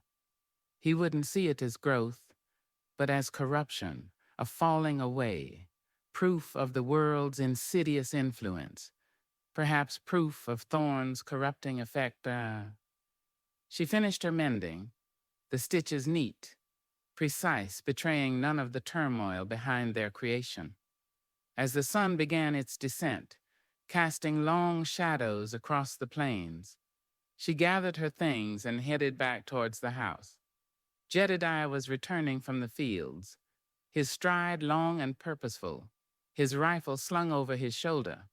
He looked towards her, his expression unreadable in the fading light. Mary met his gaze, her heart aching with a complex mix of love, fear, and a profound, sorrowful distance. Her faith, the shared ground upon which their relationship had been built, was fractured, perhaps irrevocably.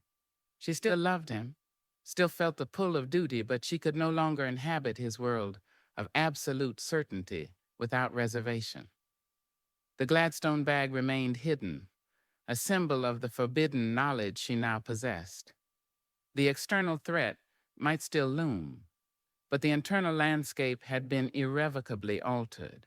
She was standing alone, on shaky ground, her fractured faith offering no easy answers, only the terrifying, uncertain prospect of forging her own path through the wilderness of doubt. The silence that fell between them as they walked towards the house felt heavier, colder than ever before. Chapter 14. An Offer of Escape. The oppressive waiting stretched into days, thick and heavy as the summer heat, that settled back over the plains. The immediate repairs forced by the storm were complete, leaving only the endless, demanding cycle of tending the ripening wheat, caring for the livestock, and maintaining the constant, wearying vigilance that had become their new normal. Jedediah remained a man coiled spring tight, his rifle rarely out of reach, his eyes constantly scanning the horizon. His silence is deeper, more brooding than ever. He drove himself relentlessly, as if sheer physical exertion could ward off the unseen threats or appease the demanding God he served. He spoke little, ate less, and his prayers took on a darker, more militant tone, focusing on judgment, enemies, and the strength to smite the wicked. Mary felt herself shrinking under the weight of his grim intensity and the burden of her own secrets. The Gladstone bag remained hidden in the cedar chest, a tangible symbol of her fractured faith and the dangerous knowledge she possessed. Each time she entered her small room, she felt its presence, a silent accusation, a terrifying potential. The external threat from the rough men hadn't materialized, but its possibility hung over the farm like the sword of Damocles, turning every distant dust cloud, every unfamiliar sound, into a source of heart-stopping anxiety. The waiting, the not knowing, was fraying her nerves raw. Her relationship with her father felt irrevocably altered. The former bedrock of shared faith and duty was now riddled with cracks of doubt on her side, suspicion on his. Though he hadn't overtly accused her regarding Thorne's visit since the night of the storm, his gaze often lingered on her with a searching, dissatisfied intensity. He seemed to sense her withdrawal, her internal distance, interpreting it through his own lens as spiritual waywardness or, worse, deceit. He redoubled his efforts to guide her back to his path, assigning her long passages of scripture to read, questioning her closely on their meaning, his interpretations always emphasizing obedience, submission, and the dangers of independent thought. These sessions felt less like shared devotion, more like interrogations, leaving Mary feeling trapped, resentful, and increasingly alienated. One stifling afternoon, several days after Martha Greer's visit, Jedediah decided the creek bed needed clearing again. The storm had washed down debris, partially blocking the flow of water that was vital for their small herd and the garden, especially under the relentless sun. The creek marked the furthest boundary of their usual working area, nearly a mile from the farmhouse, screened by a thin stand of willows and cottonwoods that clung to its banks.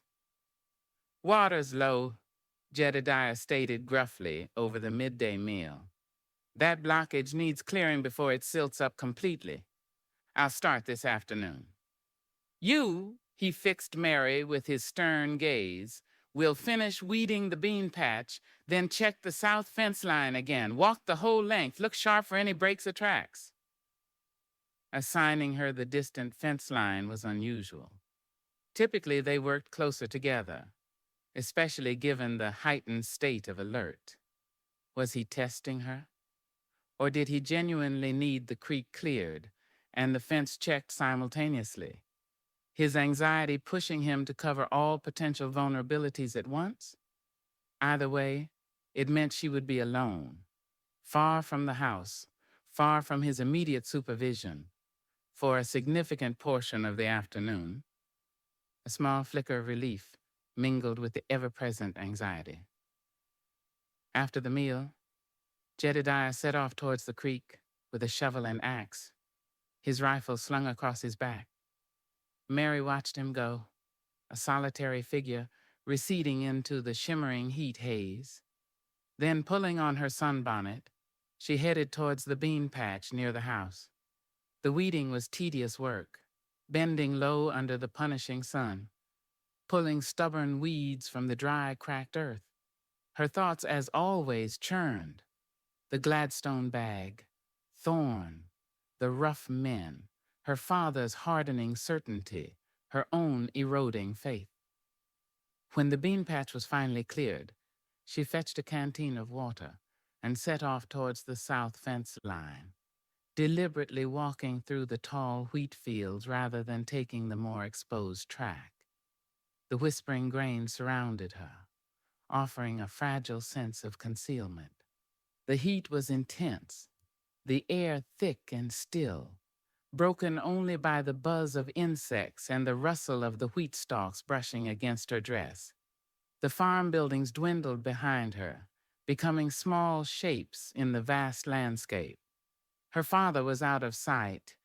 Down by the creek bed, she was truly alone. The fence line stretched endlessly across the undulating prairie, posts marching towards the hazy horizon.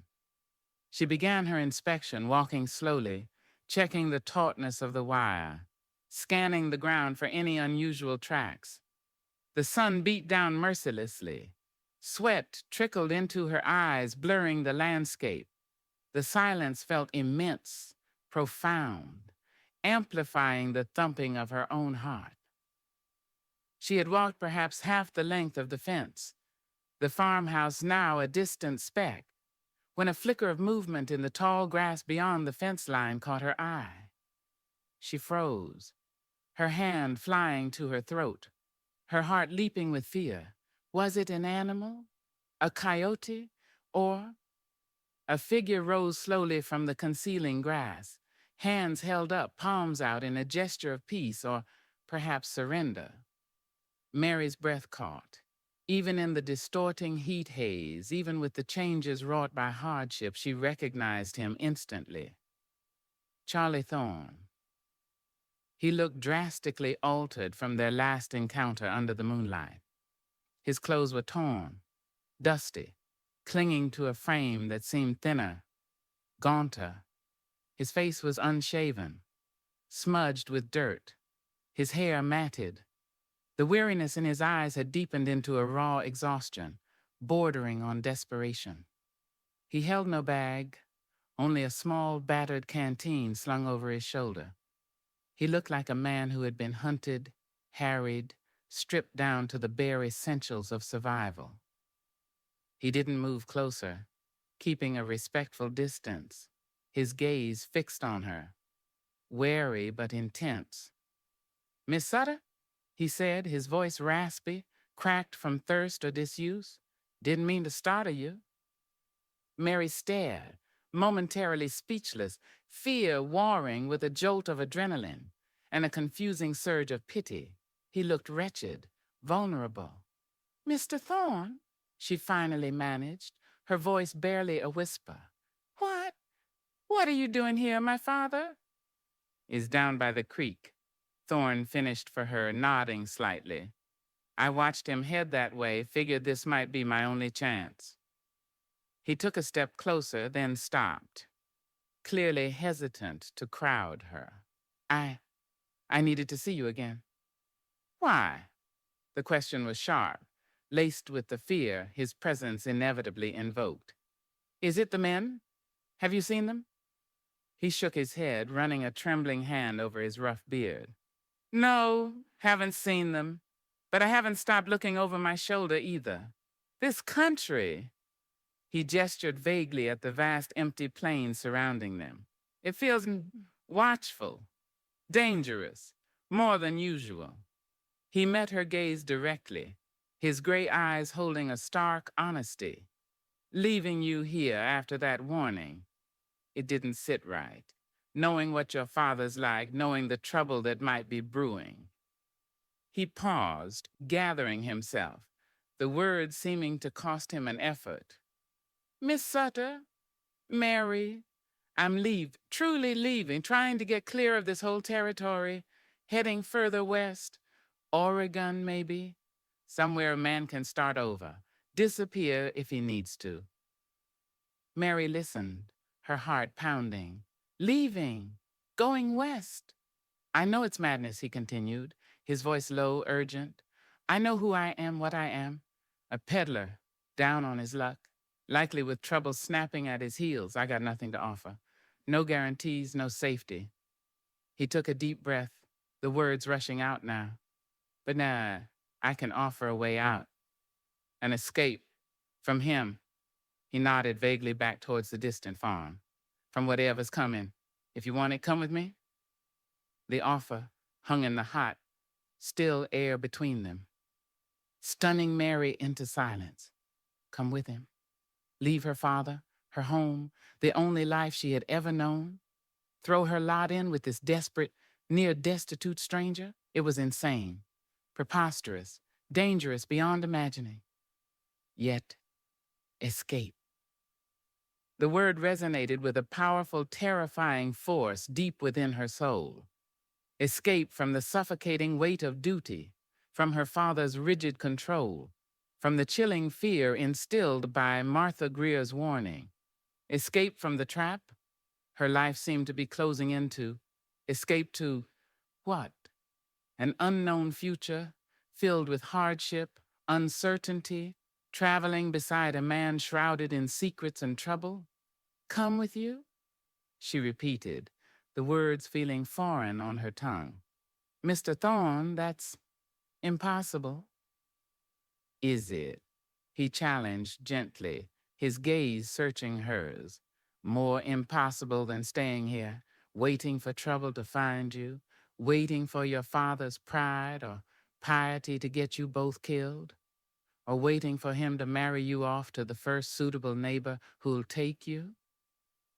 He spoke the truths she had only dared whisper to herself, bringing them out into the harsh sunlight. I have nothing, he admitted freely, spreading his empty hands. Less than nothing right now. The road west is hard, dangerous. I can't promise you'll be safe. Can't promise you won't regret it. He looked down at his worn boots, then back up at her, his eyes filled with a raw sincerity that cut through her fear. But I can promise I'll protect you best I can. Share what little I have. Treat you with respect, and you'll be free, or as free as anyone can be out here. Free. The word hung there again, shimmering like a mirage. Mary felt torn apart. Her ingrained sense of duty, her fear of the unknown, her loyalty to her father, however strained, warred violently with the desperate yearning for agency, for a life beyond these suffocating boundaries. Her fractured faith offered no clear guidance, only conflicting impulses. Was this a devil's temptation, offering escape at the price of her soul? Or was it a desperate, flawed form of grace, a chance to seize control of her own destiny, however perilous the path? My father, she stammered, the thought of abandoning him, especially now feeling like the ultimate betrayal. He made his choices, Thorne said, quietly but firmly. He chose his path rigid, righteous, defiant. You don't have to walk it with him, especially if it leads over a cliff. He took another, hesitant step closer. Mary, I saw the way he looks at you, the way he tries to fence you in, just like his land. You deserve more than that. She looked at him, truly looked at him, the desperation etched onto his face, the genuine concern in his eyes, the stark reality of his offer. It wasn't a romantic proposition. It was a lifeline thrown by one drowning person to another, an escape born of shared peril, not affection. Yet beneath the desperation, she sensed something else, a flicker of the man from the photograph, the reader of Keats, the man who understood, perhaps, the longing for beauty on lonely roads. The bag, he said suddenly, his voice dropping. My Gladstone bag. I had to ditch it near the cottonwood when I heard your father stirring that night. Is it still there? Mary flushed, caught off guard. Yes, I found it. It's hidden. A flicker of complex emotion crossed his face. Relief, perhaps embarrassment, understanding. Keep it, he said quickly, or bring it if you decide. The choice is yours. Some of those things, he hesitated, might be useful on the road, or even if you stay. He didn't elaborate, but the implication was clear. He was leaving the options in her hands. He glanced nervously back towards the distant creek bed. I can't stay. It's too risky. If you decide, if you want to try this, meet me at the old abandoned line shack, the one near Willow Springs, 2 nights from now, midnight. If you're not there, he shrugged, a gesture of grim finality. I'll move on alone. No questions asked, no hard feelings. Willow Springs, the line shack, it was miles away. A derelict structure used by lone riders caught out in storms. A place shrouded in prairie loneliness. 2 nights, midnight. The deadline felt impossibly short, the location impossibly remote. Mr. Thorne, Mary felt overwhelmed, unable to think, unable to breathe. Don't decide now, he urged softly. Just think about it. Think about what future waits for you here. He started backing away slowly, melting back towards the tall grass. 2 nights, midnight, Willow Springs line shack. He gave her one last lingering look, his gray eyes filled with an unreadable mix of hope, desperation, and resignation. Then he turned and slipped back into the concealing grass, vanishing as quickly and silently as he had appeared. Mary stood alone by the fence line, the sun beating down, the silence roaring in her ears. An offer of escape, real, tangible, terrifying. Come with him. 2 nights, midnight. The words echoed, reverberated, shattering the fragile composure she had struggled to maintain. She looked back towards the distant farmhouse, towards the life she knew, the father she was bound to by blood and duty. Then she looked west, towards the hazy, unknown horizon where Thorne was heading, offering a perilous freedom. The choice felt impossible, the weight crushing. Her world had just tilted on its axis, and the path forward, whichever one she chose, seemed to lead only into deeper, more dangerous territory. Chapter 15. Betrayal Under the Big Sky. The walk back from the south fence line felt like traversing a landscape utterly transformed, though outwardly nothing had changed. The sun still beat down with the same relentless intensity. The wheat whispered secrets Mary still couldn't decipher. And the farmhouse, when it finally reappeared as a distant speck, represented the same solid, confining reality it always had. Yet inside Mary, everything had shifted.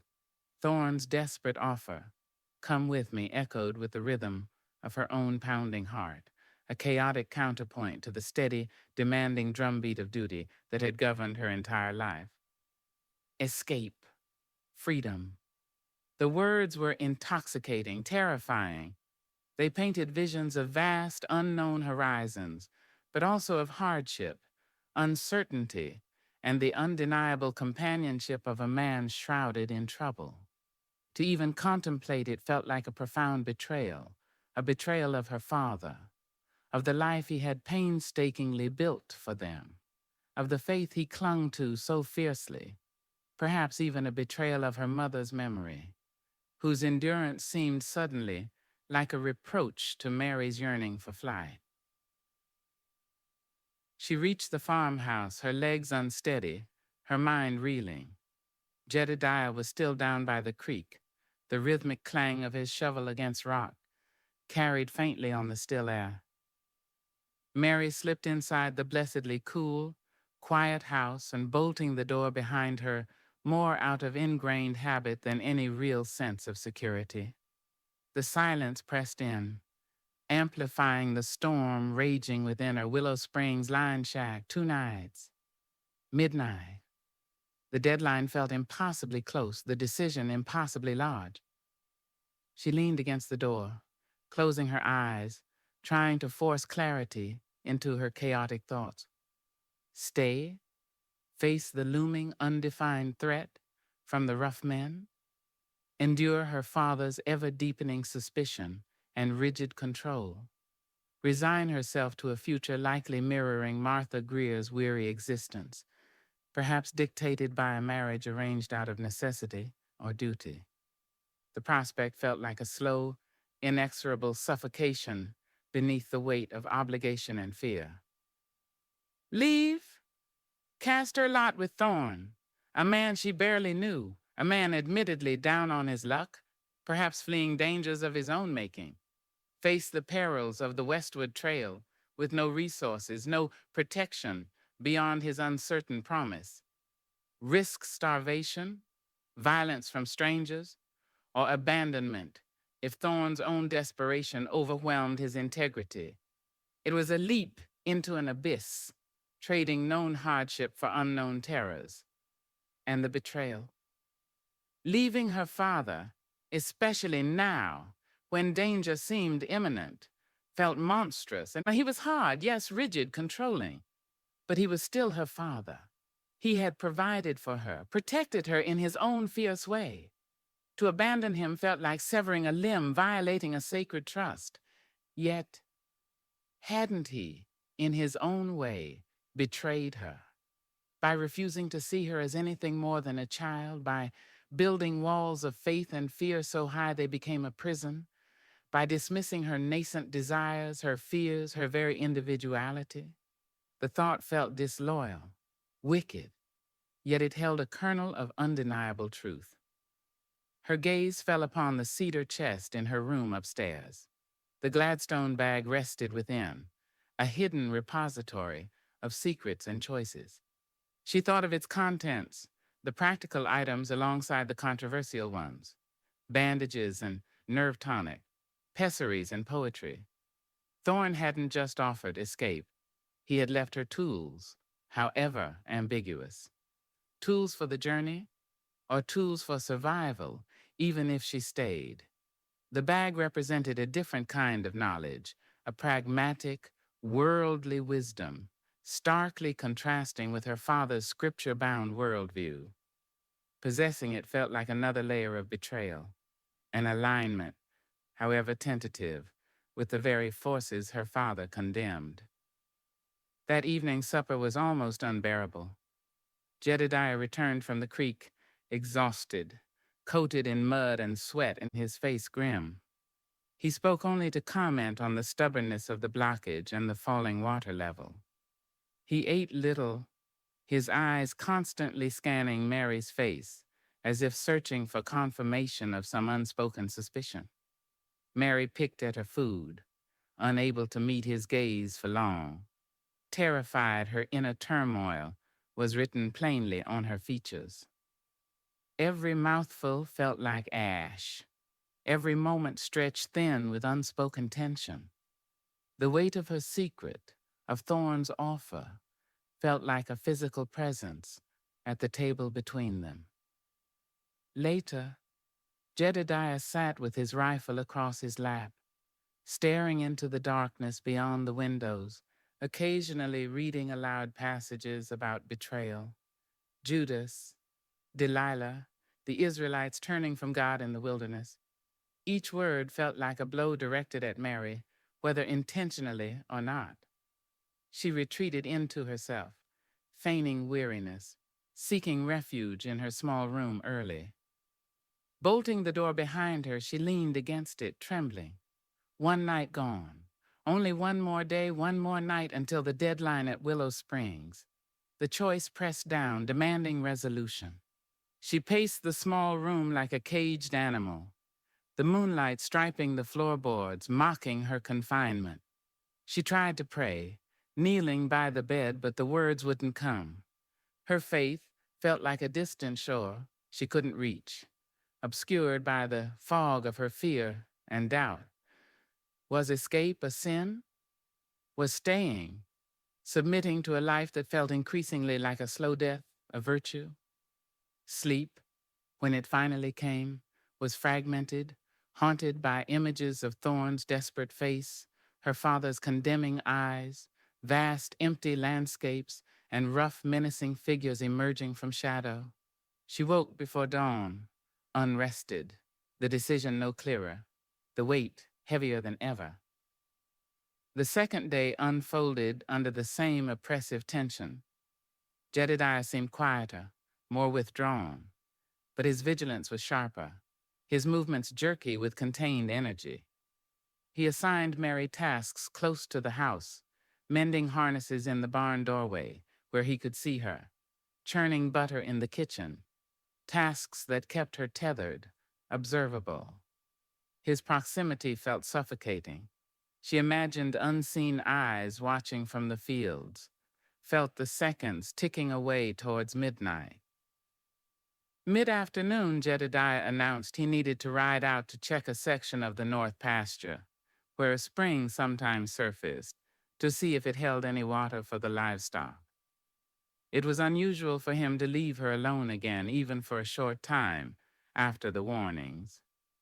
Perhaps the need for water overruled his caution, or perhaps he trusted her obedience, her fear, to keep her close to home. "Stay inside. Keep the door bolted. Fire a warning shot if you see anyone," he instructed curtly, strapping on his gun belt alongside the rifle he carried.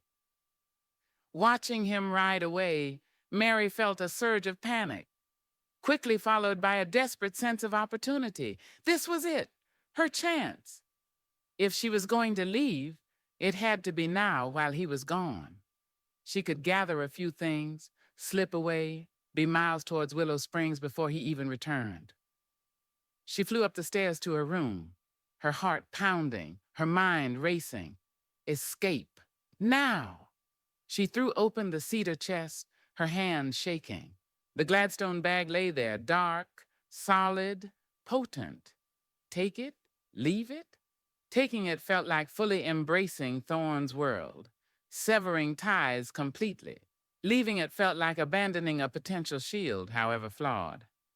She hesitated, then, driven by a primal instinct for survival, for preparedness in the face of utter uncertainty, she lifted the heavy bag out. She looked around her small room, the repository of her entire life. What else? Her mother's letters, the small Bible? No, those belonged to the life she was leaving, the faith she could no longer fully embrace. Practicalities asserted themselves, and she grabbed her sturdiest pair of boots, an extra shawl, the small hoard of coins she'd saved over years from selling eggs in town, a pitifully small amount. She stuffed these meager possessions into a canvas sack alongside the Gladstone bag. Her hands trembled as she worked. This was real. She was doing it, leaving, betraying her father, stepping off the edge of the known world into nothingness. A wave of nausea washed over her. Could she really do this? She went to the window, looking out at the familiar landscape, the barn, the fields, the vast sky stretching overhead. It was beautiful in its harsh, demanding way. It was home, and she was choosing to abandon it, to break the bonds of blood and duty that tied her here. The magnitude of the betrayal struck her with fresh force. Tears welled, hot and stinging, blurring the view. Tears of grief, of fear, of a terrible, irreversible loneliness. Then her gaze sharpened. Far out, near the horizon where her father had ridden, a small plume of dust rose against the clear sky. Too small for a wagon, a single rider? Or perhaps two, riding close together? Her blood ran cold. Was it her father returning early? Or was it the rough men? Had they finally appeared? The dust plume seemed to halt, hover, then move slowly, deliberately, not towards the farmhouse, but angling southwest towards the general direction of Willow Springs. It could be anyone, a lone rancher checking stock, a traveler on the faint track that led that way. But Mary's fear, amplified by Thorne's warning and Martha's story, interpreted it as menace. Were they watching the farm? Had they seen Jedediah ride out? Were they circling, waiting? The distant dust acted as a catalyst, crystallizing her resolve, tipping the scales from agonizing indecision towards desperate action. Staying felt like waiting passively for violence to arrive. Leaving, however perilous, felt like choosing movement, choosing a chance, however slim.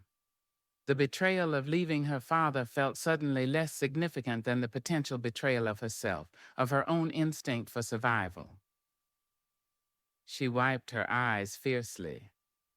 There was no more time for tears, for doubt. She slung the heavy canvas sack over her shoulder.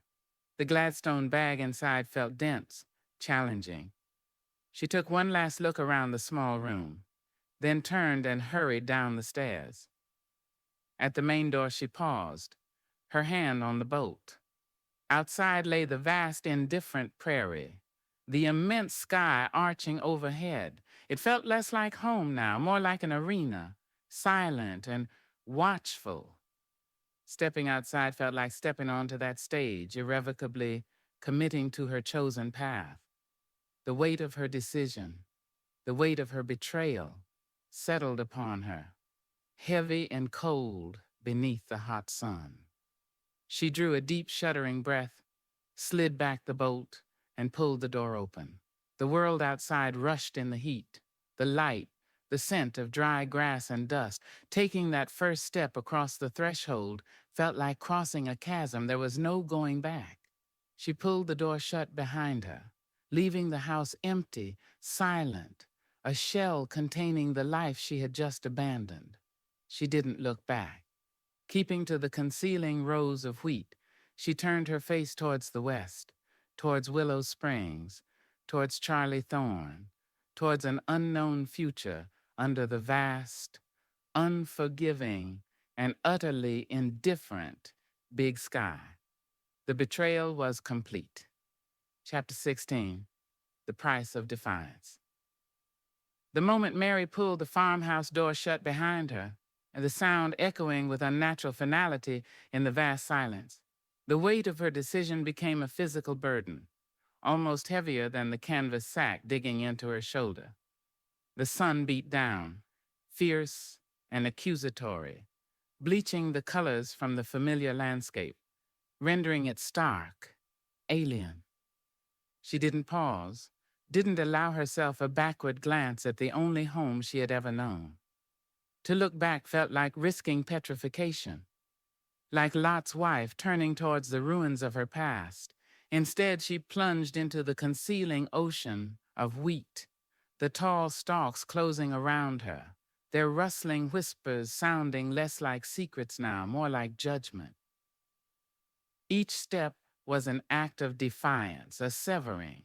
With every footfall pressing into the dry, cracked earth, she felt the bonds stretching, fraying bonds of blood, of duty, of ingrained obedience, of love, however complex and fraught that love had become.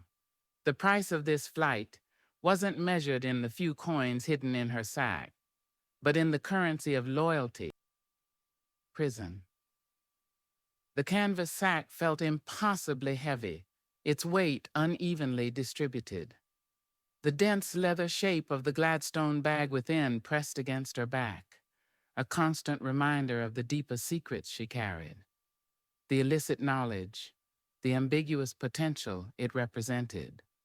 It was Thorne's burden, yet she had chosen to take it up, linking her fate to his questionable wares, as surely as she was now walking towards his uncertain presence. Did it contain tools for survival, as she desperately hoped? Or was it merely dead weight, dragging her down, marking her as complicit in his shadowy trade? The heat intensified as the afternoon wore on. The air grew thick, stagnant, pressing down like a physical force. Sweat plastered her simple dress to her skin, trickled into her eyes, blurring her vision. Thirst quickly became a torment, the water in her canteen tasting warm and metallic. She walked steadily westward, navigating by the sun, keeping within the cover of the wheat fields whenever possible. Those stretches of open prairie forced her into exposed vulnerability. The vastness of the landscape, usually a source of contemplative awe or simple loneliness, now felt menacing, amplifying her isolation. She was a tiny, solitary figure moving across an immense, indifferent canvas, acutely aware of how easily she could be seen, how easily she could disappear without a trace. Her mind became a battleground. Waves of guilt washed over her, picturing her father's return to the empty house, his confusion turning to anger, perhaps to grief. Had she misjudged the danger? Was she abandoning him to face the rough men alone? The thought was agonizing, a sharp counterpoint to the memory of his rigid control, his refusal to truly see her. Then fear would surge, fear of the unknown trail ahead, fear of Thorne himself. What did she truly know of him beyond fleeting encounters, charged with tension and ambiguity? Was his offer born of genuine concern, however desperate, or was it a calculated manipulation? And what of the dust plume she had seen, angling towards Willow Springs? Was it coincidence, or were the men her father feared already lying in wait? She forced herself to focus on the physical act of walking, putting one foot in front of the other, conserving her water, scanning the horizon. Her body, accustomed to hard labor, protested against this relentless, steady pace under the brutal sun. Her muscles ached. Her feet began to blister within her sturdy boots. Yet a new hardness was forming within her, forged in the crucible of this desperate flight. The soft edges of the dutiful daughter were being burned away, replaced by the sharp, wary resilience of a survivor. This journey wasn't just a physical escape. It was a brutal shedding of her former self. As the sun began its slow descent, painting the western sky in streaks of fiery orange and bruised purple, the landscape transformed. Shadows lengthened, turning familiar shapes into potentially menacing forms. The temperature began to drop, but the air remained thick, expectant. Navigating became more difficult in the fading light. The vastness felt even more profound, the silence deeper, broken only by the rising chorus of insects and the occasional mournful cry of a distant coyote. Being alone on the plains at night, without shelter, without fire, was a prospect that terrified even seasoned travelers. Mary felt her vulnerability acutely, a small mote of defiance against the overwhelming indifference of the approaching darkness. She knew she had to keep moving, driven by the midnight deadline at Willow Springs. Thorne's instructions had been precise. If she wasn't there, he would move on. The thought of reaching the desolate line shack only to find it empty, finding herself utterly alone with no destination and no possibility of return, spurred her onward despite her exhaustion. Darkness fell completely, swift and absolute under the cloudless, moonless sky. Only the stars offered illumination, scattered like cold diamond chips across the infinite black velvet, providing just enough faint light to distinguish the darker mass of the horizon, the vague shapes of the rolling prairie. She stumbled frequently now, her ankles twisting on the uneven ground, her eyes straining in the darkness. The weight of the sack seemed to increase with every step. The Gladstone bag felt like lead, its secrets a palpable burden. She thought about its contents, the feminine remedies. In the darkness and isolation, facing an unknown future, they felt less like sinful objects, more like desperate anchors. The possibility of controlling her own body, of preventing further burdens in a life that promised only hardship, felt less like defiance of God, more like a necessary strategy for survival. The moral lines, so clear and rigid in her father's world, blurred out here under the indifferent stars. Survival had its own imperative, its own harsh morality. Hours passed. Mary walked in a trance of exhaustion, fear, and sheer willpower. Her thirst was a constant agony, her body screaming for rest. But the image of the empty line shack, the specter of utter abandonment, kept her moving. She guided herself by the stars now, recognizing the familiar constellations her mother had pointed out long ago, finding a strange, bitter comfort in their distant, unchanging presence. Sometime deep in the night, when exhaustion threatened to overwhelm her completely, she saw it. A flicker of light, low against the horizon, miles ahead, too steady for a star, too faint for a campfire. Hope, sharp and painful, surged through her. Was it Willow Springs? Was Thorn there, waiting, showing a cautious light? Or was it something else, a trap? The men? The faint light became her beacon, drawing her forward, lending strength to her flagging steps. The terrain grew rougher, broken by small gullies and stands of thorny brush that tore at her dress and scratched her skin. She moved more slowly now, caution warring with the desperate need to reach her destination. Finally, cresting a low rise, she saw the source of the light more clearly. It came from the single grimy window of a small derelict structure, huddled in a shallow depression, the Willow Springs line shack. It looked even more desolate than she had imagined. A dark, sagging shape against the starlit sky, the light within casting a weak yellow oblong onto the bare ground outside. Nearby, a dark shape suggested the skeletal remains of a collapsed corral. The springs themselves were likely just a muddy seep in the bottom of the depression, marked by a cluster of stunted willows. Mary sank to the ground behind the rise, her legs trembling uncontrollably, her breath coming in ragged gasps. She had made it, but relief was instantly overwhelmed by a fresh wave of anxiety. Was Thorn inside, or someone else? The light seemed furtive, cautious, not a welcoming beacon. And where was his horse and wagon, if he'd somehow acquired new ones? Or was he still on foot, huddled inside that lonely shack? She lay hidden in the sparse grass, the canvas sack digging into the ground beside her, the Gladstone bag a hard lump within it.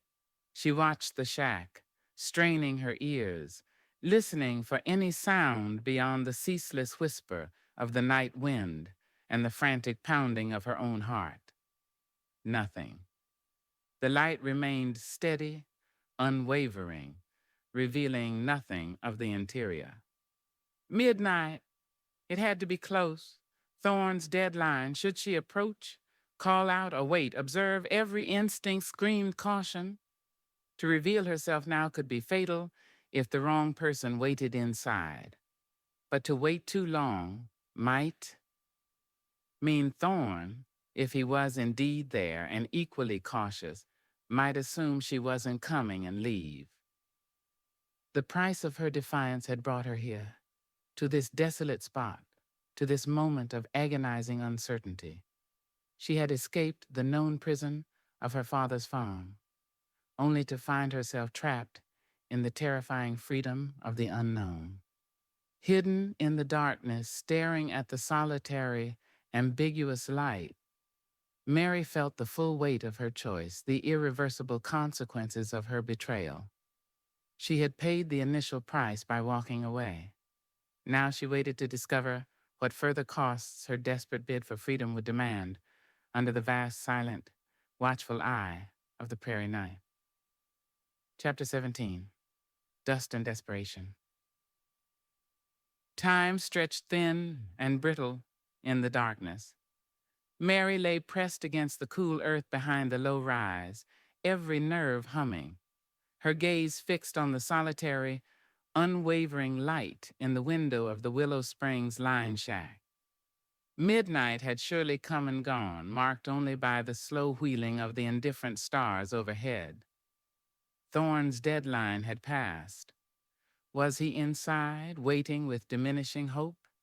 Had he already given up and moved on, melting back into the vast prairie darkness? Or worse, was the light a lure, set by someone else entirely, the rough men, perhaps, waiting patiently for prey?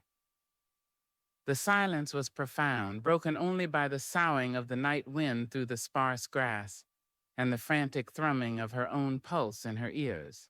Her exhaustion warred with hypervigilance. Every shadow seemed to writhe with potential menace. Every rustle of wind sounded like a stealthy footstep. The isolation felt absolute, terrifying. Having severed her ties to the only life she knew, the prospect of being utterly alone now, stranded at this desolate outpost with no destination and no possibility of return, was a cold fist clenching around her heart. She couldn't stay hidden forever. The faint starlight was already beginning to pale, almost imperceptibly in the east. Dawn wasn't far off. Exposure in daylight, in this empty landscape, felt even more dangerous than approaching the shack in darkness. She had to know who, if anyone, was inside. She had to confront the consequences of her flight, face whatever reality waited in that dilapidated structure. The price of defiance was uncertainty, and the only way forward was through it. Taking slow, deep breaths to steady her trembling limbs, Mary rose cautiously to a crouch. The canvas sack, containing her few belongings and the heavy Gladstone bag, felt like an anchor trying to root her to the spot. She considered leaving it, approaching unburdened, but the instinct for preparedness, however meager, won out. The bag represented her entire worldly possessions now, including the ambiguous tools Thorn had left her. She slung it over her shoulder, the weight both a burden and a strange, grim comfort. Moving with infinite care, keeping low, using the sparse cover of shallow depressions and clumps of tough prairie brush, she began to circle towards the side of the shack, avoiding a direct approach to the door or the illuminated window. The ground was uneven, littered with loose stones that threatened to betray her presence with a careless stumble. The silence seemed to amplify every sound, the crunch of earth beneath her worn boots, the rasp of her own breathing. As she drew closer, the shack loomed larger, revealing its derelict state more clearly. The roof sagged ominously, patched crudely in places with flattened tin cans that glinted faintly in the starlight. The rough-hewn wooden walls were weathered gray, chinked with dried mud that was crumbling away in places. The light from the window wasn't lamplight, she realized now, but the weaker, flickering glow of a single candle stub, casting long, dancing shadows within. She reached the blind side wall of the shack, pressing herself flat against the rough, cold wood. Her heart hammered against her ribs so hard she felt sure it must be audible. She strained her ears, listening intently. Faint sounds now reached her from inside a low murmur, too indistinct to be recognized as words, and then a harsh, racking cough, followed by a groan of pain. Relief warred instantly with renewed anxiety. It wasn't silence. Someone was inside and they sounded unwell, perhaps injured. Thorn? Had something happened to him on the trail? Or was it someone else entirely? Someone dangerous, perhaps pretending to be incapacitated? She edged slowly towards the corner, peering cautiously around it towards the front of the shack. The door, hanging crookedly on leather hinges, was slightly ajar, a dark vertical slit against the faint interior light. There was no horse nearby, no sign of any other presence besides the single occupant. Taking another deep, steadying breath, Mary gripped the heavy canvas sack tighter and moved towards the door. Every instinct screamed danger, yet the sound of suffering from within pulled at a deeper instinct, the ingrained impulse to offer aid, perhaps a remnant of the dutiful daughter she thought she had shed. Or perhaps it was simply the desperate hope that the person inside was Thorn, that she hadn't made this perilous journey for nothing. She paused at the threshold, listening again. Another low groan drifted out, followed by muttered words, thick and indistinct. Pushing aside her fear, Mary nudged the door open further with the toe of her boot and stepped inside, blinking against the sudden, though meager, light. The interior was small, squalid, smelling strongly of dust, damp earth, old ashes, and something else, the metallic tang of sickness or stale blood. A low fire smoldered feebly in the rough stone hearth at one end, offering little warmth and filling the air with thin, acrid smoke. The candle stub flickered precariously on an overturned wooden crate near the opposite wall, and huddled on a pile of dirty straw and ragged blankets in the far corner, illuminated by the guttering candlelight, was a man. It was Charlie Thorne, but he looked even worse than he had by the fence line. His face was deathly pale beneath the grime and stubble, beaded with sweat despite the cool night air. His eyes were closed, his breathing shallow and labored. One arm was cradled protectively against his chest, and his shirt beneath it was dark, stiff with what looked horrifyingly like dried blood. His Gladstone bag, the real one, the one he must have kept hidden or retrieved, somehow lay beside him, open, its contents partially spilled onto the dirty straw. A few scattered bottles, a bandage stained red-brown, a small, wicked-looking Derringer pistol. He hadn't lost his bag gambling in redemption. He'd been attacked, injured. That explained his desperate appearance, his urgency, his lack of resources. The story about cards had been a lie, told perhaps to protect her, or perhaps out of pride.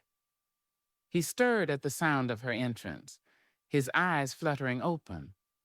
They widened slightly as they focused on her standing there in the doorway, silhouetted against the pre-dawn gloom. Recognition flickered, followed by a wave of alarm. "Mary?" he croaked, his voice weak, strained. He tried to push himself up, reaching instinctively for the small pistol lying near his hand, but a sharp intake of breath and a grimace of pain stopped him.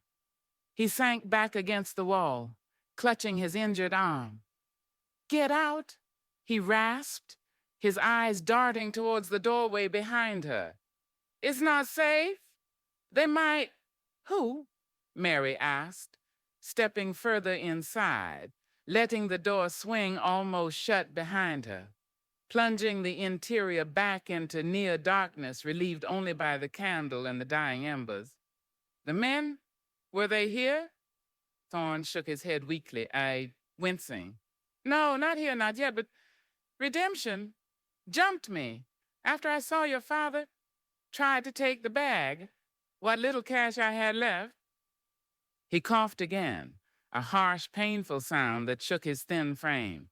"Fought them off. Used this." He gestured vaguely towards the Derringer. "But one of them, knife, caught my arm, side too, I think." His breathing grew more ragged, managed to get away, doubled back. Thought this place, safe for a bit. Mary felt a wave of cold dread mixed with pity. He hadn't just been offering escape. He needed escape desperately. He was injured, hunted, running on empty, and he had still kept the rendezvous, hoping against hope she might appear. Her earlier indecision vanished, replaced by a stark clarity. Her choice had been made the moment she stepped out of her father's house. Now, faced with Thorne's desperate state, the path forward, however perilous, seemed unavoidable. She couldn't abandon him like this. Whether driven by compassion, by a sense of shared desperation, or by the grim realization that their fates were now intertwined, she knew she had to help him. The price of defiance included responsibility.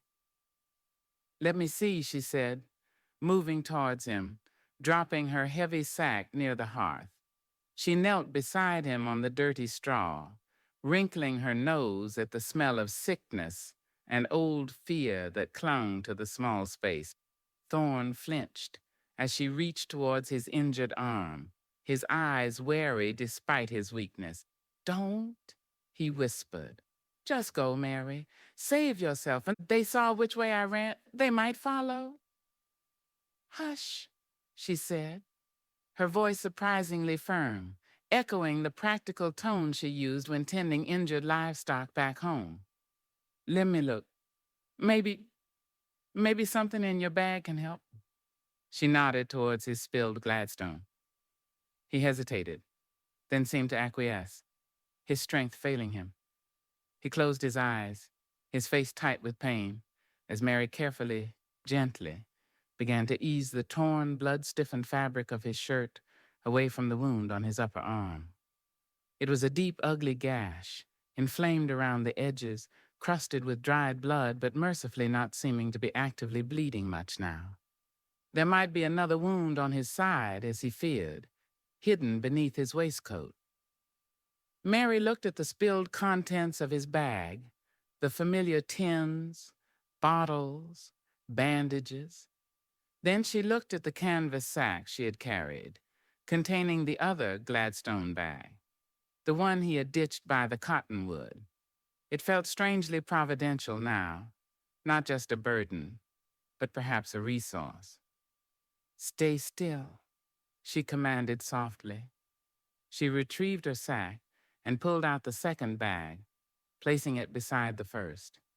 Thorne's eyes flickered open, widening slightly in surprise as he recognized it. "You brought it," he murmured, a faint, unreadable expression crossing his face before pain clouded it again. "Seemed practical," Mary replied briskly, already rummaging through the combined contents of both bags by the flickering candlelight. She found clean bandages, a small bottle labeled carbolic acid for cleansing wounds, another tin of salve. Practical items. She ignored the more controversial remedies for now. Immediate survival took precedence. She needed water. Glancing around the squalid shack, she saw a battered tin bucket near the hearth, holding a few inches of murky liquid, unusable. "Is there water at the spring?" she asked Thorne. He nodded weakly towards the door. "Outside. Seep, low down, maybe clean enough if you boil it." Boiling meant reviving the fire, finding fuel, taking time they might not have. But cleaning the wound without clean water was inviting infection, a death sentence on the prairie. Mary made another swift decision. She found a small, blackened cooking pot amongst Thorne's meager supplies. Taking it and the bucket, she slipped back outside into the growing pre-dawn light. The air felt cool, damp. The stars were fading rapidly as the eastern horizon turned a pale, luminous gray. She located the seep at the bottom of the shallow depression, near the willows, a muddy patch of ground with a small pool of dark, still water collected in the center. It looked uninviting, but it was all they had. She filled the bucket, the water disturbingly cloudy, carrying it carefully back to the shack. Inside, Thorne hadn't moved, his breathing still shallow. Mary worked quickly, efficiently, her earlier fear channeled now into focused action. She added small twigs and dried grass from a corner pile to the embers in the hearth, coaxing the fire back to life, praying the smoke wouldn't be too noticeable from a distance. She set the pot of murky water to heat, finding a relatively clean scrap of cloth to use for washing. While the water heated, She gently examined Thorn further.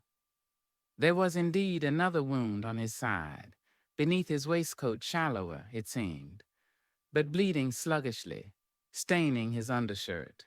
His skin felt clammy, feverish. He was weaker than she had initially realized.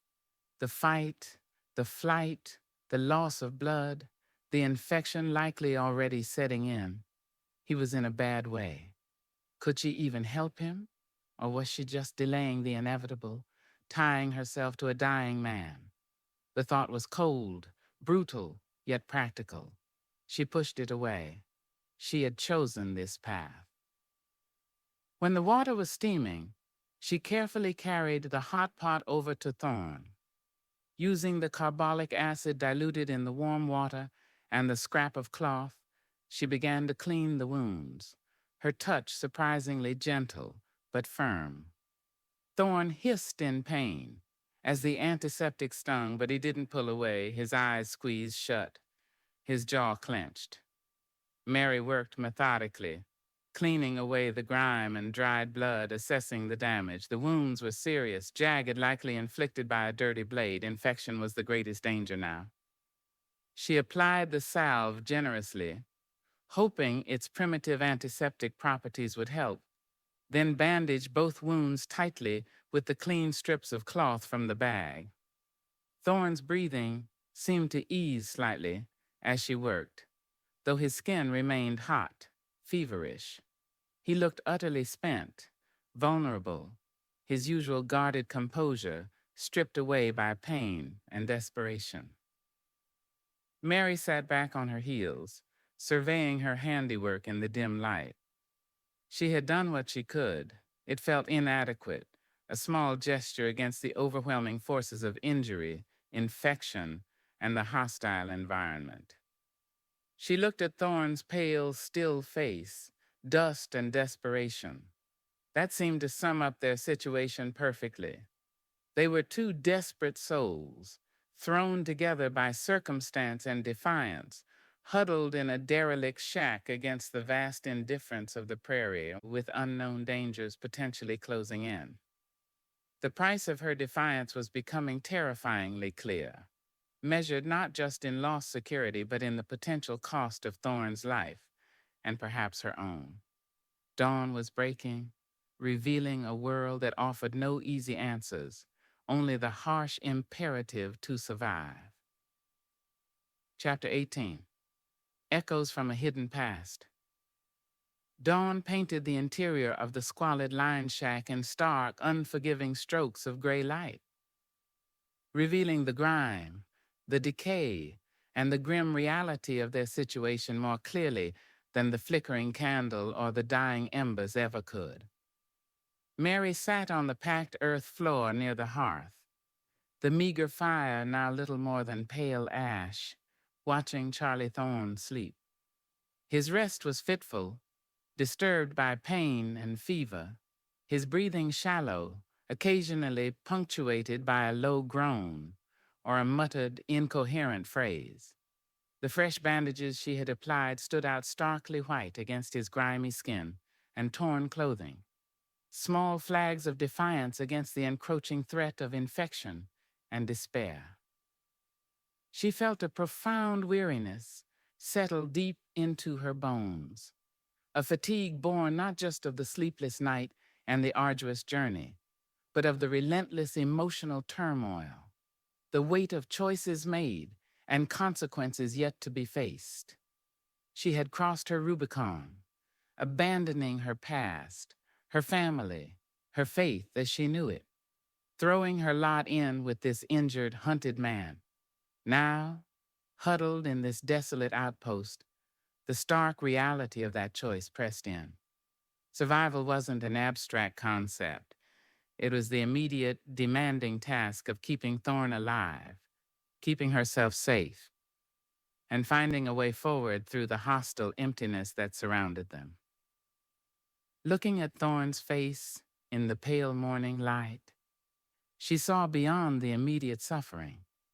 The lines etched by hardship and cynicism seemed softened slightly by sleep, revealing hints of the younger man from the photograph hidden within the Gladstone bag the man someone named E had wished beauty upon.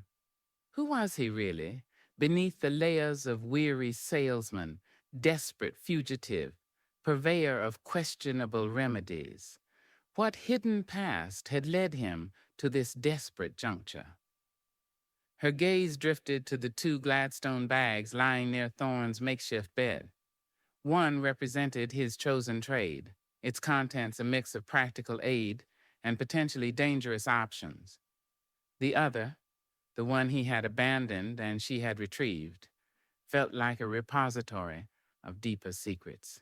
Driven by a need to understand the man whose fate now seemed inextricably linked with hers, and perhaps by a more practical need to assess their combined resources, Mary rose quietly and knelt beside the bags. She opened the second bag first, the one she had found beneath the cottonwood. Its contents were already familiar from her furtive examination in her room: the nerve tonics, the liniments, the controversial feminine remedies, the volume of Keats, the photograph. She picked up the book again, its worn leather cover soft beneath her fingertips. To Charles, may you always find beauty, even on the loneliest roads. E. The inscription evoked a sense of lost tenderness, a stark contrast to the harsh realities of Thorne's current existence. Who is E? A wife? A sweetheart? A sister? Someone whose memory, perhaps, offered a counterpoint to the cynicism his life seemed to demand. She carefully examined the photograph again. The younger Thorne possessed an intensity, a searching quality in his eyes that was now masked by weariness. The woman beside him was dark-haired, her smile open, intelligent. They stood before what looked like an apothecary shop, its window displaying neat rows of bottles and jars. Had Thorne once aspired to a more settled, respectable life? Was he trained in medicine or pharmacy beyond the dubious patented remedies he now peddled? This glimpse of a different past deepened the enigma. Setting the book and photo aside, her fingers brushed against something else, tucked deep within a side pocket of the bag, a small, flat oilskin pouch tied securely with twine. It felt different from the bottles and tins, holding something flexible, perhaps papers. Curiosity overcoming her hesitation, Mary carefully untied the twine and unfolded the pouch. Inside were several folded documents, yellowed and creased with age and travel. The first was a letter, the handwriting elegant but faded, the ink blurred in places as if by moisture or perhaps tears. It was dated over 15 years prior, from Boston. Mary scanned the opening lines. "My dearest Charles, I pray this finds you well, though my heart breaks to send it. Father remains adamant. He will not consent, not after the scandal. He forbids me to see you, forbids any communication. He speaks of disgrace, of ruin." Mary's breath caught. Scandal?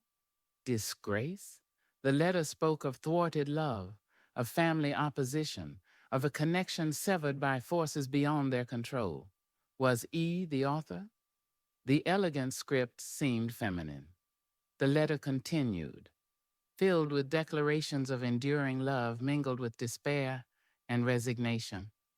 "He plans to send me away to relatives in Philadelphia until the whispers die down. I fear I shall never see you again, my love. Be safe. Find your path. Do not let bitterness consume the good man I know you to be. Forever yours, Elizabeth." Elizabeth. E., the woman in the photograph, the daughter of an adamant father, caught in a scandal that had apparently ruined Thorne's prospects and forced their separation. Mary's heart ached with a sudden, unexpected empathy. This wasn't just a weary salesman. This was a man who had loved and lost, whose life had been irrevocably altered by events long past. The loneliest roads E had written of seemed tragically prophetic. Beneath the letter lay other documents, a certificate of completion from a Boston apothecary apprenticeship program bearing the name Charles Thorne, dated a year before the letter from Elizabeth. So he did have formal training, a foundation beneath the potentially dubious patent remedies. This suggested a knowledge, a skill, perhaps misused or redirected by circumstance, but present nonetheless. And then the final document, the one that made Mary's blood run cold. It was a wanted poster, crudely printed but unmistakable, dated shortly after the apothecary certificate. It offered a reward for information leading to the arrest of Charles Thorne. Wanted for questioning in connection with the accidental poisoning of one Silas Croft, prominent Boston merchant. A small, smudged likeness bore a faint resemblance to the younger Thorne.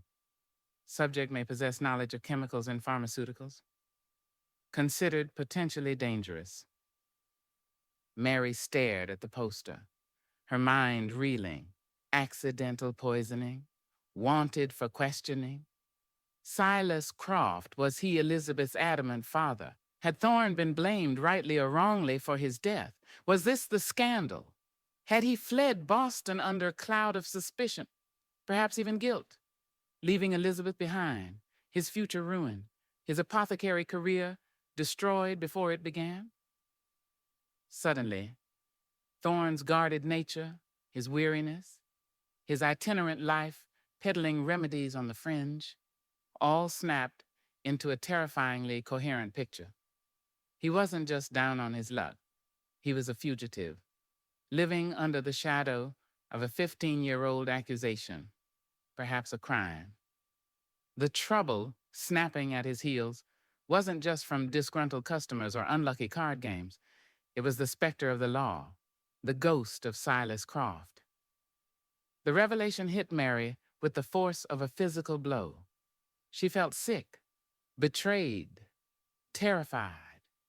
She had thrown her lot in not just with a desperate man, but potentially with a dangerous one, a man wanted for questioning in a death. Had he lied to her about everything? Was his concern for her safety just a manipulation? Was the attack in redemption somehow connected to his past? She looked over at Thorne, still sleeping fitfully, oblivious to her discovery. His face, pale and vulnerable in sleep, seemed incapable of deliberate malice. But the wanted poster felt like cold, hard evidence, contradicting the empathy she had begun to feel. Who was the real Charles Thorne? The apothecary apprentice who loved Elizabeth?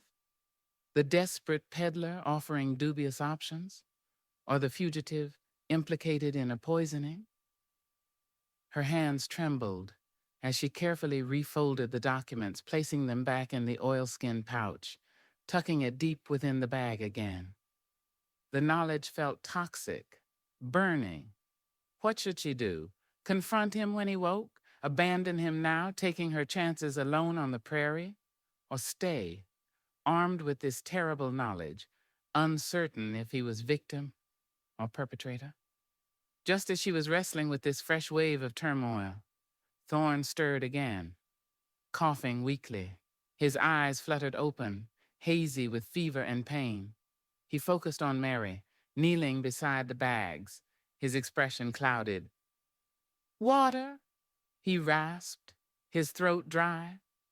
Pushing aside her shock and fear for a moment, Mary reacted instinctively. She fetched her own canteen, the water likely cleaner than what remained in the bucket, and gently lifted his head, helping him take a few small sips.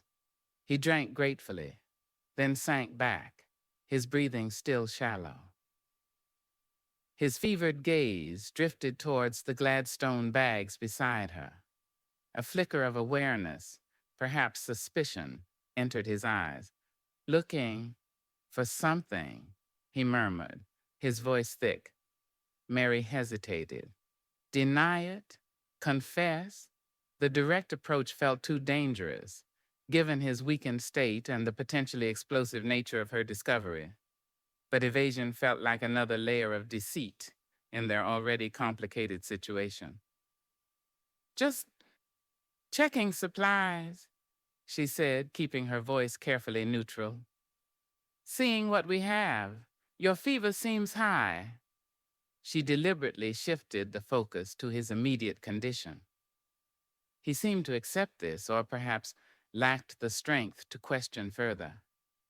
He closed his eyes again, a faint frown creasing his brow. Fever, yes. Croft always said willow bark, he muttered, the words rambling, disconnected, likely born of delirium. Croft, the name from the wanted poster. Had Thorne just confirmed a connection in his fevered state? Mary's heart pounded. Willow bark, a traditional remedy for fever and pain, the source of salicylate, related to aspirin. Thorne, the trained apothecary, would know its uses, but mentioning Croft, it felt like a crack opening into his guarded past. She needed to think. She rose and moved towards the doorway, needing air, needing distance. Outside, the sun was climbing higher, burning away the morning coolness. The vast emptiness of the prairie stretched in all directions, offering no answers, only indifference. She leaned against the rough door frame, breathing deeply, trying to process the revelation. Fugitive, poisoning, Elizabeth, Croft. The pieces swirled, refusing to settle into a clear picture. Was Thorne responsible for Croft's death? Was it truly an accident, a tragic mistake that ruined his life, or something darker? And did it even matter now? He was injured, dependent on her, miles from anywhere, with potential danger still lurking. Her own survival might depend on keeping him alive, regardless of his past. Yet, the knowledge changed everything. Trust, already fragile, felt shattered. Every action Thorne took, every word he spoke, would now be filtered through the lens of this suspicion. Could she rely on him? Could she even sleep near him without fearing what he might be capable of, especially if cornered or desperate? She thought of her father again. His absolute certainty, his quick judgments, his belief in clear lines between good and evil. How simple his world seemed, compared to the tangled mess of ambiguity she now faced. He would condemn Thorne utterly, instantly, based on the poster alone. But Mary, having glimpsed the letters, the photograph, the man's current suffering, found condemnation more difficult. Life, she was rapidly discovering, was rarely black and white, especially out here on the ragged edge of civilization. People carried hidden histories, made desperate choices, lived with the consequences. Her fractured faith offered no easy answers either. Was there mercy for a man like Thorne? Even if guilty? Was judgment hers to make? Or was her only imperative the pragmatic one? Survive? She looked back into the dim, squalid shack at the figure huddled on the straw. He was stirring again, trying feebly to shift his position, groaning softly. Whatever his past, whatever his sins, his present reality was pain and vulnerability. And she, Mary Sutter, the farmer's daughter who had defied her father and her faith to seek an escape she hadn't fully understood, was now his unlikely, unwilling, and deeply conflicted caretaker. The echoes from his hidden past had caught up to them both in this desolate place, adding another layer of dust and desperation to their already perilous existence. The price of her defiance continued to mount, demanding not just courage, but a terrible clarity about the shades of gray that constituted the human heart, including her own. Chapter 19. Reckoning on the Plains. The gray light of dawn bled slowly into the desolate interior of the line shack, illuminating dust motes dancing in the still air, and revealing the stark reality of their refuge. It wasn't a sanctuary, it was a cage, dilapidated and exposed, perched precariously on the edge of an indifferent wilderness.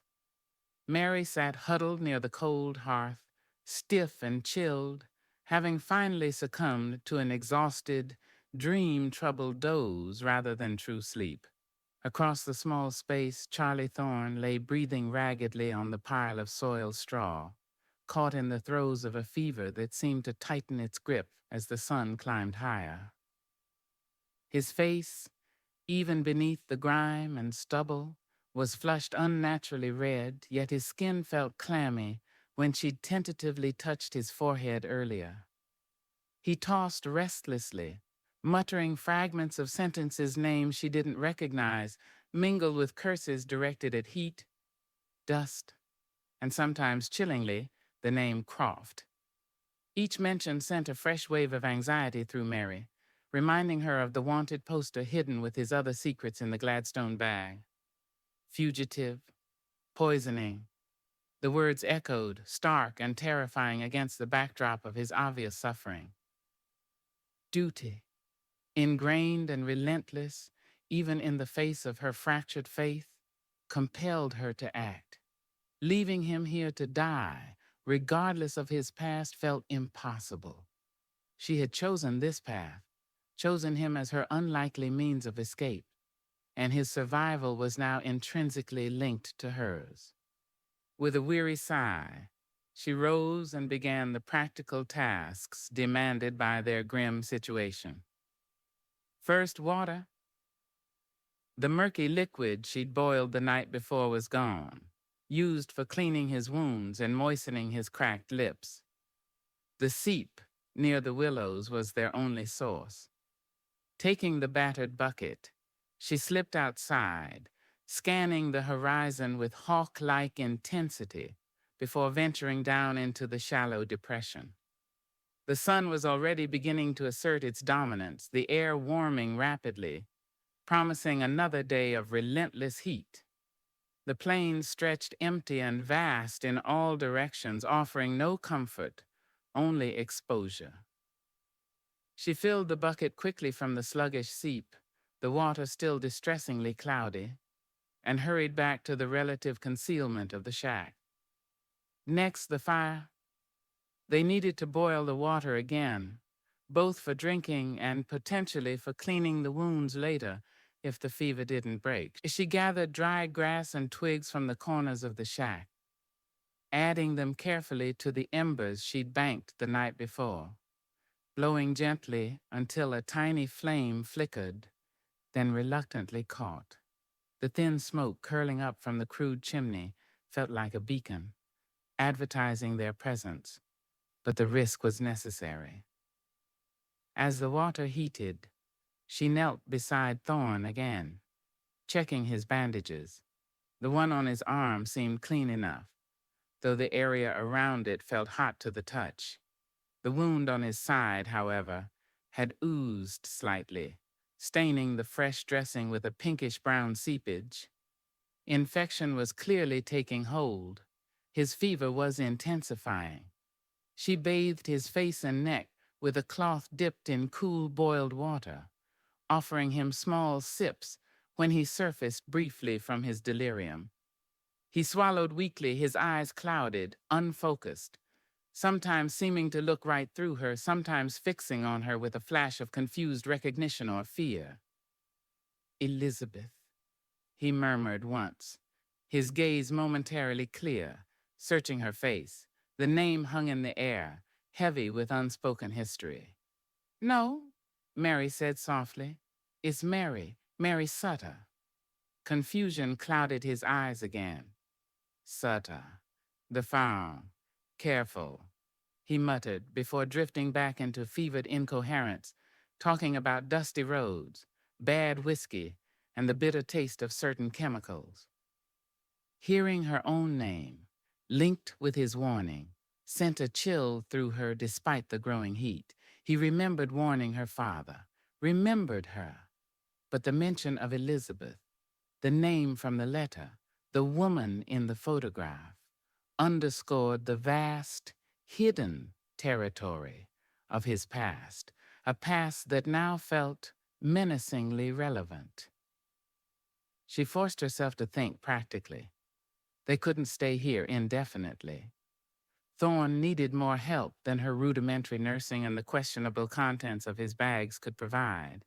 He needed a doctor, proper medicine, rest in a place less exposed than this crumbling shack, but where could they go? Redemption was suicide, the place he'd been attacked, where the rough men likely originated. Other settlements were days away, an impossible journey for Thorne in his current state, and likely just as dangerous for a man potentially fleeing the law. They were trapped, and the external threat remained. Had the men who attacked Thorne given up the chase, or were they still out there, searching, perhaps alerted to this area by Thorne's desperate flight? Mary found herself constantly moving to the single grimy window or the crack in the door, peering out, scanning the horizon until her eyes ached. The emptiness itself felt threatening, pregnant with unseen possibilities. Late morning brought a new terror. While checking the area around the shack for any usable firewood, Mary noticed them tracks in a patch of damp earth near the seep, partially obscured but undeniably fresh. Boot prints, larger than her own, heavier than Thorne's likely tread in his weakened state. More than one set. They hadn't been there when she fetched water at dawn. Someone had been near the spring, perhaps scouting, perhaps watering horses while she was inside with Thorne. Had they seen the shack, seen the smoke from her fire? Were they watching now?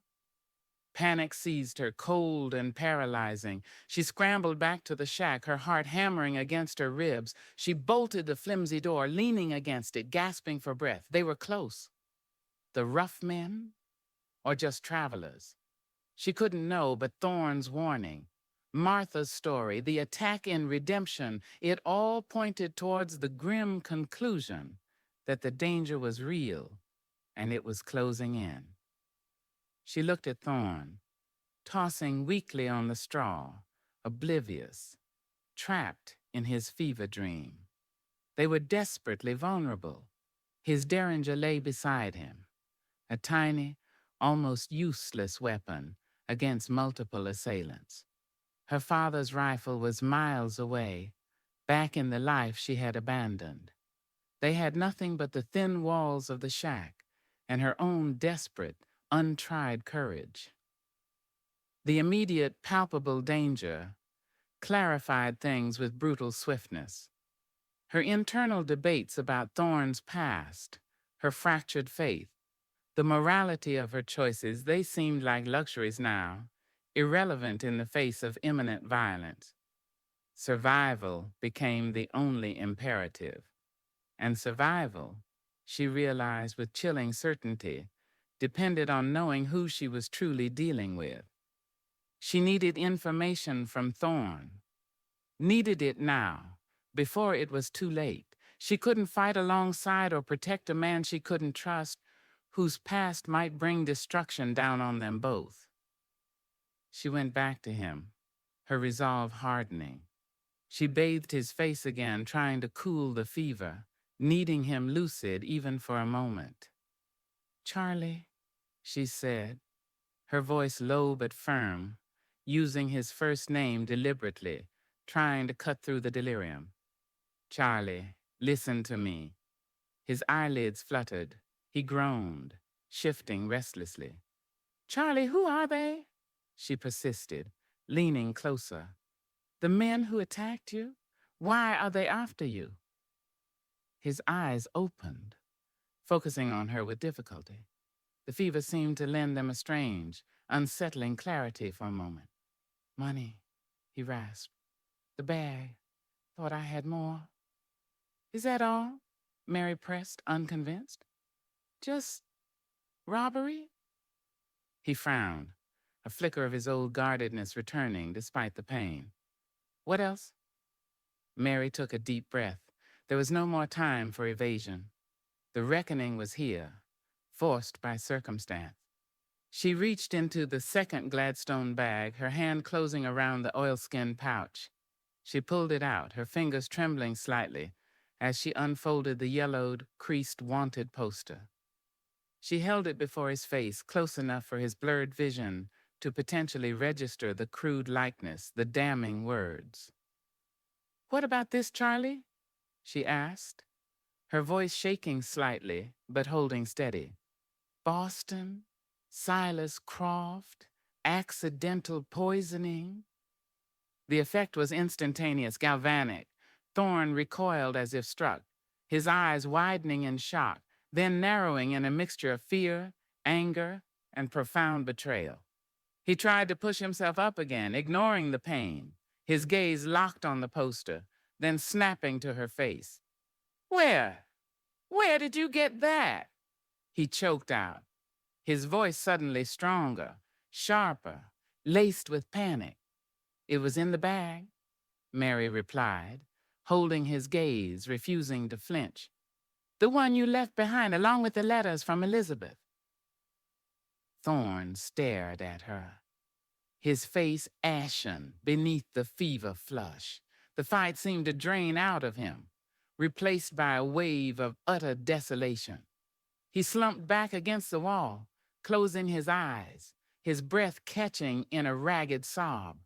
For a long moment, the only sounds in the shack were his harsh breathing and the relentless whisper of the wind outside. When he finally spoke, his voice was barely audible, thick with ancient pain and weariness. "Elizabeth?" He breathed her name like a prayer or a curse. "So you know, it wasn't a question. You know the worst of it."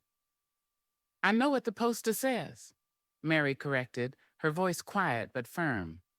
"And what the letter hinted at. I don't know the truth." She paused, the next words tasting like dust and desperation. Did you kill him? Silas Croft?"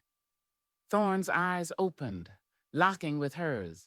They were filled with a complex agony, grief, anger, shame, and a desperate, flickering plea for understanding. "No," he whispered, the word raw, torn from his soul. "God, no, it wasn't like that." He paused, struggling for breath, gathering his strength. The effort seemed immense. "Croft, he was Elizabeth's father. Stern man, wealthy merchant, disapproved of me from the start, apothecary apprentice, beneath his daughter." His words came in short, halting bursts, punctuated by pained breaths. "He suffered terrible stomach ailments, agony. Doctors couldn't help. I was experimenting, trying to find him relief, a new formulation based on..." He trailed off, swallowing hard. "Based on what?" Mary prompted gently, leaning closer, needing to hear, needing to know. "Foxglove," Thorne whispered, the word hanging heavy in the air. "Digitalis. Potent. Dangerous if the dose isn't exact." He closed his eyes again, haunted by the memory. "I thought I had it right. Gave him a small dose. He seemed better at first, then..." His voice broke. "Convulsions. Terrible pain. He died before the doctor could even arrive." Mary listened, her heart pounding. An accident. A terrible miscalculation, born of ambition or a desperate desire to win favor. "They call it poisoning," Thorne continued, his voice flat, devoid of emotion now, as if reciting a story learned by rote. "Maybe it was an accidental one, but Croft had enemies, business rivals. Whispers started that I'd done it deliberately, perhaps paid off by a rival, or perhaps to remove the obstacle between me and Elizabeth." He gave a short, bitter laugh that turned into a cough. "Her family, they believed it, or found it convenient to believe it, easier than accepting their patriarch died from a failed remedy concocted by a penniless apprentice." "And Elizabeth?" Mary asked softly. Pain flashed across Thorne's face. She believed in me at first. But the pressure, the scandal, her father dead. She wrote that letter. They sent her away. I never saw her again. He fell silent, the weight of 15 years of loss and suspicion settling over him. I had to run. They were going to arrest me. Questioning would have led to a trial. My word against a dead merchant's powerful family, I had no chance. He looked at Mary then, his eyes filled with a desperate plea. I've been running ever since, Mary. 15 years, changing names, changing towns, peddling whatever I could make or sell, always looking over my shoulder, always waiting for the past to catch up. He gestured weakly towards his wounds. Guess it finally did. Those men in redemption, maybe just thugs. Maybe someone recognized me. Or maybe Croft's family never stopped looking. Mary absorbed his story, her mind struggling to reconcile the fugitive on the poster with the broken man before her. His account felt plausible, steeped in the bitterness of injustice and loss. The mention of digitalis, his apothecary training it fit, an accident, amplified by scandal and suspicion, destroying his life, forcing him onto these lonely roads he had foreseen. It didn't absolve him of the carelessness, the potential hubris that led to Croft's death, but it painted a picture far removed from deliberate murder. But did she believe him? Entirely? Doubt lingered, a cold residue from the wanted poster's stark accusation. And even if his story was true, he was still a fugitive, still carrying the taint of death and scandal. Associating with him was dangerous, regardless of his guilt or innocence. Before she could voice any of these thoughts, before Thorne could say more, a sound from outside shattered the fragile intimacy of the moment. A horse whinnied close by, then another, followed by the crunch of boots on the dry earth, approaching the shack. Thorne's eyes snapped wide open, stark terror replacing the weary confession. They're here? He breathed, struggling again to reach for the derringer lying just beyond his grasp. Mary scrambled to her feet, grabbing the small pistol, pressing it into Thorne's trembling hand. She flew to the door, peering through the crack. Two men, rough-looking, hard-faced, just as Martha's son had described, were dismounting only yards away. One carried a rifle. The other had a holstered pistol low on his hip. They moved with predatory confidence, their eyes fixed on the line shack, grim smiles touching their lips. They had found their quarry. The reckoning was no longer internal, no longer a matter of past sins or fractured faith. It was here, now, external and deadly, standing just outside the flimsy door. The price of defiance, Mary realized with terrifying clarity, was about to be exacted in dust and blood on the unforgiving plains. Chapter 20, where loyalties lie shattered. The harsh scrape of boots on the dry earth just outside the flimsy door sent a jolt of pure, undiluted terror through Mary. They were here. The abstract threat, the whispered warnings, the anxious waiting, it had all coalesced into this immediate, terrifying reality, standing just feet away. Beside her, Thorne's ragged breathing hitched, his eyes wide and stark with fevered adrenaline. Locked onto the door, his trembling hand tightened almost convulsively around the small derringer pistol Mary had pressed into it. It looked pitifully inadequate against the unseen menace outside. Stay down, Mary hissed, shoving him instinctively further back into the shadowed corner, amongst the dirty straw and his spilled supplies. Whether to protect him or simply to clear her own line of sight, she wasn't sure. Adrenaline surged, sharpening her senses, pushing back the wave of paralyzing fear with a cold, desperate clarity. There was no time for doubt, no room for moral ambiguity now. Survival was the only creed that mattered in this moment. "Who's out there?" a rough voice called, closer now, right outside the door.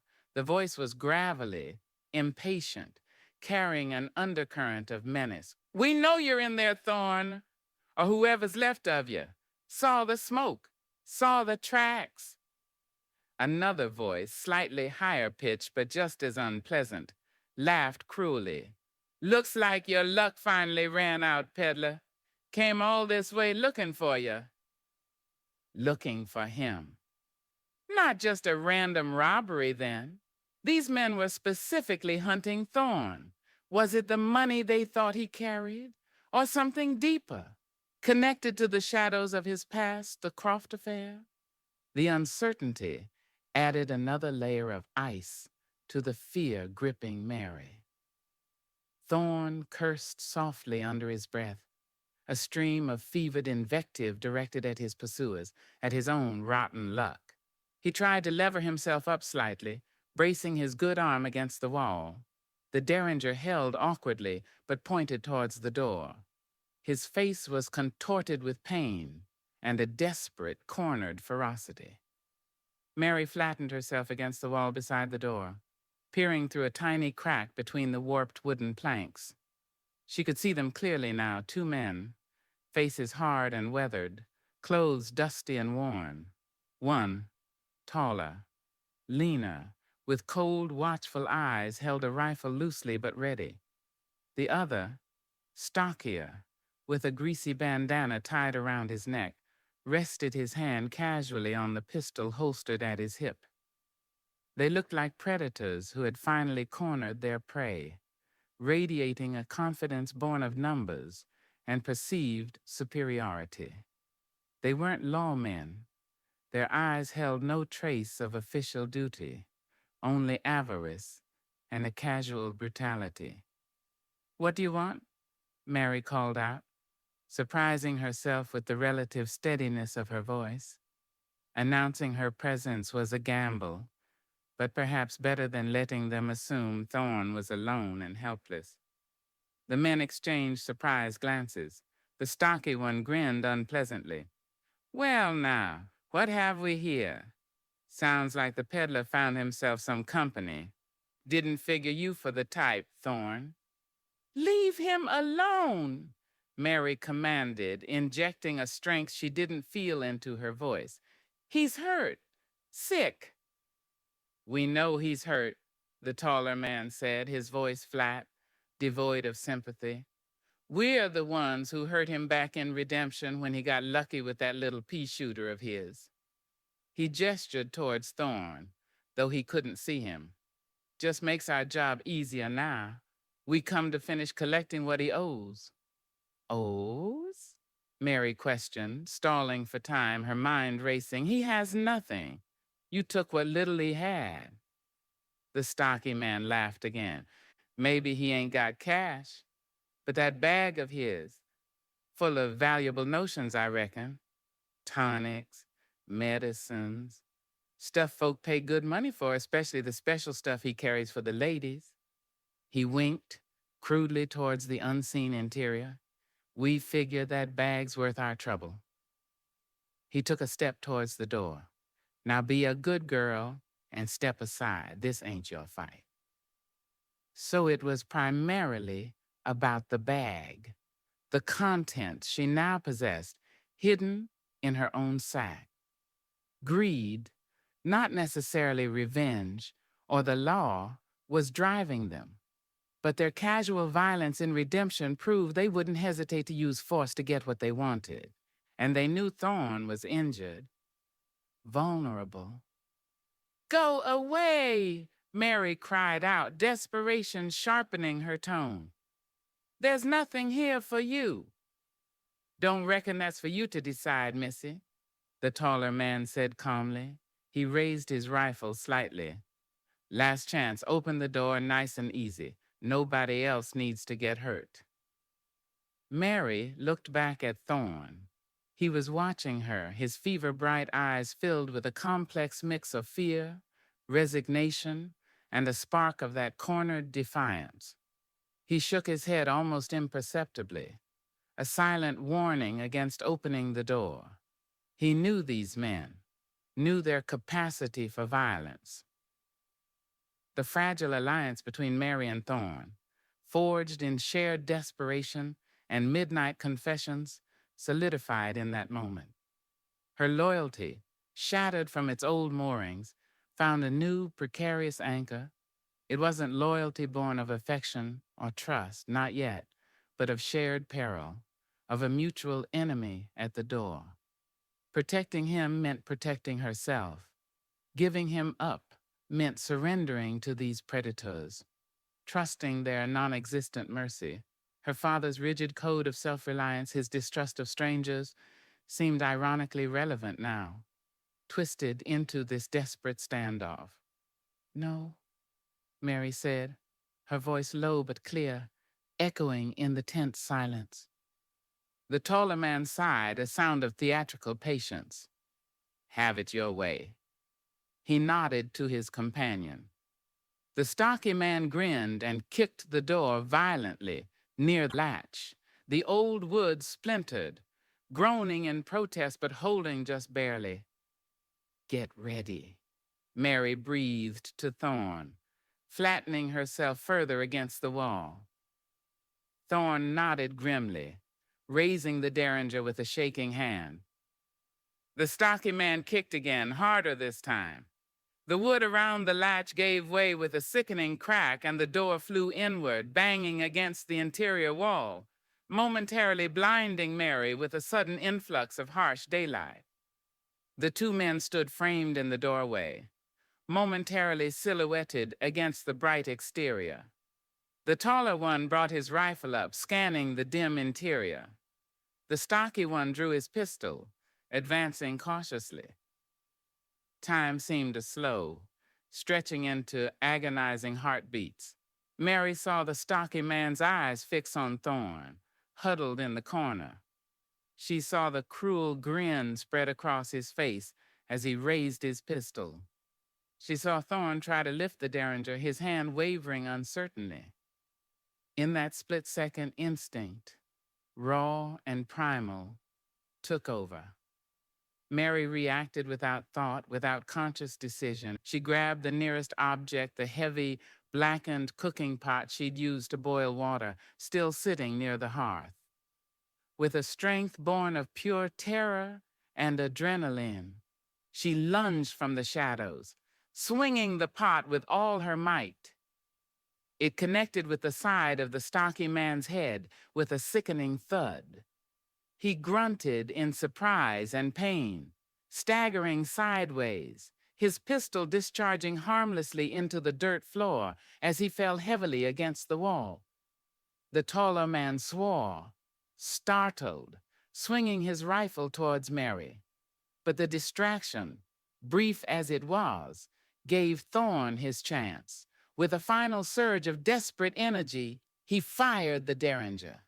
The small pistol's report was sharp, almost insignificant in the small space, but effective at close range.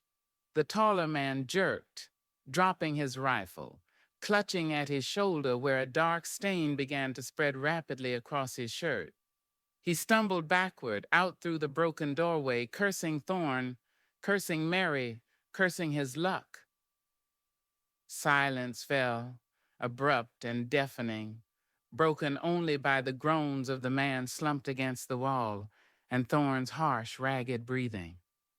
Mary stood frozen, the heavy pot still gripped in her hand, her knuckles white, her body trembling uncontrollably. Dust motes danced in the shaft of light pouring through the shattered doorway. The acrid smell of gunpowder mingled with the existing scents of dust, sickness, and fear. She had done it. She had struck a man, felled him. The reality of her own capacity for violence was shocking, terrifying. The farmer's daughter, the quiet reader of scripture, had wielded a cooking pot like a weapon. The price of defiance was steeper than she could have imagined. The man slumped against the wall stirred, groaning again, trying to push himself up, his eyes glazed with pain, focused on Mary with dawning hatred. He fumbled near his belt, perhaps reaching for a knife. Before he could move further, Thorne spoke, his voice weak, but carrying a chilling command. "Don't move, or the next one won't be in the shoulder." He still held the derringer, though his hand shook violently, the effort clearly costing him. It was an empty threat. The derringer was likely a single-shot weapon, but the fallen man didn't seem inclined to test it. He slumped back, cursing weakly. Mary looked at Thorne. His face was sheet white, beaded with sweat, his eyes burning with fever and the aftershock of violence. He looked utterly spent, the small burst of adrenaline fading rapidly. He wouldn't be able to hold off anyone for long. And the other man? She crept cautiously towards the doorway, peering out. The taller man was staggering away from the shack, clutching his bleeding shoulder, stumbling towards the horses which stood nervously nearby, reins trailing. He managed to haul himself into the saddle of one, then without a backward glance at his fallen companion, he kicked the horse brutally and galloped away, disappearing quickly over the rise, heading east, back towards redemption perhaps, or simply away from this unexpected, violent resistance. He was abandoning his partner. So much for loyalty among thieves. One threat removed, but one remained, injured and angry, inside the shack. And they were still trapped, Thorne weakening, their presence potentially discovered by anyone noticing the rider fleeing in distress. Mary turned back inside. The stocky man glared at her, hatred radiating from his eyes. Thorne still held the empty derringer trained on him, though his arm visibly trembled with the effort. A tense, fragile standoff filled the small space. What now? Tie up the injured man, try to make a run for it before he recovered, or the other man returned with help? Tend to Thorne, whose condition looked increasingly precarious after the exertion. Every option felt dangerous, inadequate. Her gaze fell on the Gladstone bags lying amidst the squalor. Secrets, remedies, choices. Her loyalty, shattered from its old foundations, had been forged anew in the heat of this desperate fight, binding her, for better or worse, to the fugitive beside her. But this alliance offered no safety, only shared peril. The reckoning on the plains had come, swift and brutal, leaving shattered loyalties, bleeding wounds, and the terrifying realization that their escape from this desolate place was far from over. The dust had barely settled, but the price of defiance was still being tallied. Chapter 21. A Hard Road Chosen. The silence that descended upon the line shack after the taller man's panicked flight was thick, heavy, charged with the aftershocks of violence and the suffocating weight of their predicament. Dust motes, disturbed by the brief, brutal struggle, continued their slow dance in the shaft of sunlight, pouring through the broken doorway. The acrid tang of gunpowder hung sharp in the air, mingling with the smells of stale blood, fever, and fear. Mary stood frozen near the hearth, the heavy cooking pot still clutched in her hand, its weight a grim reminder of the violence she had inflicted. Her breath came in shallow, ragged gasps, her body trembling with a reaction that was part adrenaline letdown, part sheer terror. She stared at the man slumped against the wall, the stocky attacker she had felled. He glared back, his face contorted with pain and impotent fury, his hand instinctively hovering near his belt, where a knife handle protruded slightly. He was conscious, injured, but still dangerous. Across the small, squalid space, Charlie Thorne leaned heavily against the far wall. the now useless derringer still clutched in his trembling hand. His face was ashen, slick with sweat, his eye burning with fever, but holding a spark of grim awareness. The exertion, the adrenaline, had clearly taken a toll. His breathing was harsher, more labored than before. He kept the empty pistol aimed vaguely at the downed man, a bluff maintained by sheer willpower. They were trapped in a fragile, volatile standoff. The immediate threat of two attackers had been neutralized, but their situation remained desperate. One enemy was injured, but conscious within the shack. The other had fled, potentially to seek help or simply spread the word of their location. Thorn was weakening rapidly. Their refuge was compromised, their resources minimal. Mary forced herself to move, to think. Panic was a luxury they couldn't afford. Survival demanded action, however difficult, however uncertain. Her gaze swept the small space, assessing, calculating. The first priority had to be neutralizing the immediate threat, the man against the wall. "The knife," Mary said, her voice tight, barely more than a whisper, directed at Thorn, but loud enough for the injured man to hear. "Make him give you the knife." Thorn understood immediately. He shifted his position slightly, trying to project an authority his weakened body barely possessed. "The knife," he echoed, his voice raspy but firm, gesturing weakly with the derringer. "Slide it over, slow and easy." The man hesitated, his eyes flickering between Thorn's wavering pistol and Mary, who still held the cooking pot like a potential weapon. He was clearly weighing his chances, but pain and the uncertainty of the small pistol's capabilities seemed to decide him. With a grimace, he slowly, reluctantly, drew the wicked-looking knife from its sheath and slid it across the dirt floor towards the center of the room. "Now the gun belt," Mary added quickly, remembering the pistol he'd dropped. "Take it off." He cursed under his breath, but complied, unbuckling the heavy leather belt holding his holstered pistol and letting it fall beside him. Mary moved cautiously forward, keeping her eyes locked on the man, scooped up the knife, its handle feeling alien and dangerous in her hand, and retreated towards the hearth. She tucked it into the waistband of her dress, the cold steel pressing against her skin, a disturbing reminder of the lethal turn their flight had taken. She then used the end of a fallen roof beam to push the gun belt further away, out of his immediate reach. He watched her movements with sullen hatred, but didn't resist further. Securing the immediate threat bought them moments, but not safety. What next? Try to tie him up? With what? Their resources were pitifully few. Leave him here? He might recover enough to pursue them, or alert others. The dilemma mirrored their larger situation, every choice fraught with risk. "We have to get out of here," Thorn rasped, his voice strained. He coughed, a deep, racking sound that left him gasping. "He'll be back, or send others." Mary knew he was right.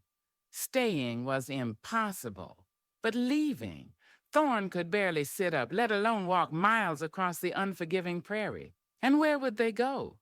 Westward, as Thorn had planned? Towards Oregon? The word sounded like a mythical land, impossibly distant, unreachable. "You can't travel," Mary stated the obvious, kneeling beside him again, concern momentarily overriding the lingering shock of the wanted poster, the revelations of his past. His skin felt hotter now, his eyes brighter with fever. "Have to?" he insisted stubbornly, though his voice lacked conviction. "Can't stay.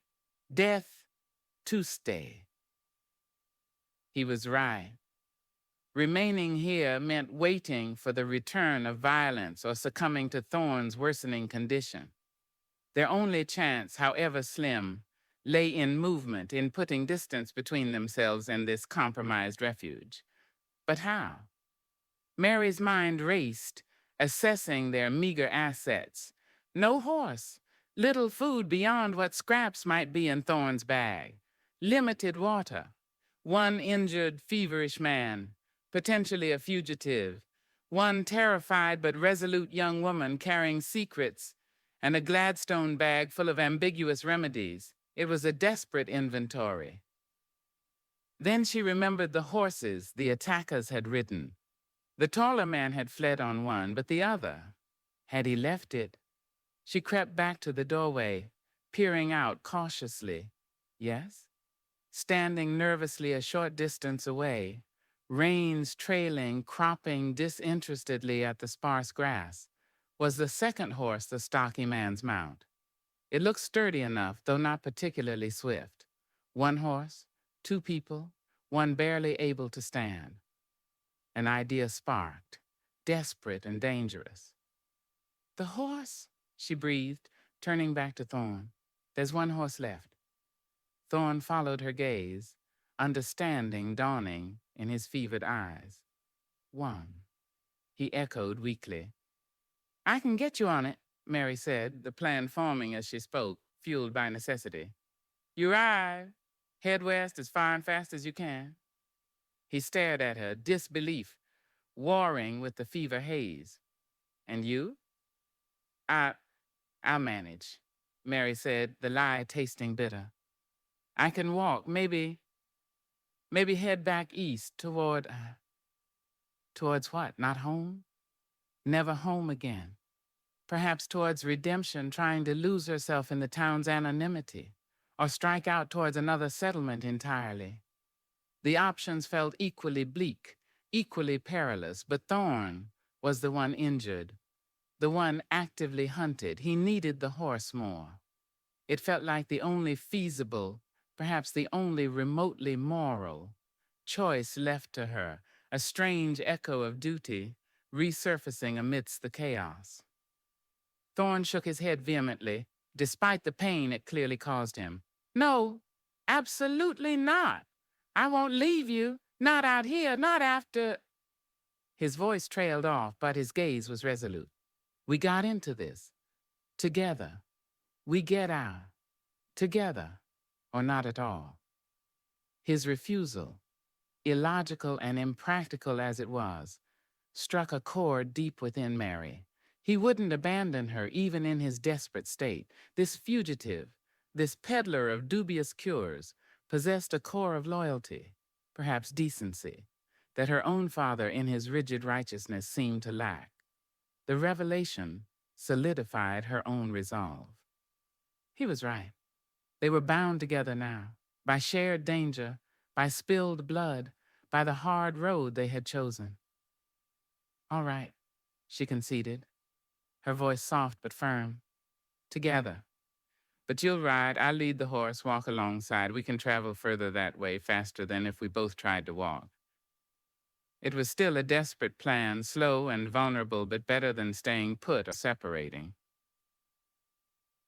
First, they had to deal with the man still slumped against the wall. He watched them, listening, his expression sullen. Leaving him untied felt too risky. Mary looked around the shack. Rope? No, but there were strips of rawhide hanging from a peg, likely used for mending tack or gear. Not ideal, but better than nothing. Keeping a wary eye on the man, Mary retrieved the rawhide strips. Thorn, despite his weakness, managed to keep the empty derringer pointed, providing a fragile deterrent. Mary approached the man cautiously. Put your hands behind your back, she commanded. He hesitated, then complied with ill grace, cursing under his breath. Mary bound his wrists tightly with the rawhide, testing the knots. She then used another strip to bind his ankles. He was immobilized, at least temporarily. It wasn't perfect, but it would have to do. Now, Thorn, Getting him outside and onto the horse seemed an almost insurmountable task. He tried to stand, leaning heavily on Mary, but collapsed back almost immediately. Groaning, his face contorted in agony. The movement had clearly aggravated his wounds. "Can't!" he gasped, shaking his head, sweat pouring down his face. Mary looked at him, then at the horse, visible through the doorway, then back at the contents of the Gladstone bag spilled on the straw. Her eyes fell on the small dark bottles with their handwritten labels. Dr. Thorne's patented nerve tonic, prairie restorative elixir for vigor vitality. She had dismissed them as dubious, potentially harmful quackery. But now, desperate times called for desperate measures. What if they contained something, anything, that could numb the pain, provide a temporary surge of strength, enough to get him onto the horse, enough to get them moving? It was a wild gamble, relying on the very remedies her father would condemn as poison. She picked up the restorative elixir. It smelled strongly of alcohol and bitter herbs. She uncorked it, hesitated for only a second, then held it to Thorne's lips. "Drink," she urged. "Maybe it will help just a little." He looked at the bottle, then at her, a flicker of wry, self-deprecating humor touching his fevered eyes. "My own medicine," he rasped. "Poison or cure?" He managed a weak swallow, grimacing at the taste. He took another, then pushed the bottle away, coughing. Whether it was alcohol, some unknown herbal stimulant, or sheer placebo effect, it seemed to provide a momentary spark. With Mary supporting most of his weight, Thorne gritted his teeth and managed slowly, agonizingly, to stumble towards the door and out into the harsh sunlight. The horse shied nervously at their approach, but stood its ground. Getting him into the saddle was another ordeal. He leaned heavily against the horse's flank, gasping, while Mary struggled to lift his dead weight, pushing and pulling until, somehow, he slumped across the saddle, barely conscious, clinging weakly to the pommel. Mary quickly secured the canvas sack containing their few belongings and both Gladstone bags behind the saddle. She took the horse's reins, looping them securely around her own wrist. She cast one last look back at the desolate line shack, at the bound man inside glaring impotently from the shadows. She looked at Thorne, slumped semi-conscious in the saddle, his life literally in her hands. She looked west, towards the vast, empty horizon that promised nothing but hardship and uncertainty. This was the road she had chosen. Not a path to easy freedom, but a harsh trek, paved with desperation, clouded by secrets, shadowed by danger. It was a road demanding a resilience she hadn't known she possessed, forcing alliances she wouldn't have imagined, demanding choices that blurred the lines between right and wrong, duty and betrayal. Her faith, fractured and reformed, offered no map, only the stark imperative to endure, to protect, to move forward. Taking a firm grip on the reins, Mary turned the horse's head west and began to walk, leading the animal slowly away from the scene of violence, away from the last vestiges of her old life. Each step was heavy, deliberate, a conscious choice to embrace the unknown, to pay the steep price of her defiance. The sun beat down. The dust rose around her boots, and the hard road stretched endlessly before them. Chapter 22. Scars That Remain. The sun climbed relentlessly, a merciless eye in the vast pale sky, sucking the moisture from the battered land and baking the earth into cracked submission. Mary walked beside the plodding horse, the reins looped tight around her wrist, a connection that felt less like control, more like being tethered to a shared, desperate fate. Each step, kicked up fine, pale dust that coated her dress, her skin, her throat, adding grit to the already bitter taste of fear and exhaustion. Behind her, the Willow Springs line shack, the scene of violence and revelation, had long since sunk back into the indifferent prairie, leaving only the memory, sharp and traumatic as a fresh wound. Ahead lay nothing but the endless, shimmering expanse of the plains, rolling towards a hazy western horizon that seemed to recede with every agonizing step they took. Thorn, slumped, semi-conscious in the saddle, was a dead weight, his head lolling with the horse's rhythm, his breathing shallow and ragged.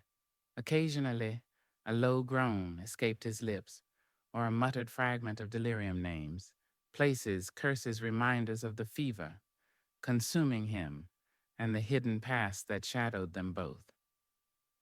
Mary adjusted the heavy canvas sack on her shoulder, the Gladstone bags within shifting uncomfortably. They were her burden now in every sense.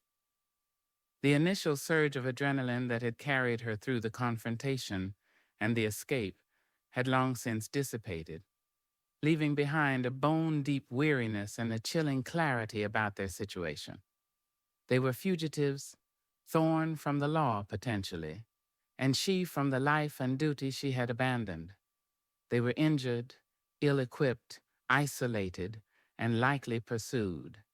The single horse, their only advantage, set a painfully slow pace, dictated by Mary's walking stride and Thorn's precarious hold on consciousness. Her own actions in the shack replayed in her mind with disturbing vividness. The sickening thud of the cooking pot against the man's skull, the surge of primal fear and fury that had propelled her, the chilling realization of her own capacity for violence. It wasn't the righteous defense her father might have envisioned with his rifle. It was messy, desperate, born of terror.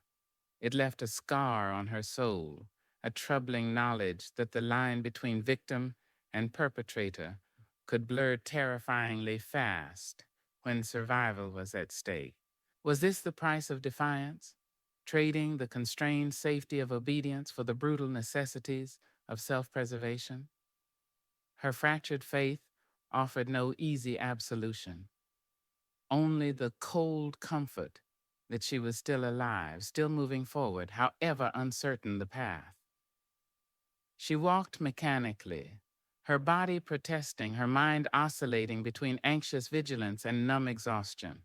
Every distant hawk circling overhead seemed like a scout, every rise in the land a potential ambush point. She scanned the back trail constantly, her eyes aching from the glare, searching for any sign of dust, any speck of movement that might signal pursuit. The rider who had fled, had he gone for help? Or simply saved himself? And the man she had left bound in the shack, how long would the rawhide hold him? How long before he freed himself and followed, driven by hatred and revenge? The questions gnawed at her, fueling a constant low-level panic beneath her weary exterior. Thorn stirred in the saddle, mumbling incoherently. Mary stopped the horse, steadying him as he swayed precariously. She touched his forehead. The heat radiating from him felt alarming. His lips were cracked, dry. She uncorked her canteen, their shared water source now, and carefully moistened his lips, letting a few drops trickle into his mouth. He swallowed reflexively, his eyes flickering open for a moment, clouded and unfocused. "Water?" he rasped again. "Easy now," Mary soothed, giving him another small sip. "We have to keep moving, Charlie, just a little further." Where further was, she had no idea. Their immediate goal was simply distance, putting miles between themselves and the line shack. His gaze drifted, catching sight of the Gladstone bag tied behind the saddle, the one she had carried. "My remedies," he muttered, A flicker of something pride, shame, crossing his face. Good. For fevers. Mary hesitated. She had used his restorative elixir earlier out of sheer desperation with uncertain effect. Should she risk another dose or try one of the other dubious concoctions, the nerve tonic? What if they worsened his condition? Yet doing nothing felt equally dangerous as the fever raged. The practical knowledge Thorne possessed, the apothecary training hinted at by the certificate, was locked away behind the wall of his delirium. She was left guessing, gambling with his life based on handwritten labels and desperate hope. She decided against the tonics for now. Instead, she dug into one of the bags she couldn't even remember which secrets belonged to which anymore, and found the small tin of salve she had used before.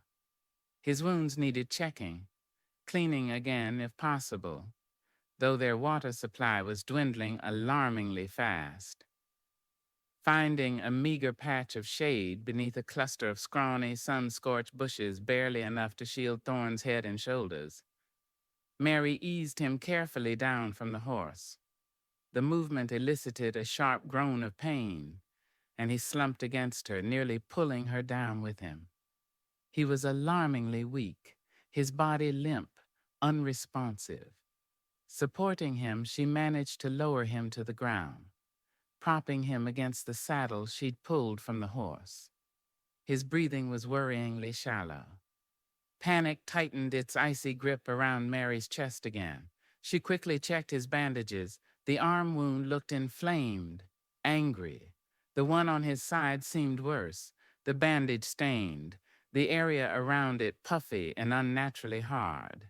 Infection was running rampant.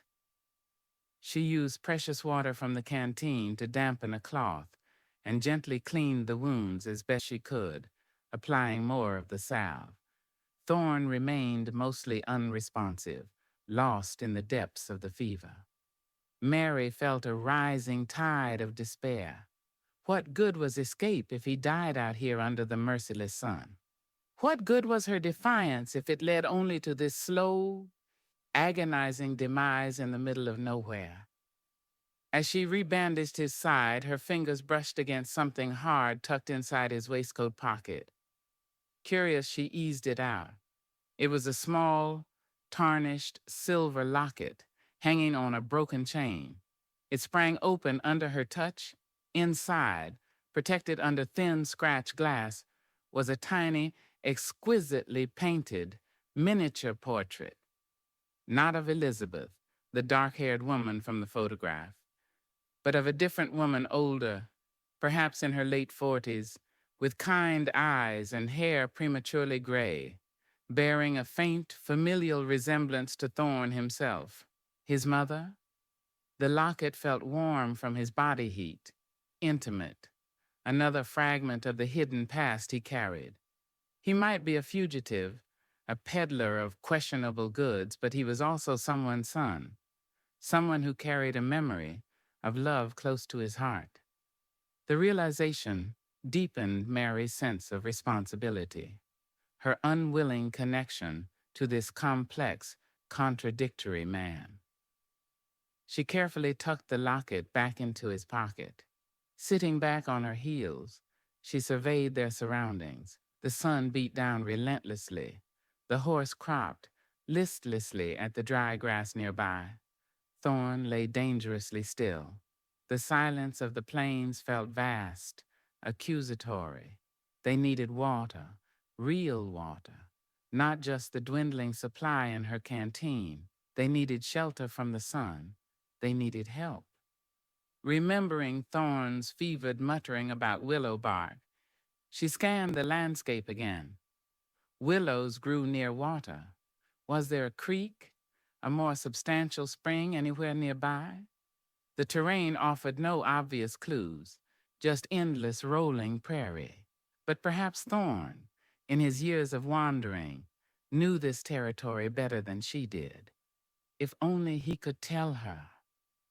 She tried again, bathing his face, speaking his name firmly. Charlie, Charlie, listen, water. We need water. Is there a creek, a spring near here? His eyes fluttered open. He stared at her blankly for a moment. Then a spark of recognition, of lucidity, seemed to surface through the fever fog. Wah, he echoed, his voice a dry whisper. He frowned, concentrating, the effort immense. North, maybe 2 miles, 3, cottonwoods, should be, creek bed, might be, dry. His voice faded, his eyes closing again as exhaustion reclaimed him. North, 2 or 3 miles. It was vague, uncertain, but it was something. A direction, a sliver of hope. Mary looked north. The land rose slightly in that direction, offering no visible sign of trees or water, but it was their only chance. Getting Thorne back onto the horse seemed impossible now. He was too weak, almost dead weight. Leaving him here while she searched for water felt equally unthinkable. He could die from the heat, or wander off in delirium, or be found by pursuers. Another hard choice presented itself. Stay with him, conserving their last drops of water, hoping his fever broke or help miraculously appeared, or leave him briefly, making a desperate dash north in search of the potential creek bed, risking his safety while she was gone, risking getting lost herself. She looked down at Thorne's pale, still face, then at the vast, empty landscape. Her father's stern lessons echoed, rely on yourself. Trust only in God and your own strength. But her God felt distant. Her own strength was failing. Thorne, the man she barely knew, the fugitive, was her only anchor now, however precarious, and he needed water. All right, Charlie, she whispered, more to herself than to him. I'll be back. I promise. Just stay put. It was a ludicrous command to give an unconscious man, but she needed to say it, needed to believe it. She took her canteen, now distressingly light. Checked the Gladstone bags one last time. Were there any hidden canteens? No. Only bottles of dubious elixirs. She took Thorne's small derringer, still likely empty, but perhaps a deterrent if she encountered trouble. She secured the horse's reins loosely to a sturdy bush, hoping it wouldn't wander far. Taking a deep breath, offering a silent, fractured prayer to whatever power might still be listening, Mary set off northward, walking as fast as her exhausted legs could carry her, her eyes scanning the horizon for the telltale sign of cottonwoods, the promise of water, the hope of survival. The scars of her choices, the abandoned father, the felled attacker, the ailing fugitive felt etched onto her very soul as she pushed onward into the shimmering heat, alone again on the vast unforgiving plains. Epilogue. What the wind carries now. Years, like the endless seasons on the plains, turn slowly, relentlessly, each leaving its mark, smoothing some edges while etching others deeper. The raw urgency of that desperate flight from Willow Springs, the terror of the confrontation, the suffocating weight of impossible choices, these had softened with time, not disappearing, but settling into the deeper strata of memory, like fossils embedded in rock. They became part of the landscape of Mary's life, scars that remained, telling a story of defiance, loss, and improbable survival. She stood on the porch of a small, sturdy cabin, nestled in a high mountain valley far to the west, a place where the air was thin and crisp, carrying the scent of pine and snowmelt instead of dust and ripening wheat. Craggy peaks, often snow-capped even in summer, rose majestically around the valley, a stark, beautiful contrast to the boundless flat horizons of her Kansas youth. Below the cabin, a clear, rushing stream cut through a meadow dotted with wildflowers, far more vibrant than the pale lavender blossoms she had once pressed between the pages of Pilgrim's Progress. A small herd of hardy cattle grazed peacefully, their presence signifying a different kind of sustenance, a different rhythm of life than the demanding cycle of wheat farming. Mary was no longer the farmer's daughter, constrained by duty and fear, nor was she the desperate fugitive, fleeing across the plains. Time and distance had wrought changes. Her hair, still practical, but no longer confined to a severe braid, showed threads of silver woven amongst the brown. The lines on her face spoke not just of hardship endured, but of resilience found, of decisions made and lived with. Her eyes, the same clear gray that had once mirrored the Kansas sky, held a depth, a quiet wisdom born of experience, loss, and a hard-won understanding of the world's complexities. She was perhaps in her late 50s now, a woman shaped by the landscape, both internal and external. The sound of an axe splitting wood echoed rhythmically from behind the cabin, a steady, familiar beat. A smile touched Mary's lips, faint but genuine.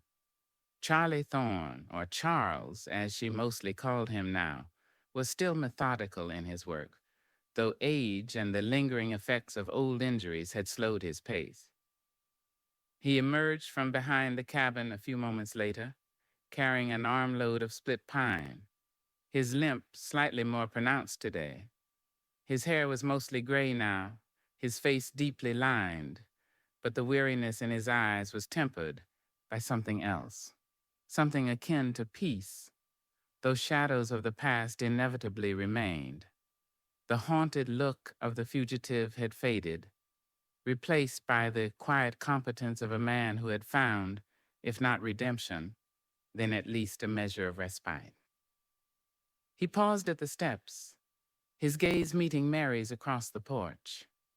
No words were needed.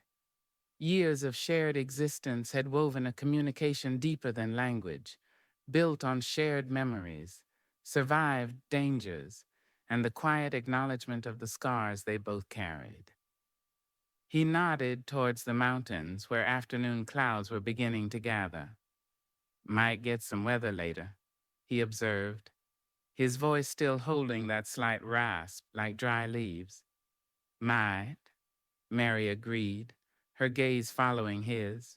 Storms still came, literal and metaphorical, but they faced them differently now, together.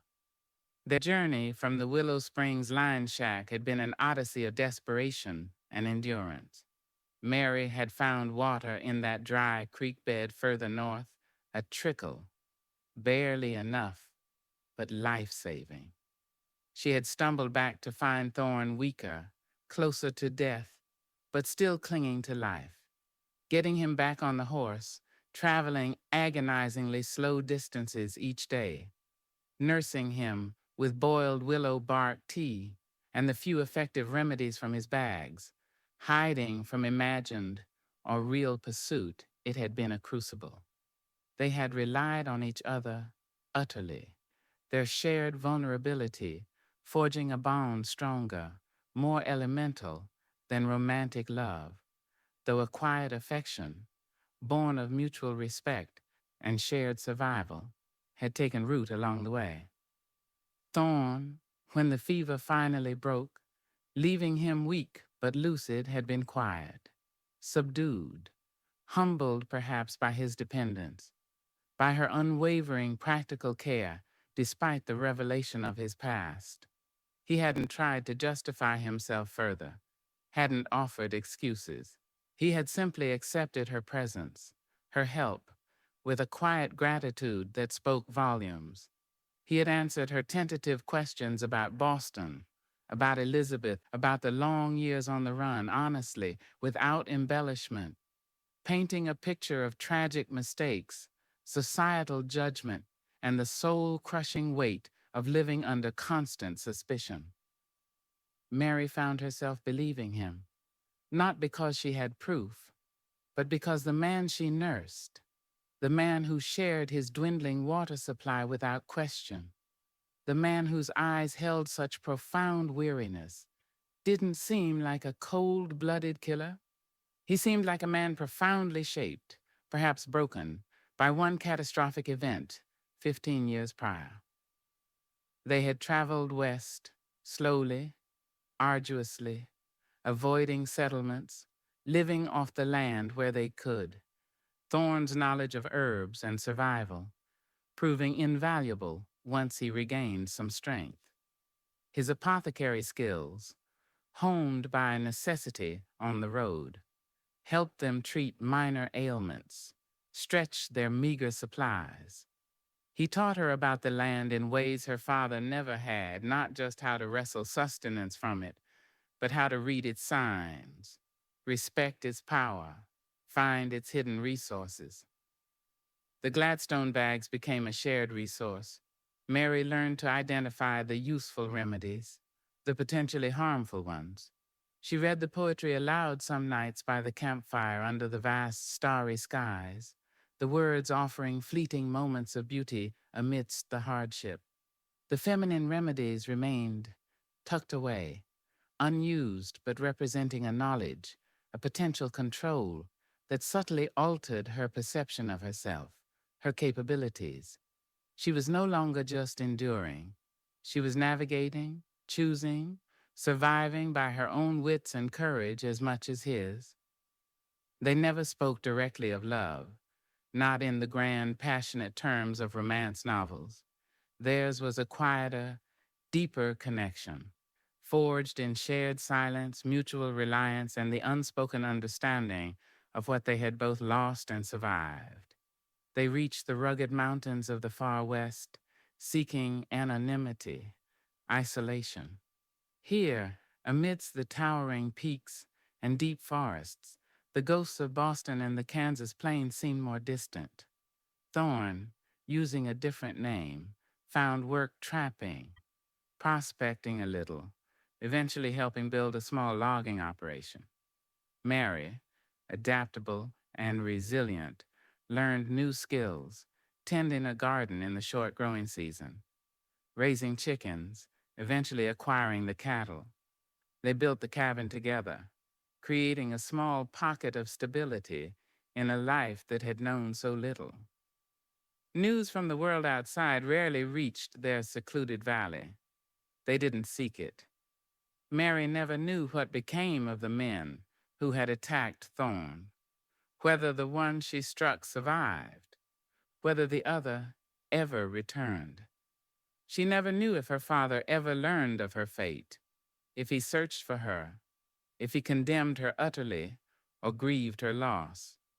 The not knowing was its own kind of scar, a dull ache of unresolved connections, of questions left hanging eternally in the silence. She sometimes dreamed of the wheat fields, of her father's stern face, waking with a pang of guilt and sorrow, but never regret. The road she had chosen, however hard, had been her own. Jedediah, she imagined, likely clung ever tighter to his rigid faith, perhaps seeing her flight as confirmation of the world's wickedness, the devil's snares. Perhaps he found a grim satisfaction in his solitary righteousness, tending his land, guarding against perceived enemies, his heart walled off against further loss. Or perhaps, in the lonely silence of the plains, doubts occasionally troubled him too. She would never know. His shadow, once so dominant, had receded, replaced by the towering shadows of the mountains, vast and impersonal, offering solitude without judgment. Charlie laid the firewood neatly stacked by the cabin door. He straightened slowly, rubbing his lower back. "Reckon I'll check the fence line up by the north pasture before supper," he said. "Sky looks clear enough for now." "All right," Mary replied. "Don't be late. Stew's nearly ready." He gave her a brief, almost shy smile, a rare softening of his features. "Wouldn't miss it." He turned and walked towards the rough path leading up the slope, his limp noticeable, but his stride steady. Mary watched him go, a familiar mix of quiet affection and lingering sorrow settling over her. Their life wasn't easy. Winters were harsh, isolation profound. The ghosts of the past sometimes whispered on the wind the memory of Elizabeth, the shadow of Silas Croft, the weight of Thorne's fugitive status, though years in this remote valley had lessened the immediate fear of discovery. Her own betrayal of her father remained a quiet ache. They were two scarred people who had found a way to build a life together, not in spite of their pasts, but perhaps because of them. They understood the cost of survival, the weight of secrets, the value of quiet companionship. She went inside the cabin. It was small but tidy, warm from the cook stove where the stew simmered fragrantly. A shelf held a few treasured books, the worn volume of Keats, nestled beside a newer copy of Shakespeare, and, surprisingly, her mother's old copy of Pilgrim's Progress. She hadn't brought it with her on her flight, yet years later, Thorne had presented it to her, having somehow acquired it through a network of traders and travelers, perhaps seeking a tangible piece of her past to offer as a silent apology or connection. She rarely opened it now, but its presence felt right, a reconciliation of sorts between the faith she had questioned and the life she had chosen. Tucked away safely in the cedar chest Thorne had built for her, replacing the one left behind, lay the oilskin pouch with its faded letters, the apothecary certificate, the wanted poster. She kept them, not as accusations, but as reminders of the complexities of truth, the weight of the past, the fragility of reputation, and the desperate measures ordinary people took to survive. The Gladstone bags themselves were long gone, their contents used up or discarded over the years, but the knowledge they represented remained. Mary stirred the stew, the simple domestic action, feeling grounding, real. Outside, the wind picked up, whistling through the pines, carrying the scent of rain from the gathering clouds.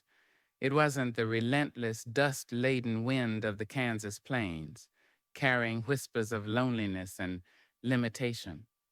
This wind felt cleaner, wilder, carrying echoes of endurance, resilience, and the hard-won peace found not in certainty, but in navigating the ambiguities of life side by side. The ending wasn't triumphant, nor entirely tragic. It was bittersweet, like the taste of wild berries gathered late in the season. There were scars, deep and lasting on both of them, remnants of the price paid for defiance, for survival, for the hard road chosen. Yet there was also the warmth of the fire, the smell of supper, the steady rhythm of the axe, the shared silence beneath the vast mountain sky. It wasn't the life she might have dreamed of in her youth, nor the one dictated by her father's stern faith. It was the life she had forged, imperfectly, arduously, finding not perhaps happiness in its simplest form, but a measure of contentment, a quiet strength, and the enduring companionship of another soul who understood, without needing words, what the wind carried now.